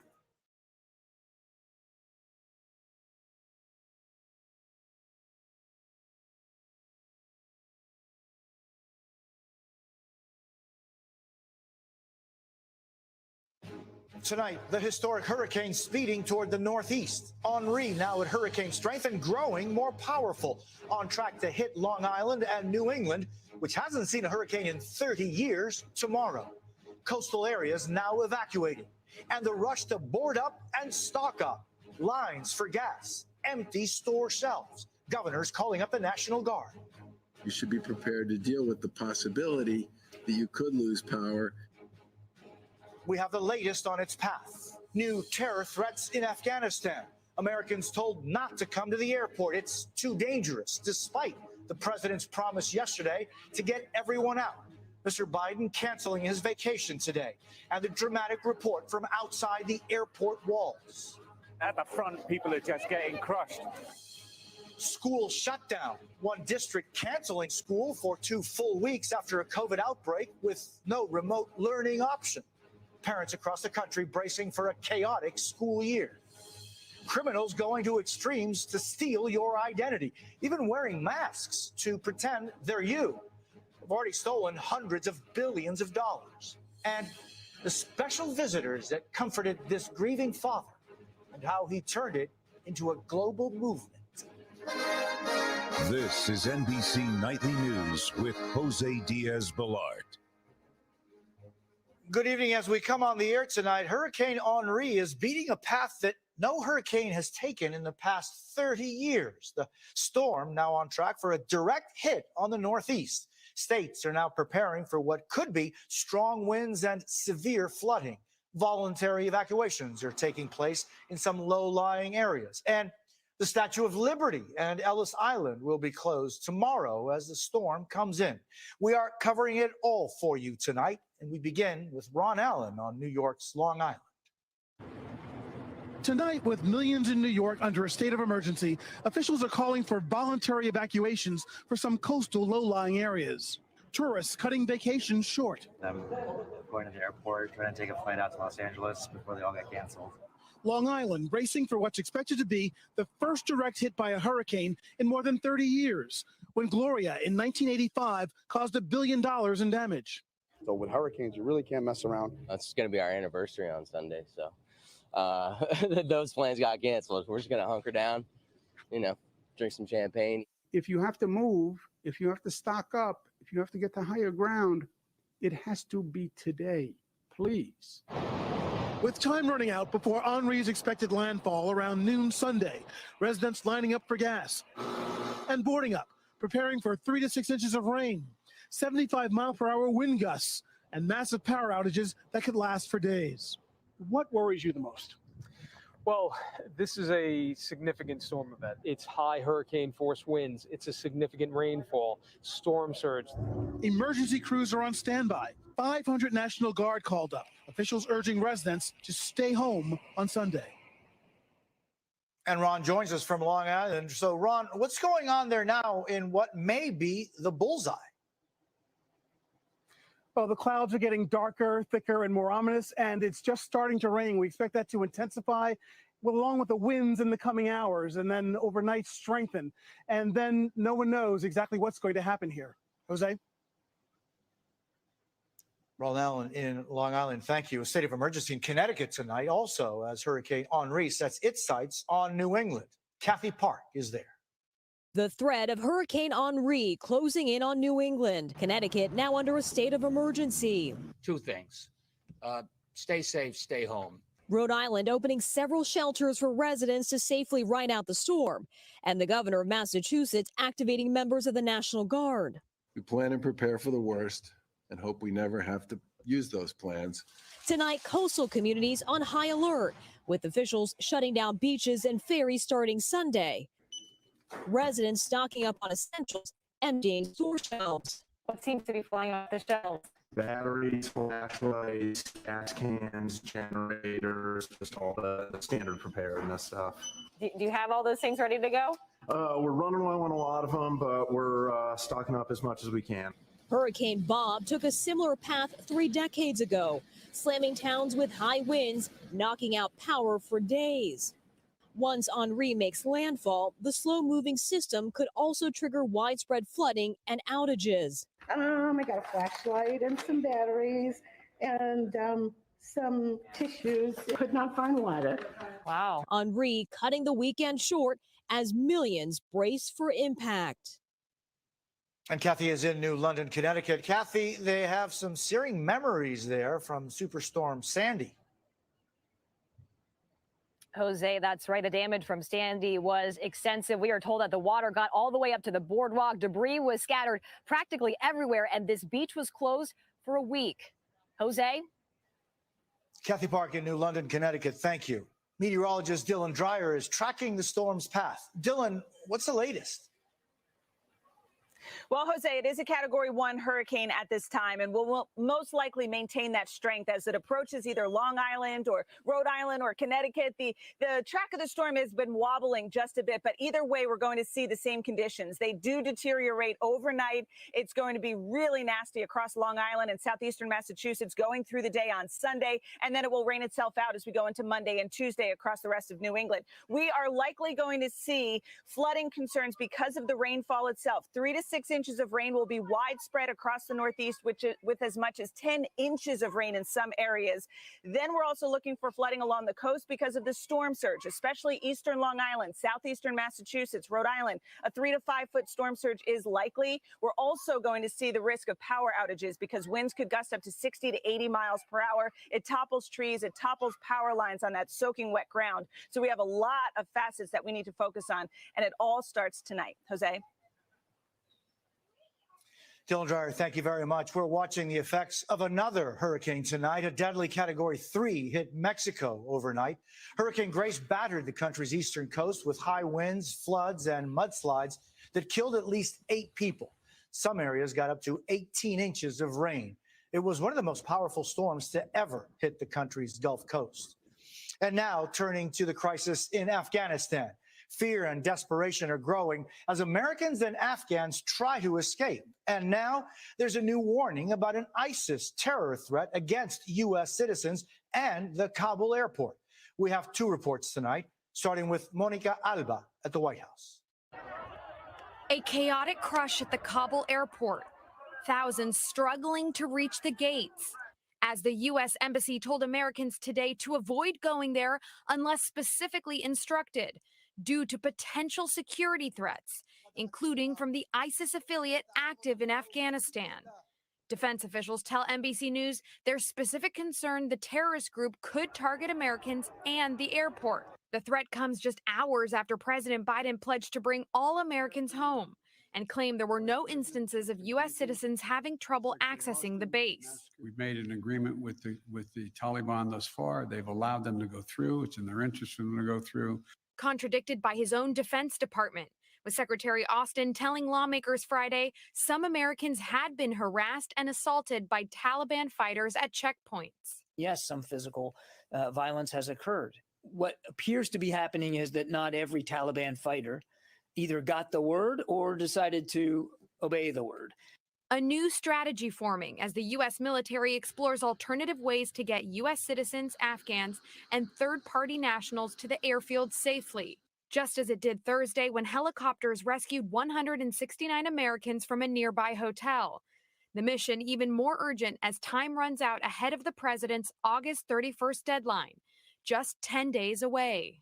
I think we can get it done by then, but we're going to make that judgment as we go. Overall, 3,800 people have been evacuated in the last 24 hours, with flights now landing in Germany, Spain, Italy, and Indonesia. Of the 17,000 airlifted in the last week, 2,500 are American citizens, but it's unclear how many are still in Afghanistan. And Monica joins us now from the White House. The president canceled a trip to Delaware today. That's right. President Biden twice scrapped a weekend trip to Wilmington, opting to stay here instead and meet with his national security team on the latest ISIS threat in Afghanistan. Jose? In the middle of all that misery, there are profound signs of compassion and hope, like this. A U.S. crew member gently guiding and supporting an elderly woman onto an evacuation aircraft. And in this photo, a smiling Marine calms and cradles an infant at the airport. Still ahead tonight, new COVID school closures, the chaos as classes shut down. Also, the extreme scams to steal your identity, criminals even wearing disguises. A nightmare scenario is playing out right now in the areas hardest hit by COVID. Hospitals are running out of room and supplies, and that means patients coming in for emergencies like heart attacks or worse could be turned away. Vaughn Hilliard reports. Hospitals across the Gulf Coast now far exceeding capacity. It's a race against time. Alabama out of ICU beds as millions defy public health officials' pleas to stop the spread. I'm not going to stop living my life. Would you hope that more people wear masks? No, absolutely not. Hospitals confronting the onslaught of new patients. So overwhelmed, they are setting up field hospitals, like this one in a hospital parking garage in Jackson, Mississippi. Others airlifting patients to facilities hundreds of miles away, the closest bed available. When you say you're at max capacity, what does that quite literally mean? Beyond being full, we have patients stacked up in the emergency department, whether COVID or other. Essentially, their care is sacrificed as a result. And they're being cared for in sort of a makeshift, not makeshift, but in a different location with different equipment than they would be cared for if they were in the ICU. At this Eastern Alabama hospital, a backlog just to get into the emergency room. Ambulances with patients that were being brought to the emergency department, but there was nowhere to put them yet. Orlando's mayor asked residents on Friday to stop watering their lawns because of a liquid oxygen shortage. The oxygen needed for patients is used to treat the city's water supply. And the federal government deployed on Friday an emergency medical response team to help the staff at this Southern Alabama hospital. Patients seeking COVID and other treatments, increasingly harder to take care of here. How are those with non-COVID emergencies? How is their care impacted in the hospitals right now? So their care is being incredibly impacted. I have seen patients with heart attacks, infections that are not COVID. They have been asked to return to the emergency room in 1 to 2 days. And that is simply not good care. This is that hospital that is receiving that backup of emergency medical professionals from the federal government. But hospitals elsewhere tell me, Jose, they need the support too. Vaughn Hilliard in Foley, Alabama, thank you. In our nation's schools, COVID is already upending the school year with new outbreaks. Some schools are canceling classes entirely. Here's Emily Ikeda. Tonight, hopes for a typical school year fading as some districts call for students to stay home just days after they were welcomed back. Our biggest concern is seeing shutting down again, right? Lamar County schools in rural Georgia pressing pause on all instruction for 2 weeks. No in-person or remote learning. A district of more than 2,600 seeing 600 plus student absences daily as the county logs one of the highest COVID case rates in the state. One Facebook user commenting, "I do wonder why these 2 weeks couldn't have at least been virtual." Like Lamar County, some school districts and even major cities, including Chicago, Washington, D.C., and parts of San Antonio, are swearing off virtual learning, with few, if any, exceptions. In Hillsborough County, Florida, thousands of students are quarantining. That district ditched its pandemic-era virtual platform, leaving students at home with little options to learn. How sustainable is the mindset of some of these districts and cities that they are not going to use remote learning at any cost? I think it's not sustainable at all because I think what we have learned about the pandemic is it's really unpredictable. New York City, the biggest school district in the country, has also said no to online learning this year. We found that our kids were safest in school. Our kids are going to come back. Some parents left skeptical. My prediction is that the kids will not be in school all year long. I am a little bit concerned about not having an online or remote option only because we had several quarantines last year where our children were home. As the pandemic rages on, so does the debate over how to keep our children safe. Emily Ikeda, NBC News. Coming up, the extreme scams to steal your money. Now to an NBC News investigation into fraud and the extreme measures crooks are taking to steal your identity. Ken Delanian has what you need to know. These are the faces of fraud, criminals doing whatever it takes to steal COVID cash. The silicone masks, an attempt to trick facial recognition software. We've seen attacks from over 100 countries across the world. Blake Hall is CEO of ID.me, which is working with more than 24 states to stop the theft of unemployment benefits. He estimates that as much as $400 billion has been stolen from COVID jobless programs alone. Half by foreign criminals, Russian mobsters, Chinese hackers, Nigerian scammers who siphoned the money overseas. This is like letting people just walk right into Fort Knox and take the gold, and nobody even asks any questions. When states made it easier to apply for COVID benefits online, that also made it easier for crooks to pose as jobless Americans, using stolen personal information purchased in the dark corners of the internet. After ID.me started requiring selfie verification, fraudsters went to extraordinary lengths. We've seen everything from Halloween masks to 3D printed masks to Barbie dolls that folks will put up there. It's definitely an economic attack on the United States. And on Americans. When Yvonne Matlock lost her job last year and applied for benefits online, she was told she was already getting relief money. Somebody had had gotten a hold of my social security number and was able to set up an account in my name. The FBI and Secret Service have opened more than 3,000 investigations. Earlier this month, a Nigerian oil company engineer was charged with submitting more than 250 fraudulent claims in 17 U.S. states, allegedly stealing almost $300,000 while sitting in Nigeria. We'll probably never know exactly how much money was stolen. At the end of the day, we'll know exactly how much we get back and how many people we're able to put in jail. The Justice Department has set up a COVID fraud task force, and the Biden administration is promising to spend $2 billion to help states plug the leaks. But experts say most of the billions stolen are gone for good. Jose? Ken Delanian, thank you. When we come back, the beauty of the butterfly and the global movement one father started to honor his daughter.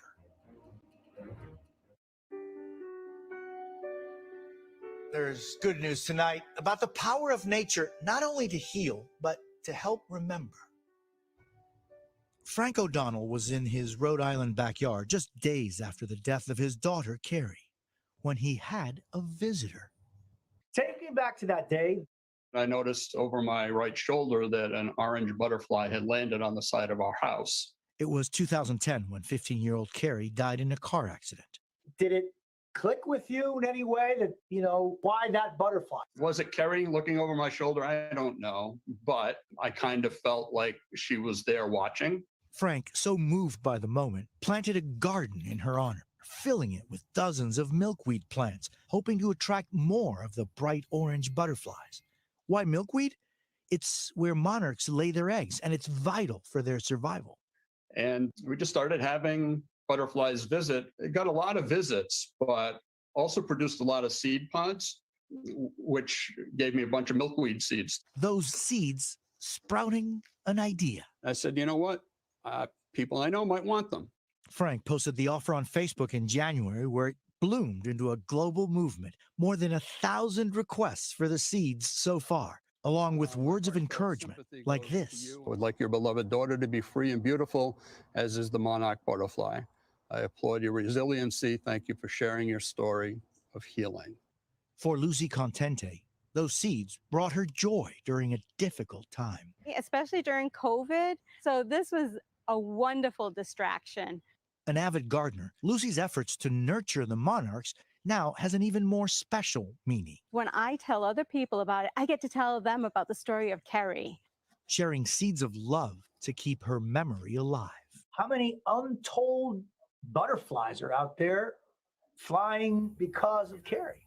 Well, I suspect this is going to get a lot bigger. Not only is the story about the milkweed and the monarchs getting spread, so is hers. It's a way for people who've never met her to know about her, which is pretty amazing. And Frank's other daughter is getting married today. He posted that he had a new butterfly emerge just this morning, a sign that Carrie is always near. That's NBC Nightly News for this Saturday. I'm Jose Diaz-Balart. Thank you for the privilege of your time, and good night.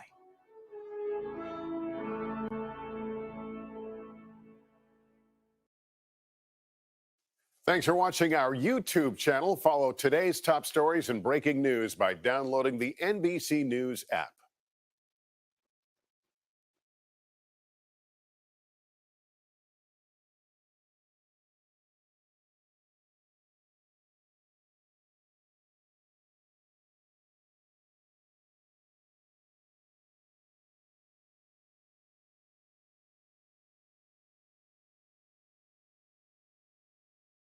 Chair may mute participants' microphones when they are not under recognition for purposes of eliminating inadvertent background noise.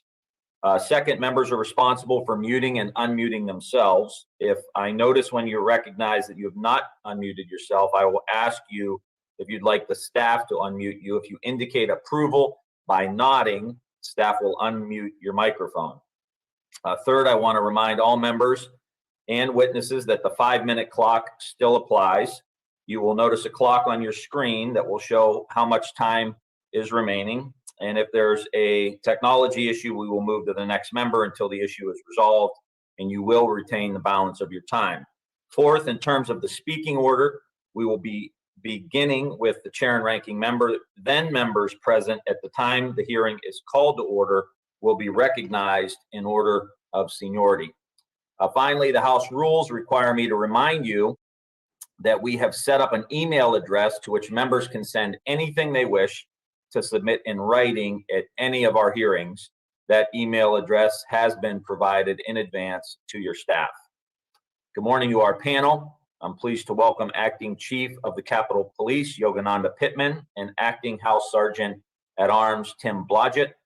Today is our third of 3 hearings reviewing the aftermath of the breaching of the Capitol by an insurrectionist mob on January 6th.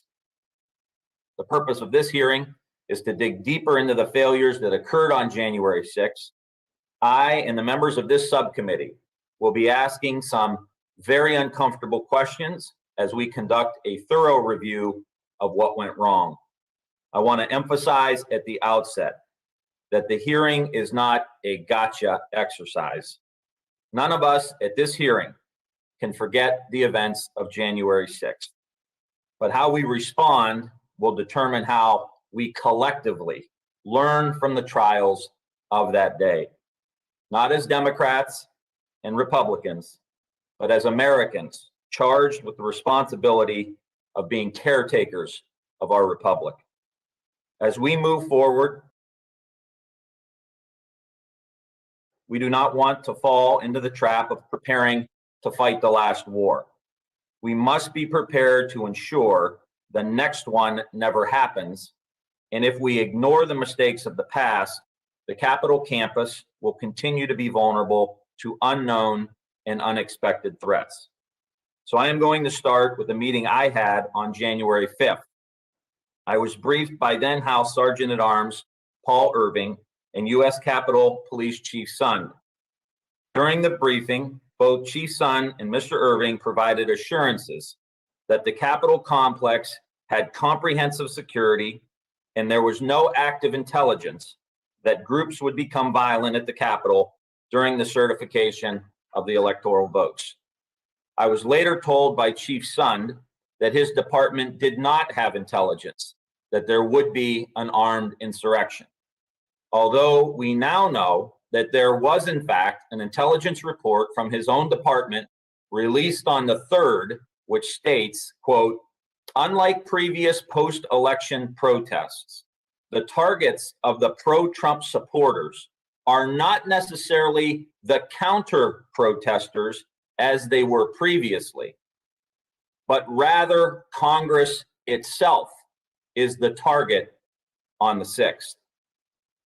As outlined above, there has been a worrisome call for protesters to come to these events armed, and there is the possibility that protesters may be inclined to become violent.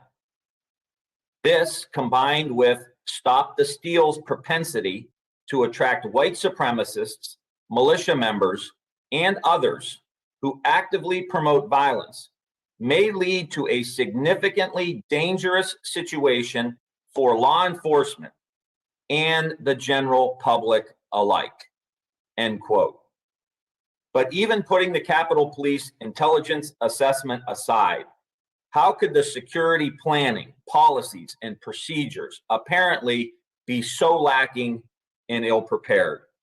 This event was widely promoted on social media weeks in advance, and your own report specifically shows the department was monitoring these posts.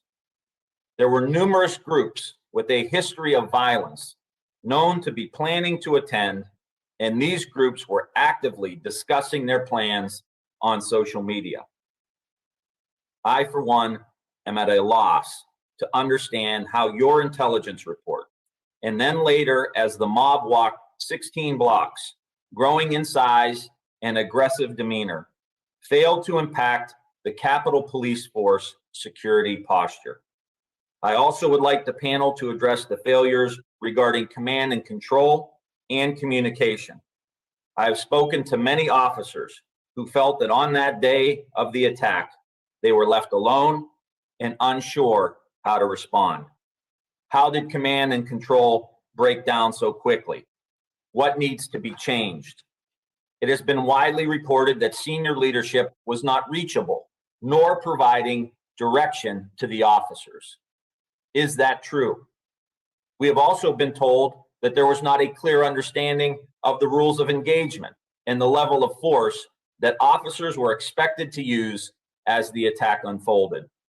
How could that have happened? Once the Capitol was breached, was there a strategic plan to secure the building? Now I look forward. I hope you can provide updates to the committee as to how the Capitol Police and Sergeant at Arms are currently protecting the campus and its workforce, and to talk about the next steps to ensure the future physical safety of our campus. We need to know what you think are the major institutional and cultural reforms and/or overhauls needed to maintain as safe and as open a campus as possible, so that the visitors from across the country and around the world can witness representative democracy in action. I look forward to your answers to these questions and more.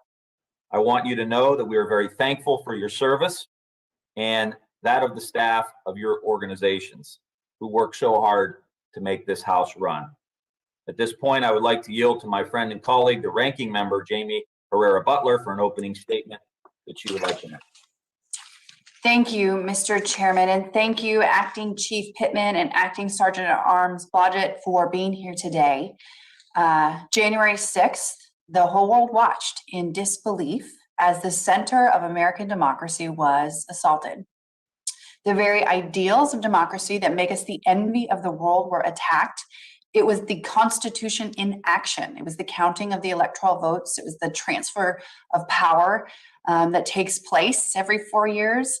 And it was literally under insurrection. The very ideals were coming under fire. And that day, an angry mob with the intention to destroy not just the symbols of our freedom, but the people who took an oath to serve and protect the Constitution. The assault on the Capitol will forever be a painful reminder that democracy and the rule of law are not guaranteed to us. We must continuously fight to uphold them. With that in mind, we have to take very seriously that it's our job as both the American people and as members of Congress to make sure this never happens again. This starts with a clear and candid assessment of what went wrong. Here's the truth. Top officials either failed to take seriously the intelligence received or the intelligence failed to reach the right people. This meant that the Capitol Police Force was woefully unprepared for the attack. To be clear, the United States Capitol Police Force is not meant to be an army. Expecting 1,600 officers to hold back an unruly mob of 8,000 to 10,000 people, many of whom were armed and had their own homemade explosive devices or came with or weaponized everyday items. It's not a position we should ever have to be in. But but we must understand what failed on that day, whether it was a broken lines of communication, whether it was inadequate training, not enough for the correct equipment, decision-making processes, or everything in between. Look, security is essential, and we all have a fundamental need to feel safe on the Capitol grounds. It's up to the Capitol Police and the Sergeant at Arms to provide that assurance so that we may work on behalf of the American people without obstruction or fear of violence. While we absolutely must do better to keep this place secure, I have to say it's also important that we try to keep this institution as accessible to the public as possible. We are the people's house. Sacrificing the openness of this institution is not the only way to keep the Capitol secure. I don't like that there's a fence around the Capitol complex that makes the seat of democracy look like a military base. And I don't like that it costs almost $2 million a week. I hope we're able to find ways to secure this place without such measures. A balance, I believe, must be and can be struck. I look forward to working with the legislative branch, with Chairman Ryan, and with the different agencies involved to figure out what that balance is and to execute it as quickly and efficiently as possible. With that, I yield back, Mr. Chairman. Thanks, Ms.